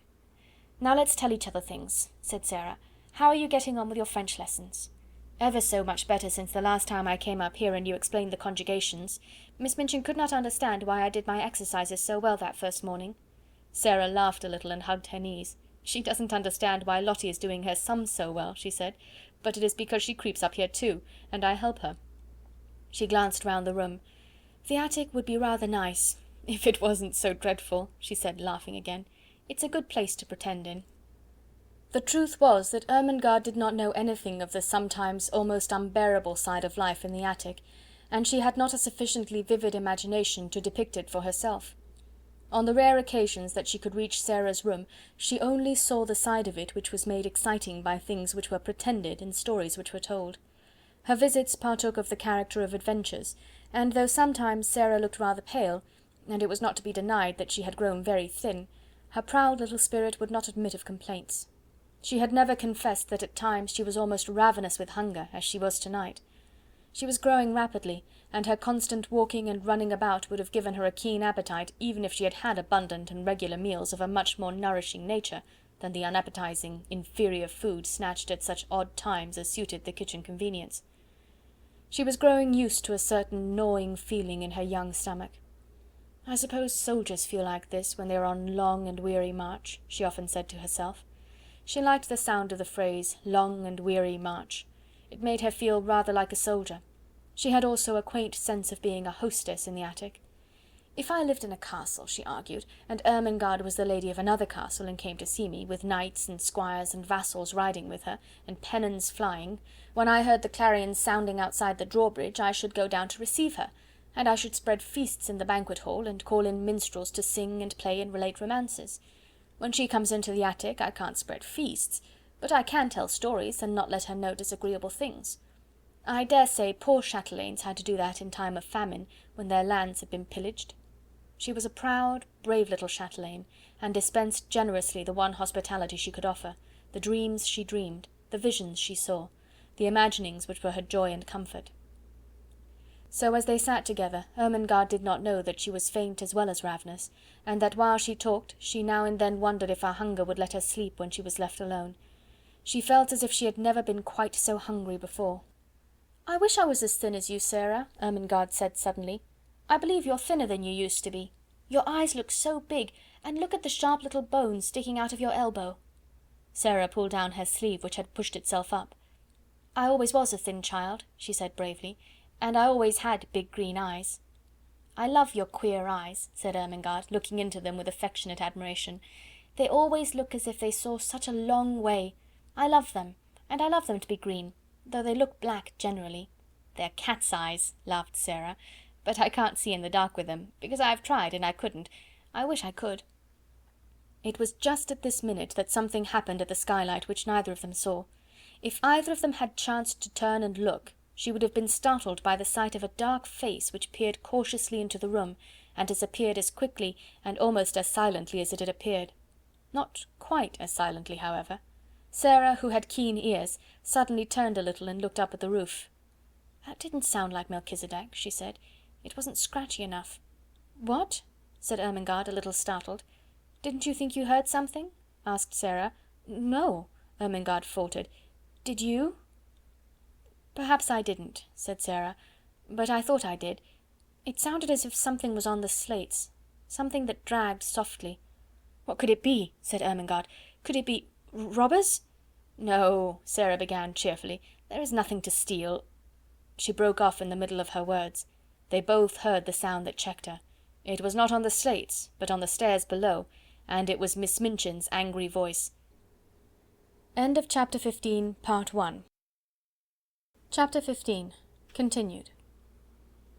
Sarah sprang off the bed and put out the candle. "She's scolding Becky," she whispered as she stood in the darkness. "She's making her cry." "Will she come in here?" Ermengarde whispered back, panic-stricken. "No. She will think I'm in bed. Don't stir." It was very seldom that Miss Minchin mounted the last flight of stairs. Sarah could only remember that she had done it once before, but now she was angry enough to be coming at least part of the way up, and it sounded as if she was driving Becky before her. "You impudent, dishonest child!" they heard her say. "Cook tells me she has missed things repeatedly." "'Twarn't me, ma'am," said Becky, sobbing. "I was hungry enough, but 'twarn't me, never." "You deserve to be sent to prison," said Miss Minchin's voice. "Picking and stealing. Half a meat pie, indeed." "'Twarn't me," wept Becky. "I could have ate a whole one, but I never laid a finger on it." Miss Minchin was out of breath between temper and mounting the stairs. The meat pie had been intended for her special late supper. It became apparent that she boxed Becky's ears. "Don't tell falsehoods," she said. "Go to your room this instant." Both Sarah and Ermengarde heard the slap, and then heard Becky run in her slipshod shoes up the stairs and into her attic. They heard her door shut, and knew that she threw herself upon the bed. "I could have ate 2 of 'em," they heard her cry into a pillow, "and I never took a bite. 'Twas cook give it to a policeman." Sarah stood in the middle of the room in the darkness. She was clenching her little teeth and opening and shutting fiercely her outstretched hands. She could scarcely stand still, but she dared not move until Miss Minchin had gone down the stairs and all was still. "The wicked, cruel thing!" she burst forth. "The cook takes things herself and then says Becky steals them. She doesn't. She doesn't. She's so hungry sometimes that she eats crusts out of the ash barrel." She pressed her hands hard against her face and burst into passionate little sobs, and Ermengarde, hearing this unusual thing, was overawed by it. Sarah was crying! The unconquerable Sarah! It seemed to denote something new, some mood she had never known. Suppose... A new dread possibility presented itself to her kind, slow little mind all at once. She crept off the bed in the dark and found her way to the table where the candle stood. She struck a match and lit the candle. When she had lighted it, she bent forward and looked at Sarah, with her new thought growing to definite fear in her eyes. "Sarah," she said in a timid, almost awe-stricken voice, you never told me. I don't want to be rude, but are you ever hungry?" It was too much just at that moment. The barrier broke down. Sarah lifted her face from her hands. "Yes," she said in a new passionate way. "Yes, I am. I'm so hungry now that I could almost eat you, and it makes it worse to hear poor Becky. She's hungrier than I am." Ermengarde gasped. "Oh, oh!" she cried woefully, "and I never knew." "I didn't want you to know," Sarah said. "It would have made me feel like a street beggar. I know I look like a street beggar." "No, you don't, you don't!" Ermengarde broke in. "Your clothes are a little queer, but you couldn't look like a street beggar. You haven't a street beggar face." "A little boy once gave me a 6pence for charity," said Sarah, with a short little laugh in spite of herself. "Here it is," and she pulled out the thin ribbon from her neck. "He wouldn't have given me his Christmas 6pence if I hadn't looked as if I needed it." Somehow the sight of the dear little 6pence was good for both of them. It made them laugh a little, though they both had tears in their eyes. "Who was he?" asked Ermengarde, looking at it quite as if it had not been a mere ordinary silver 6pence. "He was a darling little thing going to a party," said Sarah. "He was one of the large family, the little one with the round legs, the one I call Guy Clarence. I suppose his nursery was crammed with Christmas presents and hampers full of cakes and things, and he could see I had nothing." Ermengarde gave a little jump backward. The last sentences had recalled something to her troubled mind and given her a sudden inspiration. "Oh, Sarah!" she cried, "what a silly thing I am not to have thought of it!" "Of what?" "Something splendid," said Ermengarde in an excited hurry. "This very afternoon my nicest aunt sent me a box. It is full of good things. I never touched it, I had so much pudding at dinner, and I was so bothered about Papa's books." Her words began to tumble over each other. "It's got cake in it, and little meat pies, and jam tarts, and buns, and oranges, and red currant wine, and figs, and chocolate.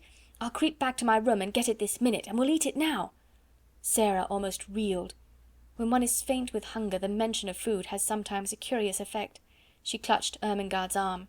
"Do you think you could?" she ejaculated.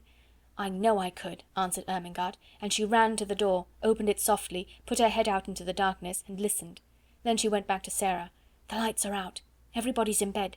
I can creep, and no one will hear."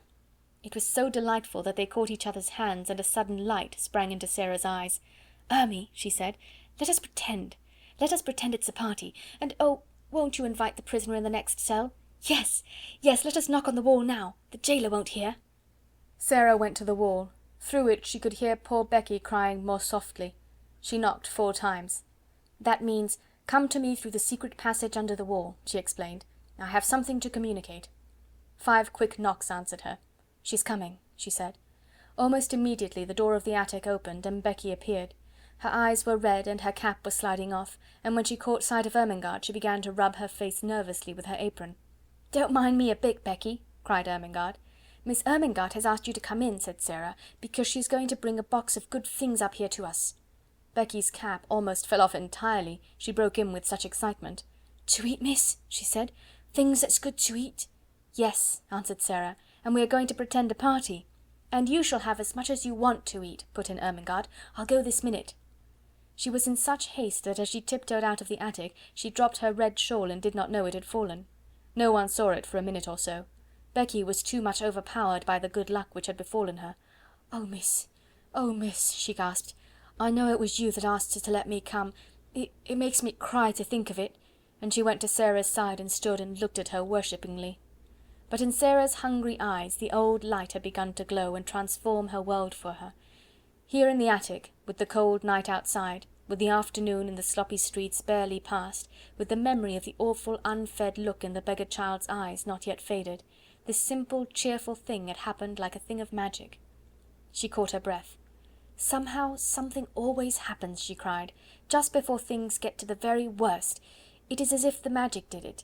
If I could only just remember that always, the worst thing never quite comes."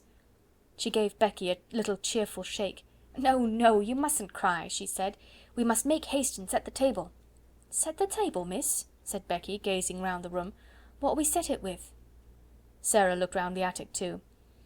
"There doesn't seem to be much," she answered half laughingly. That moment she saw something and pounced upon it. It was Ermengarde's red shawl which lay upon the floor. "Here's the shawl," she cried. "I know she won't mind it. It will make such a nice red tablecloth." They pulled the old table forward and threw the shawl over it. Red is a wonderfully kind and comfortable colour. It began to make the room look furnished directly. "How nice a red rug would look on the floor!" exclaimed Sarah. "We must pretend there is one." Her eyes swept the bare boards with a swift glance of admiration. The rug was laid down already. "How soft and thick it is!" she said with the little laugh which Becky knew the meaning of, and she raised and set her foot down again delicately, as if she felt something under it. "Yes, miss," answered Becky, watching her with serious rapture. She was always quite serious. "What next now?" said Sarah, and she stood still and put her hands over her eyes. "Something will come if I think and wait a little," in a soft, expectant voice. "The magic will tell me." One of her favourite fancies was that on the outside, as she called it, thoughts were waiting for people to call them.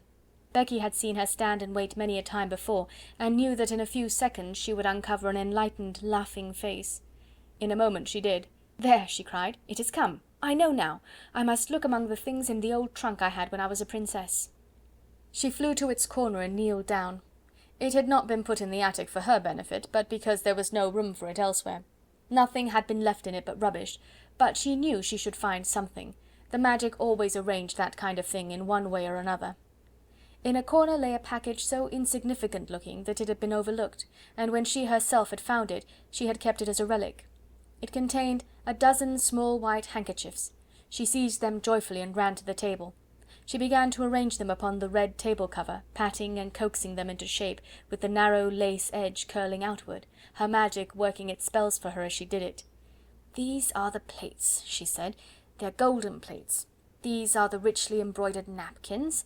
Nuns worked them in convents in Spain." "Did they, miss?" breathed Becky, her very soul uplifted by the information. "You must pretend it," said Sarah. "If you pretend it enough, you will see them." "Yes, miss," said Becky, and as Sarah returned to the trunk she devoted herself to the effort of accomplishing an end so much to be desired. Sarah turned suddenly to find her standing by the table, looking very queer indeed. She had shut her eyes, and was twisting her face in strange convulsive contortions, her hands hanging stiffly clenched at her sides. She looked as if she was trying to lift some enormous weight. "What is the matter, Becky?" Sarah cried. "What are you doing?" Becky opened her eyes with a start. "I was pretending, miss," she answered, a little sheepishly. "I was trying to see it like you do. I almost did," with a hopeful grin, "but it takes a lot of strength." "Perhaps it does if you're not used to it," said Sarah with friendly sympathy. "But you don't know how easy it is when you've done it often. I wouldn't try so hard just at first. It will come to you after a while. I'll just tell you what things are. Look at these." She held an old summer hat in her hand, which she had fished out of the bottom of the trunk. There was a wreath of flowers on it. She pulled the wreath off. "These are garlands for the feast," she said grandly. "They fill all the air with perfume. There's a mug on the washstand, Becky. Oh, and bring the soap dish for a centrepiece." Becky handed them to her reverently. "What are they now, miss?" she inquired. "You'd think they was made of crockery, but I know they ain't." "This is a carven flagon," said Sarah, arranging tendrils of the wreath about the mug. "And this," bending tenderly over the soap dish, and heaping it with roses, "is purest alabaster encrusted with gems." She touched the things gently, a happy smile hovering about her lips, which made her look as if she were a creature in a dream. "My, ain't it lovely?" whispered Becky. "If we just had something for bonbon dishes," Sarah murmured. "There!" darting to the trunk again. "I remember I saw something this minute." It was only a bundle of wool wrapped in red and white tissue paper, but the tissue paper was soon twisted into the form of little dishes, and was combined with the remaining flowers to ornament the candlestick which was to light the feast. Only the magic could have made it more than an old table covered with a red shawl and set with rubbish from a long unopened trunk. But Sarah drew back and gazed at it, seeing wonders, and Becky, after staring in delight, spoke with bated breath. "This here," she suggested, with a glance round the attic, "is it the Bastille now, or has it turned into something different?" "Oh, yes, yes," said Sarah, "quite different. It is a banquet hall." "My eye, miss," ejaculated Becky, "a blanket hall!" and she turned to view the splendours about her with awed bewilderment. "A banquet hall," said Sarah. "A vast chamber where feasts are given. It has a vaulted roof, and a minstrel's gallery, and a huge chimney filled with blazing oaken logs, and it is brilliant with waxen tapers twinkling on every side." "My eye, Miss Sarah," gasped Becky again. Then the door opened, and Ermengarde came in, rather staggering under the weight of her hamper. She started back with an exclamation of joy. To enter from the chill darkness outside, and find oneself confronted by a totally unanticipated festal board, draped with red, adorned with white napery, and wreathed with flowers, was to feel that the preparations were brilliant indeed. "Oh, Sarah!" she cried out, "you're the cleverest girl I ever saw." "Isn't it nice?" said Sarah. "They're things out of my old trunk. I asked my magic, and it told me to go and look." "But oh, miss," cried Becky, "wait till she's told you what they are. They ain't just... Oh, miss, please tell her," appealing to Sarah. So Sarah told her, and because her magic helped her, she made her almost see it all: the golden platters, the vaulted spaces, the blazing logs, the twinkling waxen tapers. As things were taken out of the hamper, the frosted cakes, the fruits, the bonbons and the wine, the feast became a splendid thing. End of chapter 15, part 2. Chapter 15. Continued. "It's like a real party," cried Ermengarde. "It's like a queen's table," sighed Becky. Then Ermengarde had a sudden brilliant thought. "I'll tell you what, Sarah," she said, "pretend you're a princess now, and this is a royal feast." "But it's your feast," said Sarah. "You must be the princess, and we will be your maids of honour." "Oh, I can't," said Ermengarde. "I'm too fat, and I don't know how. You be her." "Well, if you want me to," said Sarah. But suddenly she thought of something else, and ran to the rusty grate. "There is a lot of paper and rubbish stuffed in here," she exclaimed. "If we light it, there will be a bright blaze for a few minutes, and we shall feel as if it was a real fire." She struck a match and lighted it up with a great specious glow which illuminated the room. "By the time it stops blazing," Sarah said, "we shall forget about its not being real." She stood in the dancing glow and smiled. "Doesn't it look real?" she said. "Now we will begin the party." She led the way to the table. She waved her hand graciously to Ermengarde and Becky. She was in the midst of her dream. "Advance, fair damsels," she said in her happy dream voice, "and be seated at the banquet table. My noble father the king, who is absent on a long journey, has commanded me to feast you." She turned her head slightly toward the corner of the room. "What ho there, minstrels! Strike up with your viols and bassoons." Princesses, she explained rapidly to Ermengarde and Becky, always had minstrels to play at their feasts. "Pretend there's a minstrel gallery up there in the corner. Now we will begin." They had barely had time to take their pieces of cake into their hands, not one of them had time to do more, when they all three sprang to their feet and turned pale faces toward the door, listening, listening. Someone was coming up the stairs. There was no mistake about it. Each of them recognized the angry, mounting tread, and knew that the end of all things had come. "It's the missus," choked Becky, and dropped her piece of cake upon the floor. "Yes," said Sarah, her eyes growing shocked and large in her small white face. "Miss Minchin has found us out." Miss Minchin struck the door open with a blow of her hand. She was pale herself, but it was with rage. She looked from the frightened faces to the banquet table, and from the banquet table to the last flicker of the burnt paper in the grate. "I have been suspecting something of this sort," she exclaimed, "but I did not dream of such audacity. Lavinia was telling the truth." So they knew that it was Lavinia who had somehow guessed their secret and had betrayed them. Miss Minchin strode over to Becky and boxed her ears for a second time. "You impudent creature," she said, "you leave the house in the morning." Sarah stood quite still, her eyes growing larger, her face paler. Ermengarde burst into tears. "Oh, don't send her away," she sobbed. "My aunt sent me the hamper. We're only having a party." "So I see," said Miss Minchin witheringly, "with the Princess Sarah at the head of the table." She turned fiercely on Sarah. "It is your doing, I know," she cried. "Ermengarde would never have thought of such a thing. You decorated the table, I suppose, with this rubbish." She stamped her foot at Becky. "Go to your attic," she commanded, and Becky stole away, her face hidden in her apron, her shoulders shaking. Then it was Sarah's turn again. "I will attend to you tomorrow. You shall have neither breakfast, dinner, nor supper." "I have not had either dinner or supper today, Miss Minchin," said Sarah rather faintly. "Then all the better. You will have something to remember. Don't stand there. Put those things into the hamper again." She began to sweep them off the table into the hamper herself, and caught sight of Ermengarde's new books. "And you," to Ermengarde, "have brought your beautiful new books into this dirty attic. Take them up and go back to bed. You will stay there all day tomorrow, and I shall write to your papa. What would he say if he knew where you are tonight?" Something she saw in Sarah's grave, fixed gaze at this moment made her turn on her fiercely. "What are you thinking of?" she demanded. "Why do you look at me like that?" "I was wondering," answered Sarah, as she had answered that notable day in the schoolroom. "What were you wondering?" It was very like the scene in the schoolroom. There was no pertness in Sarah's manner. It was only sad and quiet. "I was wondering," she said in a low voice, "what my papa would say if he knew where I am tonight." Miss Minchin was infuriated, just as she had been before, and her anger expressed itself, as before, in an intemperate fashion. She flew at her and shook her.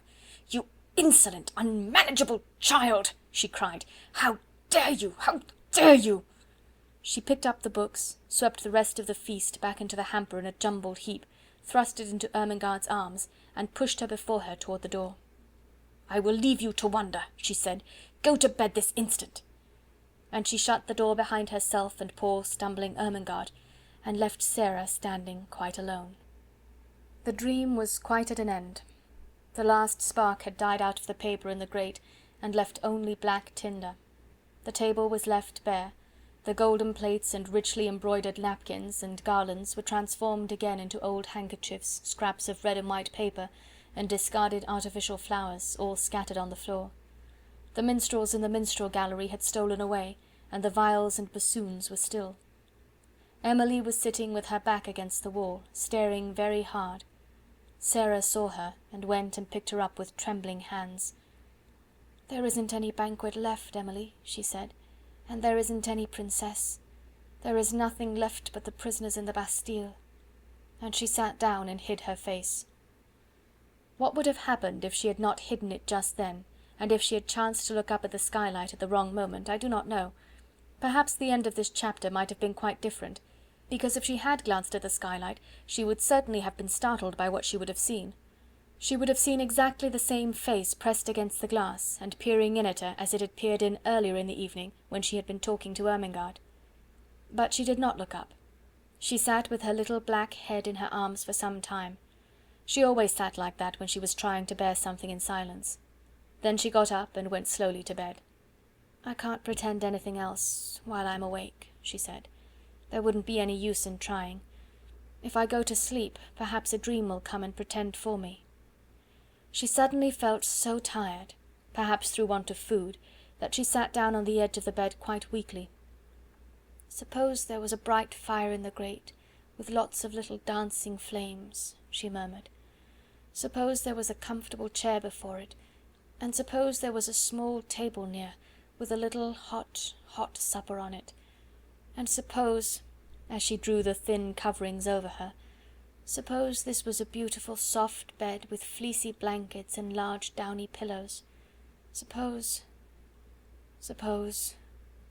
And her very weariness was good to her, for her eyes closed, and she fell fast asleep. She did not know how long she slept, but she had been tired enough to sleep deeply and profoundly, too deeply and soundly to be disturbed by anything, even by the squeaks and scamperings of Melchisedec's entire family, if all his sons and daughters had chosen to come out of their hole to fight and tumble and play. When she awakened it was rather suddenly, and she did not know that any particular thing had called her out of her sleep. The truth was, however, that it was a sound which had called her back, a real sound, the click of the skylight as it fell in closing after a lithe white figure which slipped through it and crouched down close by upon the slates of the roof, just near enough to see what happened in the attic, but not near enough to be seen. At first she did not open her eyes. She felt too sleepy and, curiously enough, too warm and comfortable. She was so warm and comfortable indeed, that she did not believe she was really awake.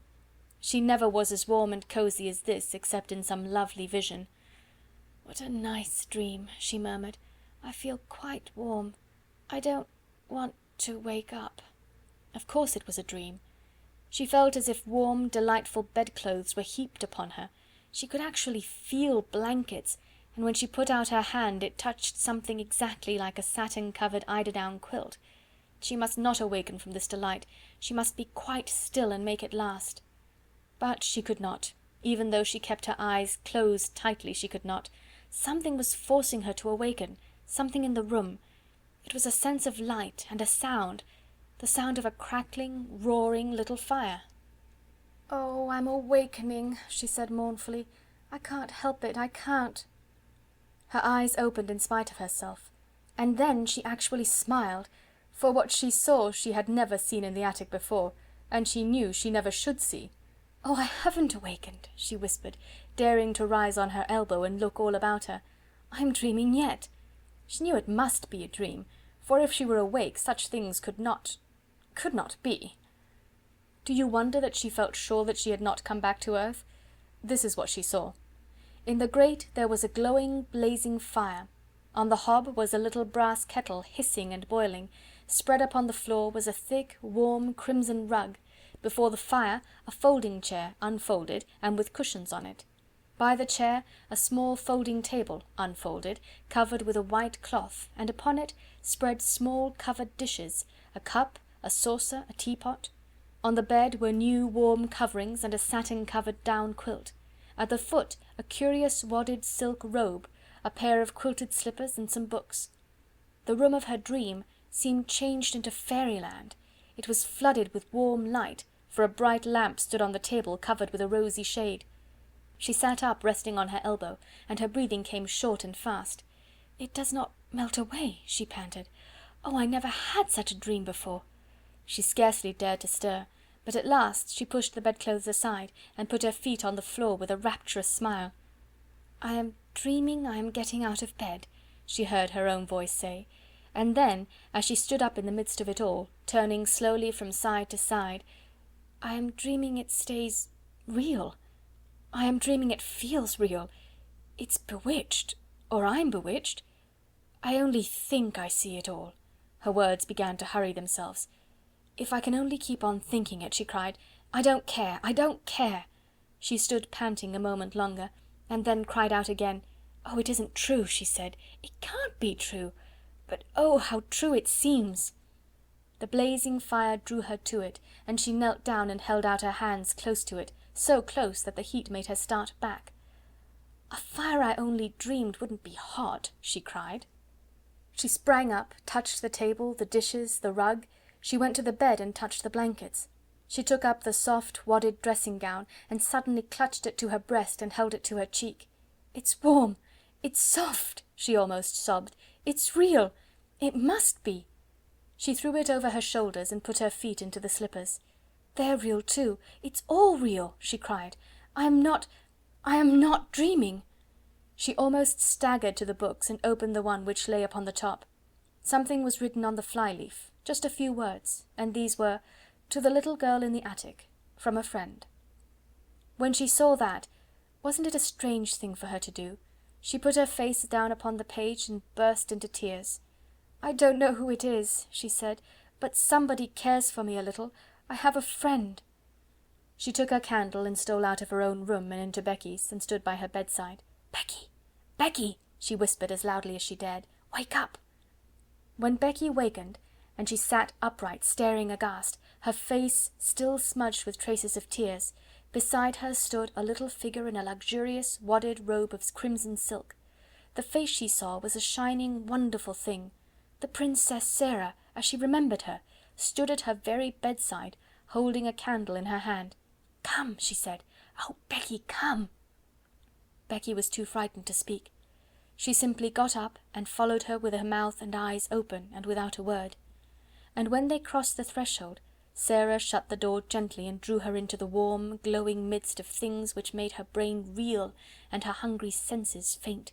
It's true," she cried. "I've touched them all. They're as real as we are.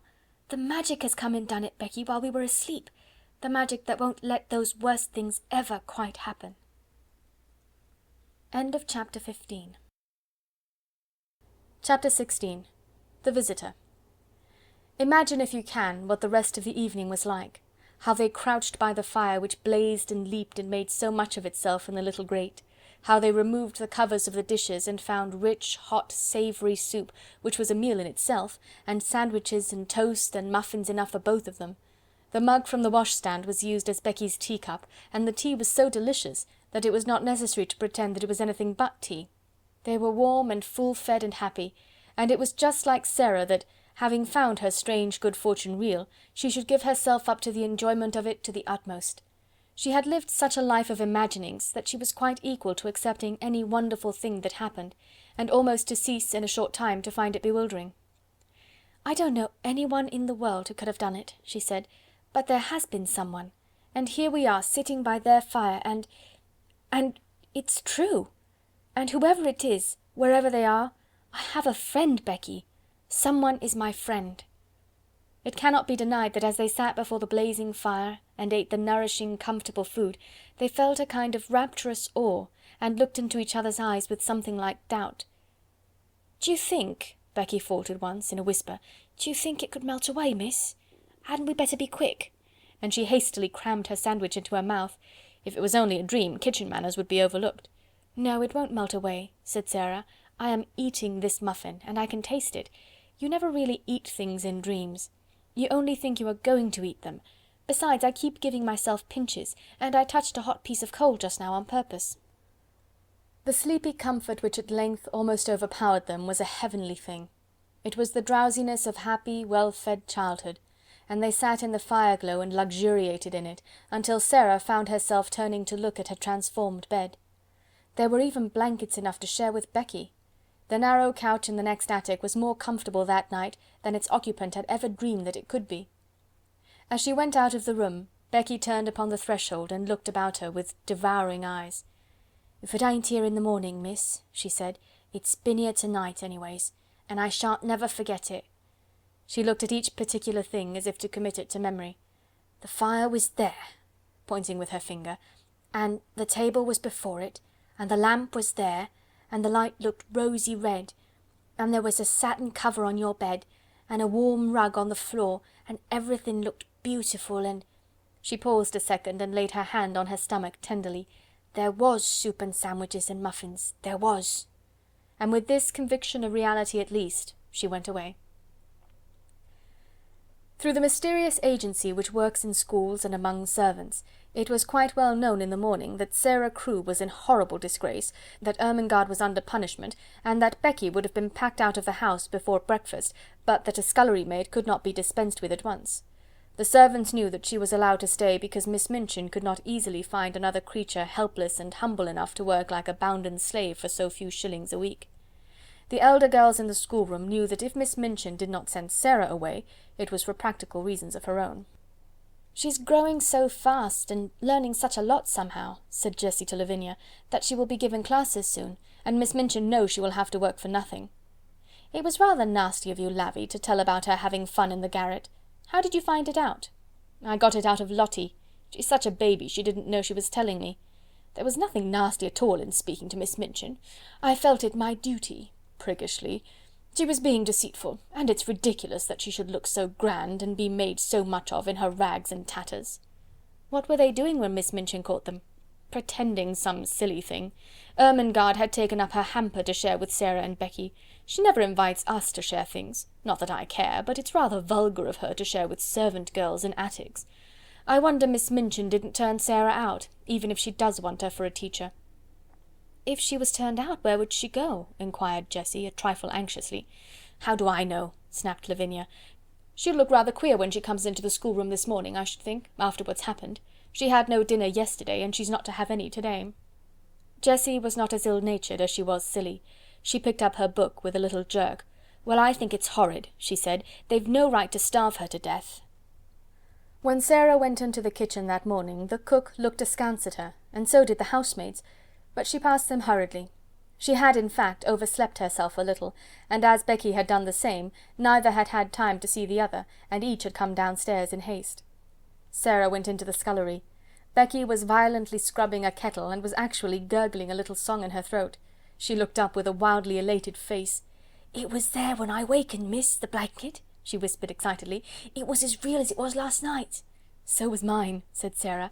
"It is all there now, all of it. While I was dressing, I ate some of the cold things we left." "Oh laws, oh laws!" Becky uttered the exclamation in a sort of rapturous groan, and ducked her head over her kettle just in time, as the cook came in from the kitchen. Miss Minchin had expected to see in Sarah, when she appeared in the schoolroom, very much what Lavinia had expected to see. Sarah had always been an annoying puzzle to her, because severity never made her cry or looked frightened. When she was scolded, she stood still and listened politely, with a grave face. When she was punished, she performed her extra tasks, or went without her meals, making no complaint or outward sign of rebellion. The very fact that she never made an impudent answer seemed to Miss Minchin a kind of impudence in itself. But after yesterday's deprivation of meals, the violent scene of last night, the prospect of hunger to-day, she must surely have broken down. It would be strange indeed if she did not come downstairs with pale cheeks and red eyes and an unhappy, humbled face. Miss Minchin saw her for the first time when she entered the schoolroom to hear the little French class recite its lessons and superintend its exercises. And she came in with a springing step, colour in her cheeks, and a smile hovering about the corners of her mouth. It was the most astonishing thing Miss Minchin had ever known. It gave her quite a shock. What was the child made of? What could such a thing mean? She called her at once to her desk. "You do not look as if you realize that you are in disgrace," she said. "Are you absolutely hardened?" The truth is, that when one is still a child, or even if one is grown up, and has been well fed and has slept long and softly and warm, when one has gone to sleep in the midst of a fairy story, and has wakened to find it real, one cannot be unhappy, or even look as if one were, and one could not, if one tried, keep a glow of joy out of one's eyes. Miss Minchin was almost struck dumb by the look of Sarah's eyes when she made her perfectly respectful answer. "I beg your pardon, Miss Minchin," she said. "I know that I am in disgrace." "Be good enough not to forget it, and look as if you had come into a fortune. It is an impertinence. And remember, you are to have no food to-day." "Yes, Miss Minchin," Sarah answered, but as she turned away, her heart leaped with the memory of what yesterday had been. If the magic had not saved me just in time, she thought, how horrible it would have been. "She can't be very hungry," whispered Lavinia. "Just look at her. Perhaps she is pretending she has had a good breakfast," with a spiteful laugh. "She's different from other people," said Jessie, watching Sarah with her class. "Sometimes I'm a bit frightened of her." "Ridiculous thing!" ejaculated Lavinia. All through the day the light was in Sarah's face, and the colour in her cheek. The servants cast puzzled glances at her, and whispered to each other, and Miss Amelia's small blue eyes wore an expression of bewilderment. What such an audacious look of well-being under august displeasure could mean, she could not understand. It was, however, just like Sarah's singular, obstinate way. She was probably determined to brave the matter out. One thing Sarah had resolved upon as she thought things over. The wonders which had happened must be kept a secret, if such a thing were possible. If Miss Minchin should choose to mount to the attic again, of course all would be discovered, but it did not seem likely that she would do so for some time at least, unless she was led by suspicion.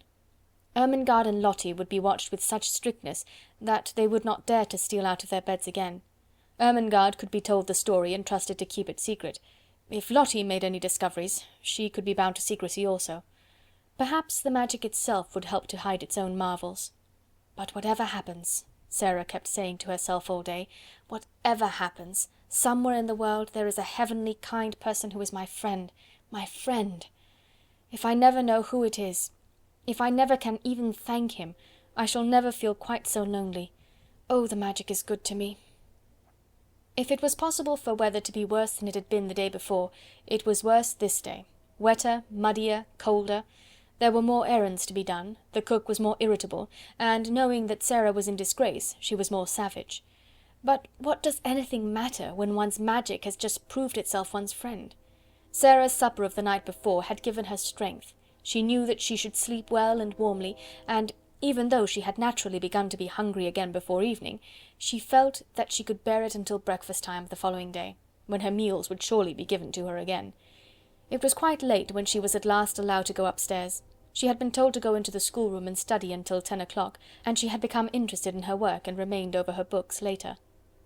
When she reached the top flight of stairs and stood before the attic door, it must be confessed that her heart beat rather fast.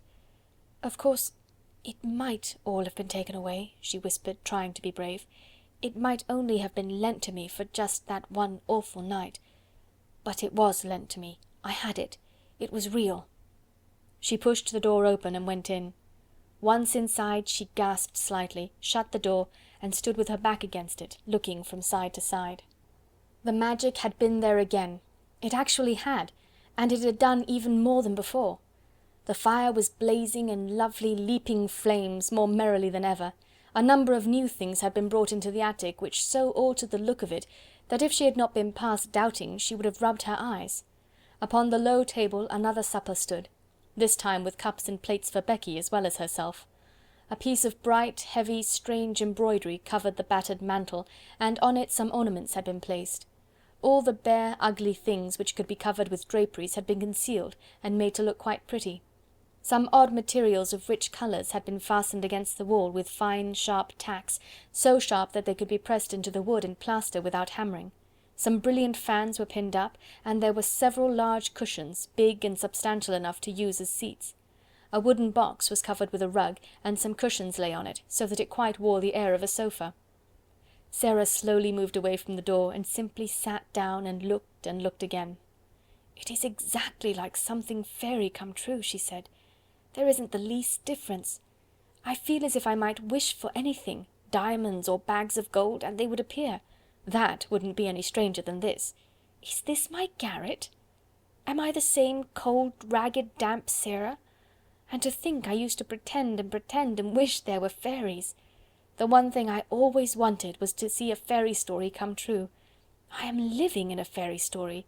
I feel as if I might be a fairy myself, and be able to turn things into anything else." She rose and knocked upon the wall for the prisoner in the next cell, and the prisoner came. When she entered, she almost dropped in a heap upon the floor. For a few seconds she quite lost her breath. "Oh, laws!" she gasped. "Oh, laws, miss!" "You see," said Sarah. On this night Becky sat on a cushion upon the hearthrug, and had a cup and saucer of her own. When Sarah went to bed, she found that she had a new thick mattress and big downy pillows. Her old mattress and pillow had been removed to Becky's bedstead, and consequently, with these additions, Becky had been supplied with unheard of comfort. "Where does it all come from?" Becky broke forth once. "Laws, who does it, miss?" "Don't let us even ask," said Sarah. "If it were not that I want to say thank you, I would rather not know. It makes it more beautiful." From that time life became more wonderful day by day. The fairy story continued. Almost every day something new was done, some new comfort or ornament appeared each time Sarah opened the door at night, until in a short time the attic was a beautiful little room full of all sorts of odd and luxurious things. The ugly walls were gradually entirely covered with pictures and draperies. Ingenious pieces of folding furniture appeared, a bookshelf was hung up and filled with books. New comforts and conveniences appeared one by one, until there seemed nothing left to be desired. When Sarah went downstairs in the morning, the remains of the supper were on the table, and when she returned to the attic in the evening, the magician had removed them, and left another nice little meal. Miss Minchin was as harsh and insulting as ever, Miss Amelia as peevish, and the servants were as vulgar and rude. Sarah was sent on errands in all weathers, and scolded and driven hither and thither. She was scarcely allowed to speak to Ermengarde and Lottie. Lavinia sneered at the increasing shabbiness of her clothes, and the other girls stared curiously at her when she appeared in the schoolroom. But what did it all matter while she was living in this wonderful, mysterious story? It was more romantic and delightful than anything she had ever invented to comfort her starved young soul and save herself from despair.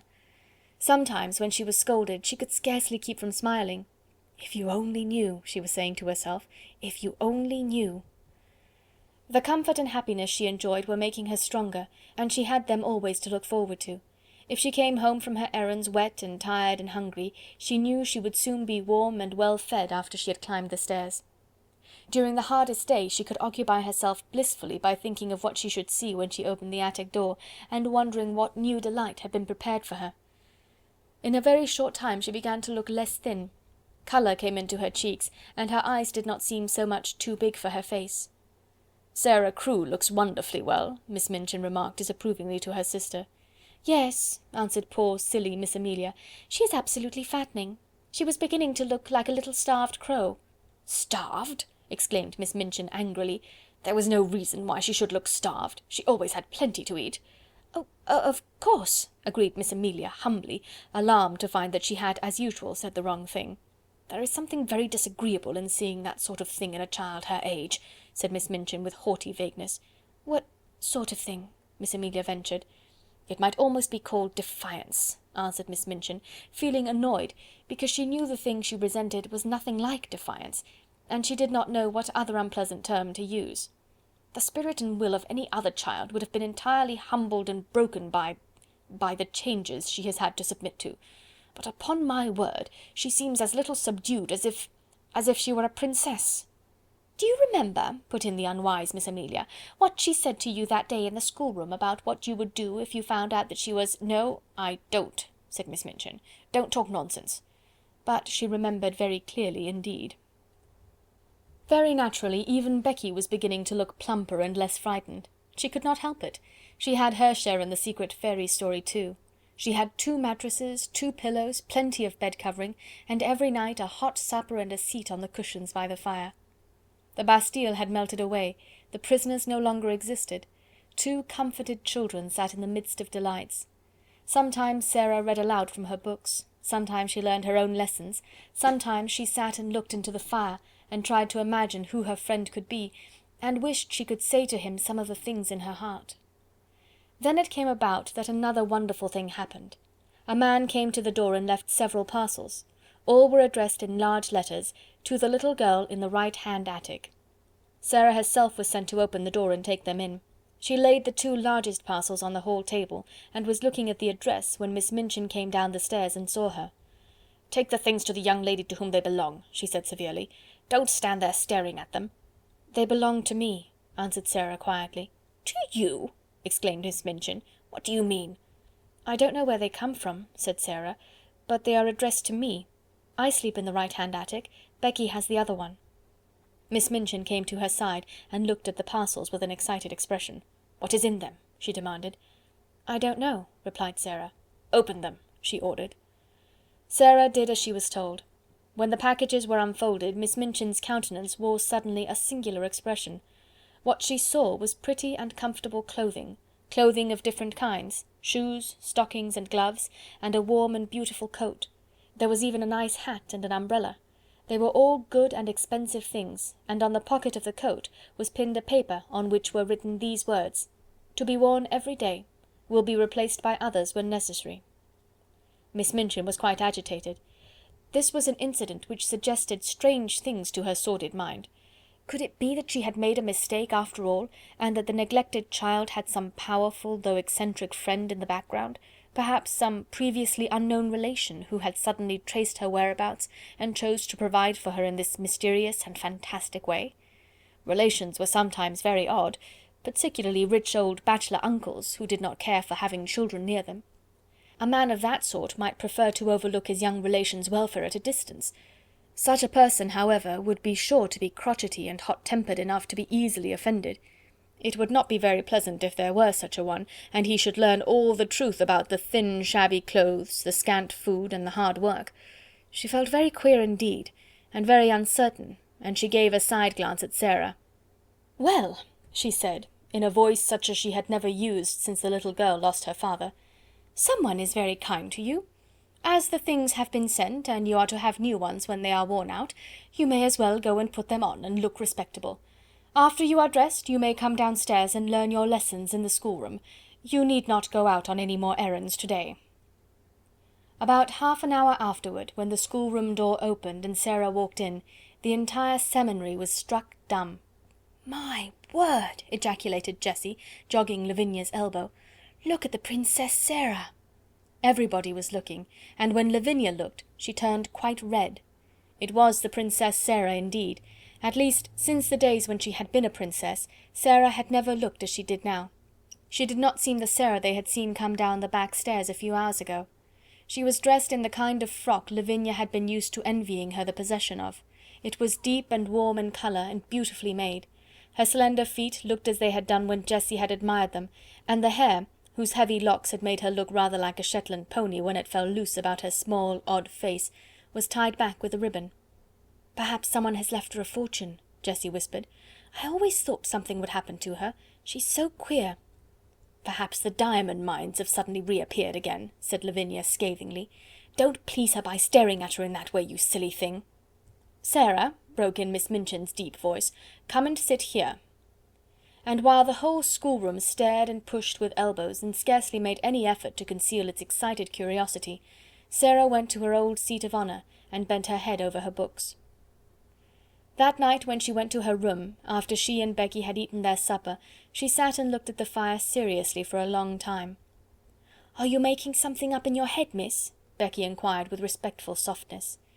When Sarah sat in silence and looked into the coals with dreaming eyes, it generally meant that she was making a new story, but this time she was not, and she shook her head. "No," she answered, "I am wondering what I ought to do."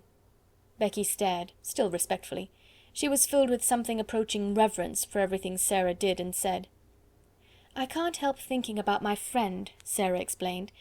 "If he wants to keep himself a secret, it would be rude to try and find out who he is. But I do so want him to know how thankful I am to him, and how happy he has made me. Anyone who is kind wants to know when people have been made happy. They care for that more than for being thanked. I do wish—" She stopped short, because her eyes at that instant fell upon something standing on a table in a corner. It was something she had found in the room when she came up to it only 2 days before. It was a little writing case, fitted with paper and envelopes and pens and ink. "Oh!" she exclaimed, "why did I not think of that before?" She rose and went to the corner, and brought the case back to the fire. "I can write to him," she said joyfully, "and leave it on the table. Then perhaps the person who takes the things away will take it too. I won't ask him anything. He won't mind my thanking him, I feel sure." So she wrote a note. This is what she said: "I hope you will not think it is impolite that I should write this note to you when you wish to keep yourself a secret. Please believe I do not mean to be impolite, or try to find out anything at all. I only want to thank you for being so kind to me, so heavenly kind, and making everything like a fairy story. I am so grateful to you, and I am so happy, and so is Becky. Becky feels just as thankful as I do. It is all just as beautiful and wonderful to her as it is to me. We used to be so lonely and cold and hungry, and now... Oh, just thank you for what you have done for us. Please let me just say these words. It seems as if I ought to say them. Thank you, thank you, thank you." The little girl in the attic. The next morning she left this on the little table, and in the evening it had been taken away with the other things, so she knew the magician had received it, and she was happier for the thought. She was reading one of her new books to Becky just before they went to their respective beds, when her attention was attracted by a sound at the skylight. When she looked up from her page, she saw that Becky had heard the sound also, as she had turned her head to look and was listening rather nervously. "Something's there, miss," she whispered. "Yes," said Sarah slowly. "It sounds rather like a cat trying to get in." She left her chair and went to the skylight. It was a queer little sound she heard, like a soft scratching. She suddenly remembered something and laughed. She remembered a quaint little intruder who had made his way into the attic once before. She had seen him that very afternoon, sitting disconsolately on a table before a window in the Indian gentleman's house. "Suppose," she whispered in pleased excitement, "just suppose it was the monkey who got away again. Oh, I wish it was." She climbed on a chair, very cautiously raised the skylight and peeped out. It had been snowing all day, and on the snow, quite near her, crouched a tiny shivering figure, whose small black face wrinkled itself piteously at sight of her. "It is the monkey," she cried out. "He has crept out of the Lascars' attic, and he saw the light." Becky ran to her side. "Are you going to let him in, miss?" she said. "Yes," Sarah answered joyfully. "It's too cold for monkeys to be out. They're delicate. I'll coax him in." She put a hand out delicately, speaking in a coaxing voice, as she spoke to the sparrows and to Melchisedec, as if she were some friendly little animal herself. "Come along, monkey darling," she said. "I won't hurt you." He knew she would not hurt him. He knew it before she laid her soft caressing little paw on him and drew him towards her. He had felt human love in the slim brown hands of Ram Dass, and he felt it in hers.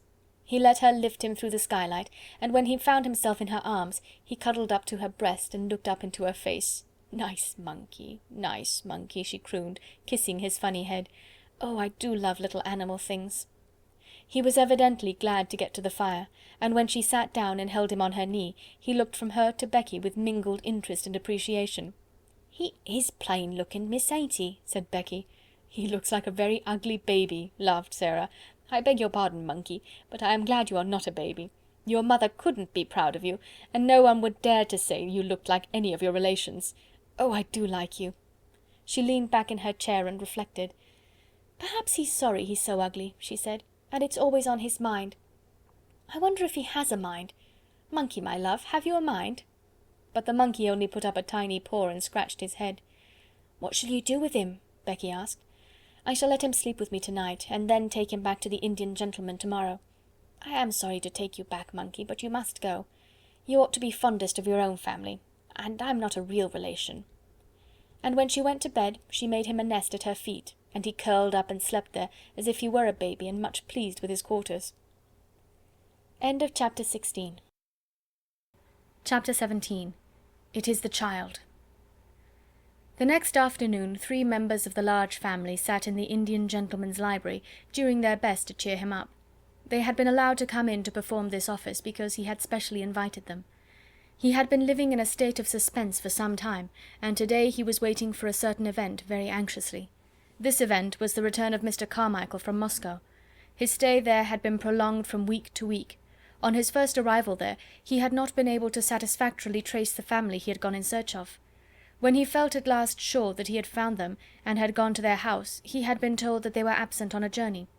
His efforts to reach them had been unavailing, so he had decided to remain in Moscow until their return. Mr. Carrisford sat in his reclining chair, and Janet sat on the floor beside him. He was very fond of Janet. Nora had found a footstool, and Donald was astride the tiger's head, which ornamented the rug made of the animal's skin. It must be owned that he was riding it rather violently. "Don't chirrup so loud, Donald," Janet said. "When you come to cheer an ill person up, you don't cheer him up at the top of your voice. Perhaps the cheering up is too loud, Mr. Carrisford?" turning to the Indian gentleman. But he only patted her shoulder. "No, it isn't," he answered, "and it keeps me from thinking too much." "I'm going to be quiet," Donald shouted. "We'll all be as quiet as mice." "Mice don't make a noise like that," said Janet. Donald made a bridle of his handkerchief and bounced up and down on the tiger's head. "A whole lot of mice might," he said cheerfully. "1,000 mice might." "I don't believe 50,000 mice would," said Janet severely. "And we have to be as quiet as 1 mouse." Mr. Carrisford laughed and patted her shoulder again. "Papa won't be very long now," she said. May we talk about the lost little girl?" "I don't think I could talk much about anything else just now," the Indian gentleman answered, knitting his forehead with a tired look. "We like her so much," said Nora. "We call her the little unfairy princess." "Why?" the Indian gentleman inquired, because the fancies of the large family always made him forget things a little. It was Janet who answered. "It is because, though she is not exactly a fairy, she will be so rich when she is found, that she will be like a princess in a fairy tale. We called her the fairy princess at first, but it didn't quite suit." "Is it true," said Nora, "that her papa gave all his money to a friend to put in a mine that had diamonds in it, and then the friend thought he had lost it all and ran away because he felt as if he was a robber?" "But he wasn't really, you know," put in Janet hastily. The Indian gentleman took hold of her hand quickly. "No, he wasn't really," he said. "I'm sorry for the friend," Janet said. "I can't help it.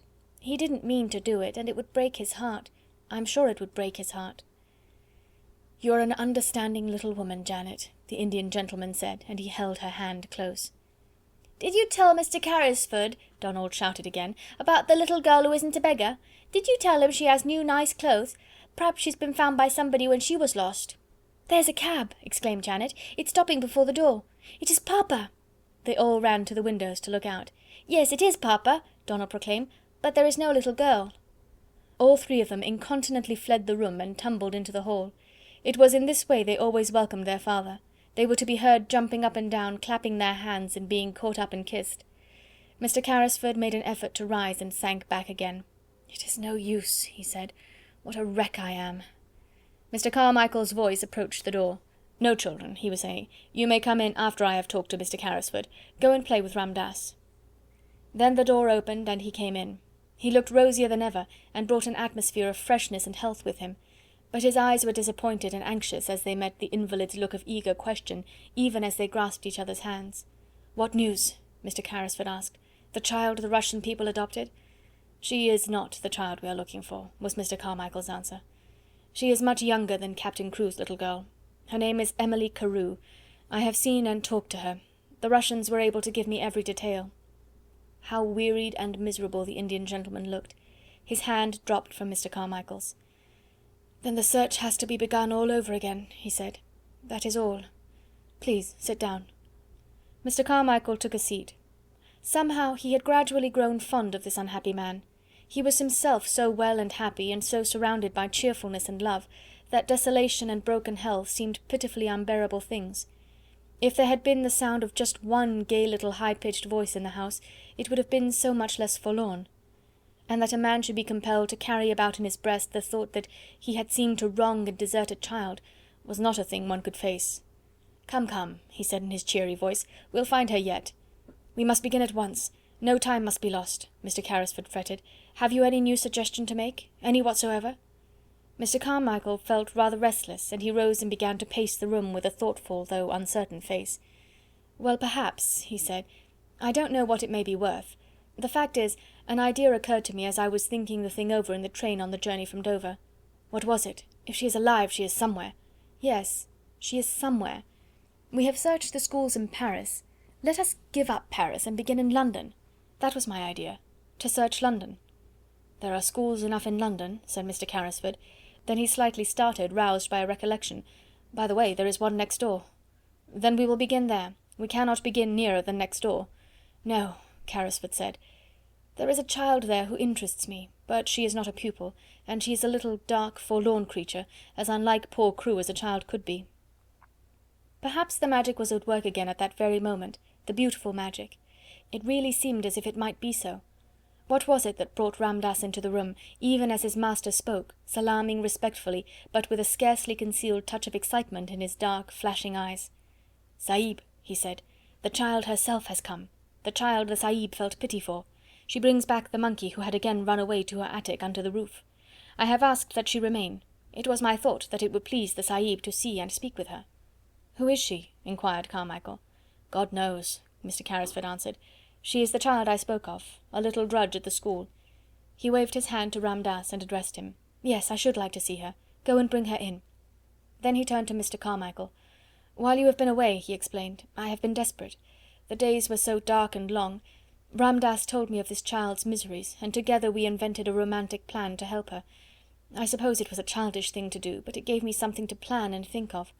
Without the help of an agile, soft-footed Oriental like Ramdass, however, it could not have been done. Then Sarah came into the room. She carried the monkey in her arms, and he evidently did not intend to part from her, if it could be helped. He was clinging to her and chattering, and the interesting excitement of finding herself in the Indian gentleman's room had brought a flush to Sarah's cheeks. "Your monkey ran away again," she said in her pretty voice. "He came to my garret window last night, and I took him in, because it was so cold. I would have brought him back if it had not been so late. I knew you were ill, and might not like to be disturbed." The Indian gentleman's hollow eyes dwelt on her with curious interest. "That was very thoughtful of you," he said. Sarah looked toward Ramdass, who stood near the door. "Shall I give him to the Lascar?" she asked. "How do you know he is a Lascar?" said the Indian gentleman, smiling a little. "Oh, I know Lascars," Sarah said, handing over the reluctant monkey. "I was born in India." The Indian gentleman sat upright so suddenly and with such a change of expression that she was for a moment quite startled. "You were born in India!" he exclaimed, "were you? Come here," and he held out his hand. Sarah went to him and laid her hand in his, as he seemed to want to take it. She stood still, and her green-grey eyes met his wonderingly. Something seemed to be the matter with him. "You live next door?" he demanded. "Yes, I live at Miss Minchin's Seminary." "But you are not one of her pupils?" A strange little smile hovered about Sarah's mouth. She hesitated a moment. "I don't think I know exactly what I am," she replied. "Why not?" "At first I was a pupil and a parlour boarder, but now—" "You were a pupil! What are you now?" The queer little sad smile was on Sarah's lips again. "I sleep in the attic, next to the scullery maid," she said. "I run errands for the cook, I do anything she tells me, and I teach the little ones their lessons." "Question her, Carmichael," said Mr. Carrisford, sinking back as if he had lost his strength. "Question her, I cannot." The big, kind father of the large family knew how to question little girls. Sarah realized how much practice he had had when he spoke to her in his nice, encouraging voice. "What do you mean by at first, my child?" he inquired. "When I was first taken there by my papa." "Where is your papa?" "He died," said Sarah very quietly. "He lost all his money, and there was none left for me. There was no one to take care of me or to pay Miss Minchin." "Carmichael!" the Indian gentleman cried out loudly. "Carmichael!" "We must not frighten her," Mr. Carmichael said aside to him in a quick, low voice. And he added aloud to Sarah, "So you were sent up into the attic and made into a little drudge. That was about it, wasn't it?" "There was no one to take care of me," said Sarah. "There was no money. I belonged to nobody." "How did your father lose his money?" the Indian gentleman broke in breathlessly. "He did not lose it himself," Sarah answered, wondering still more each moment. "He had a friend he was very fond of. He was very fond of him. It was his friend who took his money. He trusted his friend too much." The Indian gentleman's breath came more quickly. "The friend might have meant to do no harm," he said. "It might have happened through a mistake." Sarah did not know how unrelenting her quiet young voice sounded as she answered. If she had known, she would surely have tried to soften it for the Indian gentleman's sake. "The suffering was just as bad for my papa," she said. "It killed him." "What was your father's name?" the Indian gentleman said. "Tell me." "His name was Ralph Crewe," Sarah answered, feeling startled. "Captain Crewe. He died in India." The haggard face contracted, and Ramdass sprang to his master's side. "Carmichael," the invalid gasped, "it is the child, the child!" For a moment Sarah thought he was going to die. Ramdass poured out drops from a bottle and held them to his lips. Sarah stood near, trembling a little. She looked in a bewildered way at Mr. Carmichael. "What child am I?" she faltered. "He was your father's friend," Mr. Carmichael answered her. "Don't be frightened. We have been looking for you for 2 years." She put her hand up to her forehead, and her mouth trembled. She spoke as if she were in a dream. "And I was at Miss Minchin's all the while," she half whispered, "just on the other side of the wall." End of chapter 17. Chapter 18. I tried not to be. It was pretty, comfortable Mrs. Carmichael who explained everything. She was sent for at once, and came across the square to take Sarah into her warm arms, and make clear to her all that had happened. The excitement of the totally unexpected discovery had been temporarily almost overpowering to Mr. Carrisford in his weak condition. "Upon my word," he said faintly to Mr. Carmichael, when it was suggested that the little girl should go into another room, "I feel as if I do not want to lose sight of her." "I will take care of her," Janet said, "and Mamma will come in a few minutes." And it was Janet who led her away. "We're so glad you're found," she said. "You don't know how glad we are that you are found." Donald stood with his hands in his pockets and gazed at Sarah with reflecting and self-reproachful eyes. "If I'd just asked you what your name was when I gave you my sixpence," he said, "you would have told me it was Sarah Crewe, and then you would have been found in a minute." Then Mrs. Carmichael came in. She looked very much moved, and suddenly took Sarah in her arms and kissed her. "You look bewildered, poor child," she said, "and it is not to be wondered at." Sarah could only think of one thing. "Was he," she said, with a glance towards the closed door of the library, "was he the wicked friend? Oh, do tell me." Mrs. Carmichael was crying as she kissed her again. She felt as if she ought to be kissed very often, because she had not been kissed for so long. "He was not wicked, my dear," she answered. "He did not really lose your papa's money. He only thought he had lost it, and because he loved him so much, his grief made him so ill that for a time he was not in his right mind. He almost died of brain fever, and long before he began to recover your poor papa was dead."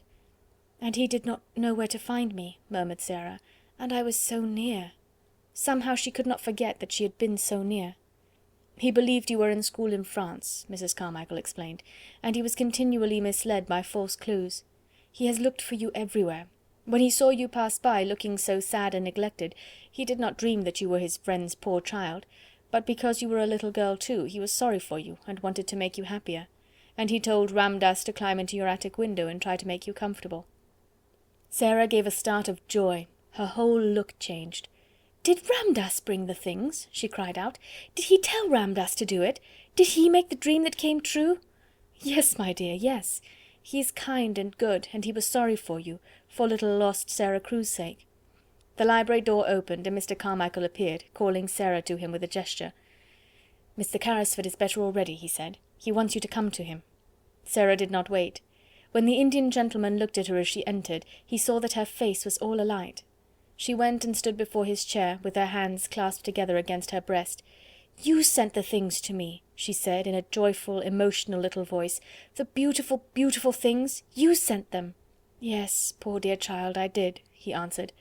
He was weak and broken with long illness and trouble, but he looked at her with the look she remembered in her father's eyes, that look of loving her and wanting to take her in his arms. It made her kneel down by him, just as she used to kneel by her father when they were the dearest friends and lovers in the world. "Then it is you who are my friend," she said. "It is you who are my friend." And she dropped her face on his thin hand, and kissed it again and again. "The man will be himself again in 3 weeks," Mr. Carmichael said aside to his wife. "Look at his face already." In fact, he did look changed. Here was the little missus, and he had new things to think of and plan for already. In the first place there was Miss Minchin. She must be interviewed and told of the change which had taken place in the fortunes of her pupil. Sarah was not to return to the seminary at all. The Indian gentleman was very determined upon that point. She must remain where she was, and Mr. Carmichael should go and see Miss Minchin himself. "I am glad I need not go back," said Sarah. "She will be very angry. She does not like me, though perhaps it is my fault, because I do not like her." But oddly enough, Miss Minchin made it unnecessary for Mr. Carmichael to go to her, by actually coming in search of her pupil herself. She had wanted Sarah for something, and on inquiry had heard an astonishing thing. One of the housemaids had seen her steal out of the area with something hidden under her cloak, and had also seen her go up the steps of the house next door and enter the house. "What does she mean?" cried Miss Minchin to Miss Amelia. "I don't know, I'm sure, sister," answered Miss Amelia, "unless she has made friends with him because he has lived in India." "It would be just like her to thrust herself upon him and try to gain his sympathies in some such impertinent fashion," said Miss Minchin. "She must have been in the house for 2 hours. I will not allow such presumption. I shall go and inquire into the matter, and apologize for her intrusion." Sarah was sitting on a footstool close to Mr. Carrisford's knee, and listening to some of the many things he felt it necessary to try to explain to her, when Ramdass announced the visitor's arrival.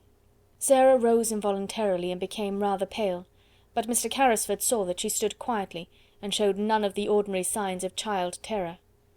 Miss Minchin entered the room with a sternly dignified manner. She was correctly and well dressed, and rigidly polite. "I am sorry to disturb Mr. Carrisford," she said, "but I have explanations to make. I am Miss Minchin, the proprietress of the young ladies' seminary next door." The Indian gentleman looked at her for a moment in silent scrutiny.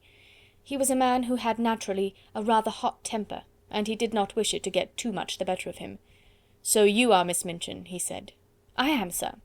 "In that case," the Indian gentleman replied, "you have arrived at the right time. My solicitor, Mr. Carmichael, was just on the point of going to see you." Mr. Carmichael bowed slightly, and Miss Minchin looked from him to Mr. Carrisford in amazement. "Your solicitor?" she said.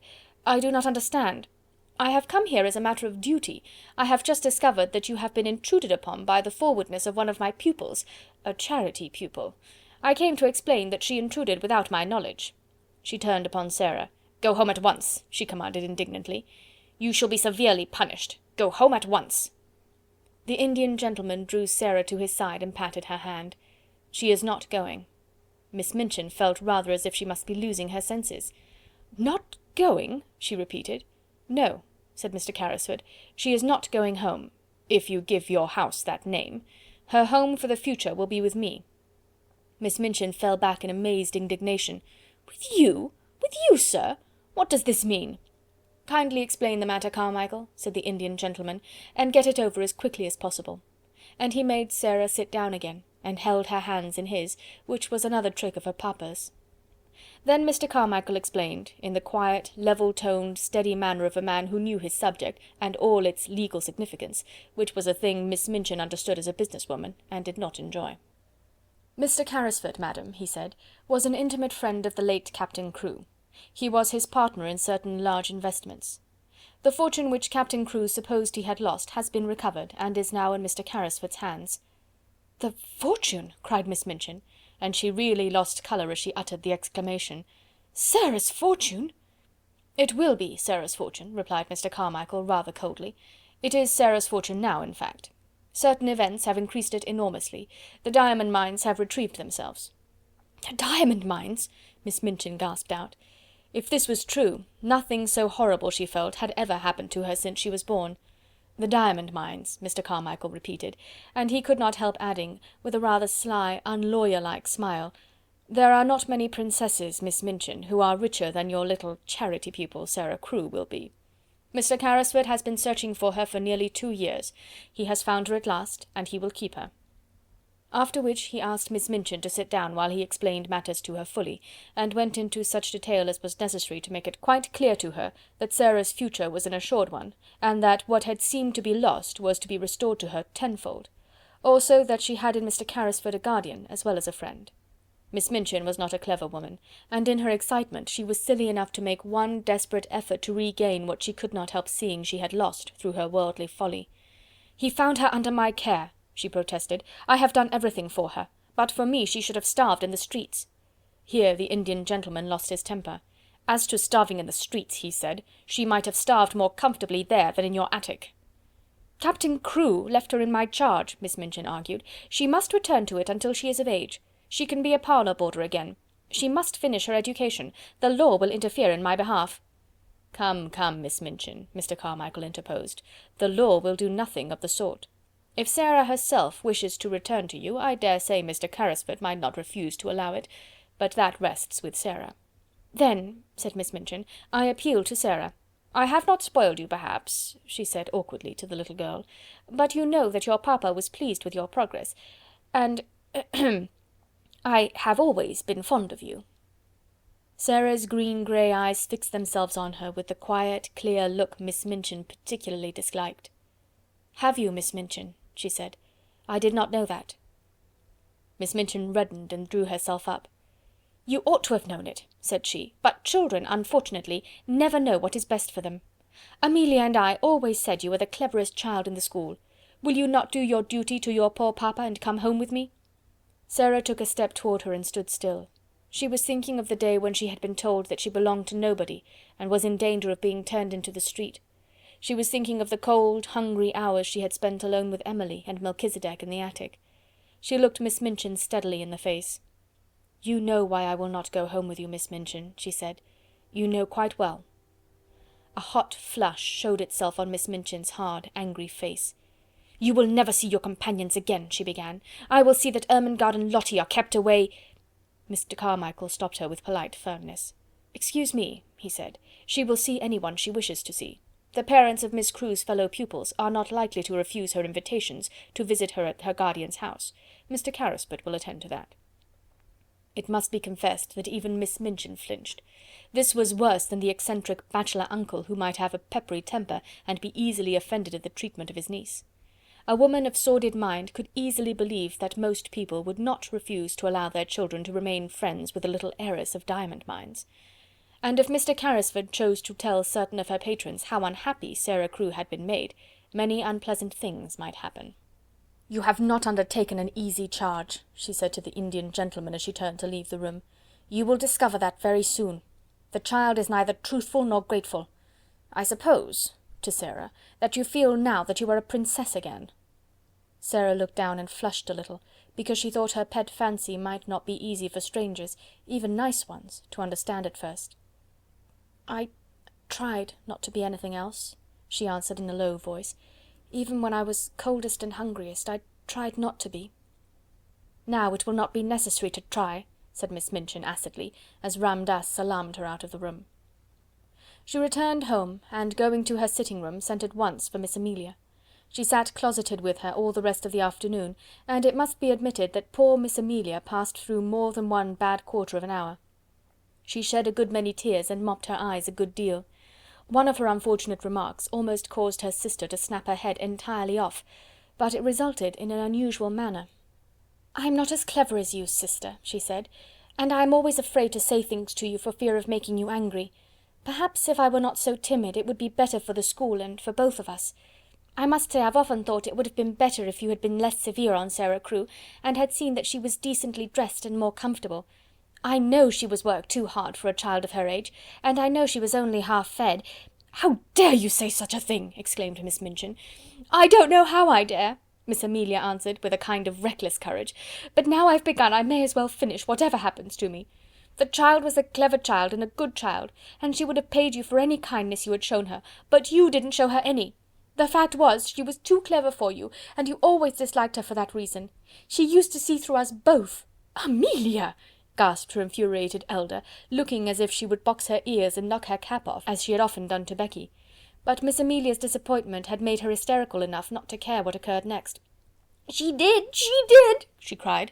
"She saw through us both. She saw that you were a hard-hearted, worldly woman, and that I was a weak fool, and that we were both of us vulgar and mean enough to grovel on our knees for her money, and behave ill to her because it was taken from her, though she behaved herself like a little princess even when she was a beggar. She did, like a little princess!" And her hysterics got the better of the poor woman, and she began to laugh and cry both at once, and rock herself backward and forward. "And now you've lost her," she cried wildly, "and some other school will get her and her money, and if she were like any other child, she'd tell how she'd been treated, and all our pupils would be taken away, and we should be ruined, and it serves us right, but it serves you right more than it does me, for you are a hard woman, Maria Minchin, you are a hard, selfish, worldly woman." And she was in danger of making so much noise with her hysterical chokes and gurgles, that her sister was obliged to go to her and apply salts and sal volatile to quiet her, instead of pouring forth her indignation at her audacity. And from that time forward, it may be mentioned, the elder Miss Minchin actually began to stand a little in awe of a sister who, while she looked so foolish, was evidently not quite so foolish as she looked, and might consequently break out and speak truths people did not want to hear. That evening, when the pupils were gathered together before the fire in the schoolroom, as was their custom before going to bed, Ermengarde came in with a letter in her hand, and a queer expression on her round face. It was queer because, while it was an expression of delighted excitement, it was combined with such amazement as seemed to belong to a kind of shock just received. "What is the matter?" cried 2 or 3 voices at once. "Is it anything to do with the row that has been going on?" said Lavinia eagerly. "There has been such a row in Miss Minchin's room. Miss Amelia has had something like hysterics and has had to go to bed." Ermengarde answered them slowly, as if she were half stunned. "I've just had this letter from Sarah," she said, holding it out to let them see what a long letter it was. "From Sarah?" Every voice joined in that exclamation. "Where is she?" almost shrieked Jessie. "Next door," said Ermengarde, "with the Indian gentleman." "Where? Where? Has she been sent away? Does Miss Minchin know? Was the row about that? Why did she write? Tell us, tell us!" There was a perfect babel, and Lottie began to cry plaintively. Ermengarde answered them slowly, as if she were half plunged out into what, at the moment, seemed the most important and self-explaining thing. "There were diamond mines," she said stoutly. "There were." Open mouths and opened eyes confronted her. "They were real," she hurried on. "It was all a mistake about them. Something happened for a time, and Mr. Carrisford thought they were ruined." "Who is Mr. Carrisford?" shouted Jessie. "The Indian gentleman. And Captain Crewe thought so too, and he died, and Mr. Carrisford had brain fever and ran away, and he almost died, and he did not know where Sarah was, and it turned out that there were millions and millions of diamonds in the mines, and half of them belonged to Sarah, and they belonged to her when she was living in the attic with no one but Melchizedek for a friend, and the cook ordering her about, and Mr. Carrisford found her this afternoon, and he has got her in his house, and she will never come back, and she will be more a princess than she ever was, 150,000 times more, and I am going to see her tomorrow afternoon. There!" Even Miss Minchin herself could scarcely have controlled the uproar after this, and though she heard the noise, she did not try. She was not in the mood to face anything more than she was facing in her room, while Miss Amelia was weeping in bed. She knew that the news had penetrated the walls in some mysterious manner, and that every servant and every child would go to bed talking about it. So until almost midnight the entire seminary, realizing somehow that all rules were laid aside, crowded around Ermengarde in the schoolroom, and heard, read and re-read the letter containing a story which was quite as wonderful as any Sarah herself had ever invented, and which had the amazing charm of having happened to Sarah herself and the mystic Indian gentleman in the very next house. Becky, who had heard it also, managed to creep upstairs earlier than usual. She wanted to get away from people and go and look at the little magic room once more. She did not know what would happen to it. It was not likely that it would be left to Miss Minchin. It would be taken away, and the attic would be bare and empty again. Glad as she was for Sarah's sake, she went up the last flight of stairs with a lump in her throat and tears blurring her sight. There would be no fire tonight, and no rosy lamp, no supper, and no princess sitting in the glow reading or telling stories. No princess. She choked down a sob as she pushed the attic door open, and then she broke into a low cry. The lamp was flushing the room, the fire was blazing, the supper was waiting, and Ram Dass was standing smiling into her startled face. "Missy Sahib remembered," he said. "She told the Sahib all. She wished you to know the good fortune which has befallen her. Behold a letter on the tray. She has written. She did not wish that you should go to sleep unhappy. The Sahib commands you to come to him tomorrow. You are to be the attendant of Missy Sahib. Tonight I take these things back over the roof." And having said this with a beaming face, he made a little salaam and slipped through the skylight with an agile silentness of movement which showed Becky how easily he had done it before. End of chapter 18. Chapter 19. Anne. Never had such joy reigned in the nursery of the large family. Never had they dreamed of such delights as resulted from an intimate acquaintance with the little girl who was not a beggar. The mere fact of her sufferings and adventures made her a priceless possession. Everybody wanted to be told over and over again the things which had happened to her. When one was sitting by a warm fire in a big, glowing room, it was quite delightful to hear how cold it could be in an attic. It must be admitted that the attic was rather delighted in, and that its coldness and bareness quite sank into insignificance when Melchizedek was remembered, and one heard about the sparrows and things one could see if one climbed on the table and stuck one's head and shoulders out of the skylight. Of course, the thing loved best was the story of the banquet and the dream which was true. Sarah told it for the first time the day after she had been found. Several members of the large family came to take tea with her, and as they sat or curled up on the hearthrug, she told the story in her own way, and the Indian gentleman listened and watched her. When she had finished, she looked up at him and put her hand on his knee. "That is my part," she said. "Now won't you tell your part of it, Uncle Tom?" He had asked her to call him always Uncle Tom. "I don't know your part yet, and it must be beautiful." So he told them how, when he sat alone, ill, dull and irritable, Ram Dass had tried to distract him by describing the passers-by, and there was one child who passed oftener than anyone else. He had begun to be interested in her, partly perhaps because he was thinking a great deal of a little girl, and partly because Ram Dass had been able to relate the incident of his visit to the attic in chase of the monkey. He had described its cheerless look, and the bearing of the child, who seemed as if she was not of the class of those who were treated as drudges and servants. Bit by bit Ram Dass had made discoveries concerning the wretchedness of her life. He had found out how easy a matter it was to climb across the few yards of roof to the skylight, and this fact had been the beginning of all that followed. "Sahib," he had said one day, "I could cross the slates and make the child a fire when she is out on some errand. When she returned, wet and cold, to find it blazing, she would think a magician had done it." The idea had been so fanciful that Mr. Carrisford's sad face had lighted with a smile, and Ramdass had been so filled with rapture that he had enlarged upon it, and explained to his master how simple it would be to accomplish numbers of other things. He had shown a childlike pleasure and invention, and the preparations for the carrying out of the plan had filled many a day with interest which would otherwise have dragged wearily. On the night of the frustrated banquet Ramdass had kept watch, all his packages being in readiness in the attic which was his own, and the person who was to help him had waited with him, as interested as himself in the odd adventure. Ramdass had been lying flat upon the slates, looking in at the skylight, when the banquet had come to its disastrous conclusion. He had been sure of the profoundness of Sarah's wearied sleep, and then, with a dark lantern, he had crept into the room, while his companion remained outside and handed the things to him. When Sarah had stirred ever so faintly, Ramdass had closed the lantern slide and lain flat upon the floor. These and many other exciting things the children found out by asking 1,000 questions. "I am so glad," Sarah said. "I am so glad it was you who were my friend." There were never such friends as these two became. Somehow they seemed to suit each other in a wonderful way. The Indian gentleman had never had a companion he liked quite as much as he liked Sarah. In a month's time he was, as Mr. Carmichael had prophesied he would be, a new man. He was always amused and interested, and he began to find an actual pleasure in the possession of the wealth he had imagined that he loathed the burden of. There were so many charming things to plan for Sarah. There was a little joke between them that he was a magician, and it was one of his pleasures to invent things to surprise her.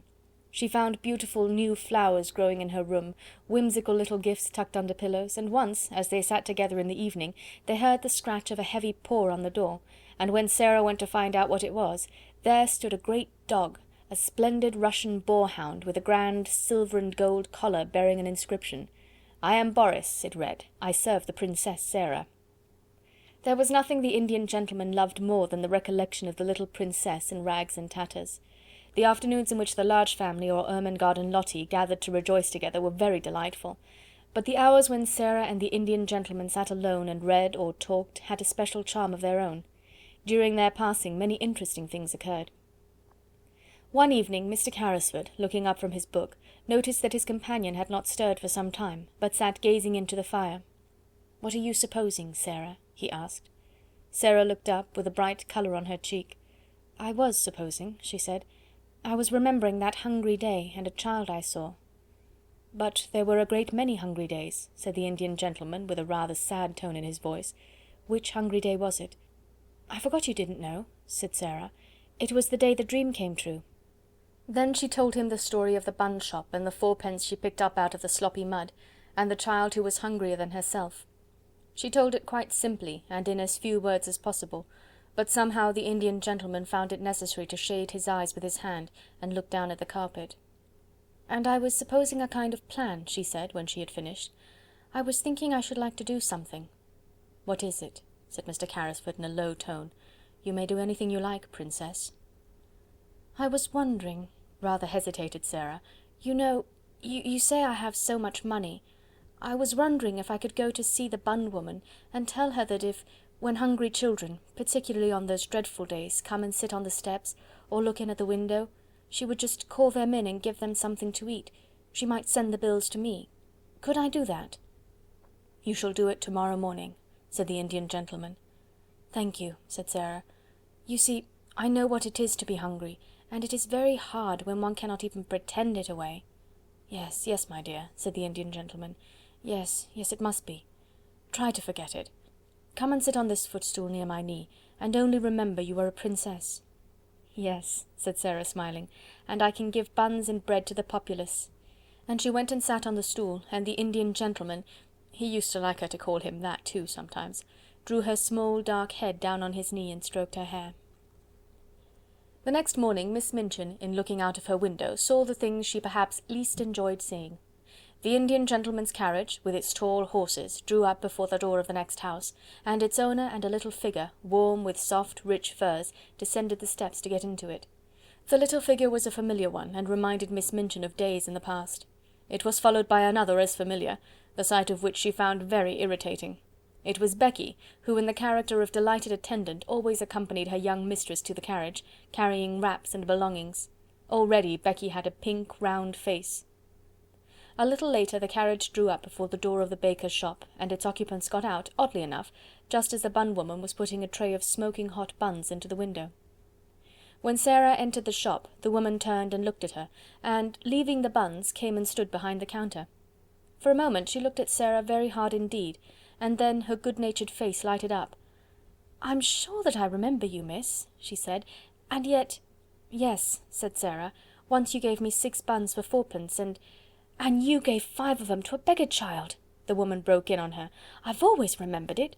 I couldn't make it out at first." She turned round to the Indian gentleman and spoke her next words to him. "I beg your pardon, sir, but there's not many young people that notices a hungry face in that way, and I've thought of it many a time. Excuse the liberty, miss," to Sarah, "but you look rosier and, well, better than you did that... "I am better, thank you," said Sarah, "and I am much happier, and I have come to ask you to do something for me." "Me, miss?" exclaimed the bun woman, smiling cheerfully. "Why, bless you! Yes, miss, what can I do?" And then Sarah, leaning on the counter, made her little proposal concerning the dreadful days and the hungry waifs and the buns. The woman watched her and listened with an astonished face. "Why, bless me!" she said again, when she had heard it all. "It'll be a pleasure to me to do it. I'm a working woman myself, and cannot afford to do much on my own account, and there's sights of trouble on every side, but if you'll excuse me, I'm bound to say I've given away many a bit of bread since that wet afternoon, just along a thinking of you, and how wet and cold you was, and how hungry you looked, and yet you gave away your hot buns as if you was a princess." The Indian gentleman smiled involuntarily at this, and Sarah smiled a little too, remembering what she had said to herself when she put the buns down on the ravenous child's ragged lap. "She looked so hungry," she said. "She was even hungrier than I was." "She was starving," said the woman. "Many's the time she's told me of it since, how she sat there in the wet, and felt as if a wolf was a-tearing at her poor young insides." "Oh, have you seen her since then?" exclaimed Sarah. "Do you know where she is?" "Yes, I do," answered the woman, smiling more good-naturedly than ever. "Why, she's in that there back room, miss, and has been for a month. And a decent, well-meaning girl she's going to turn out, and such a help to me in the shop and the kitchen, as you'd scarce believe, knowing how she's lived."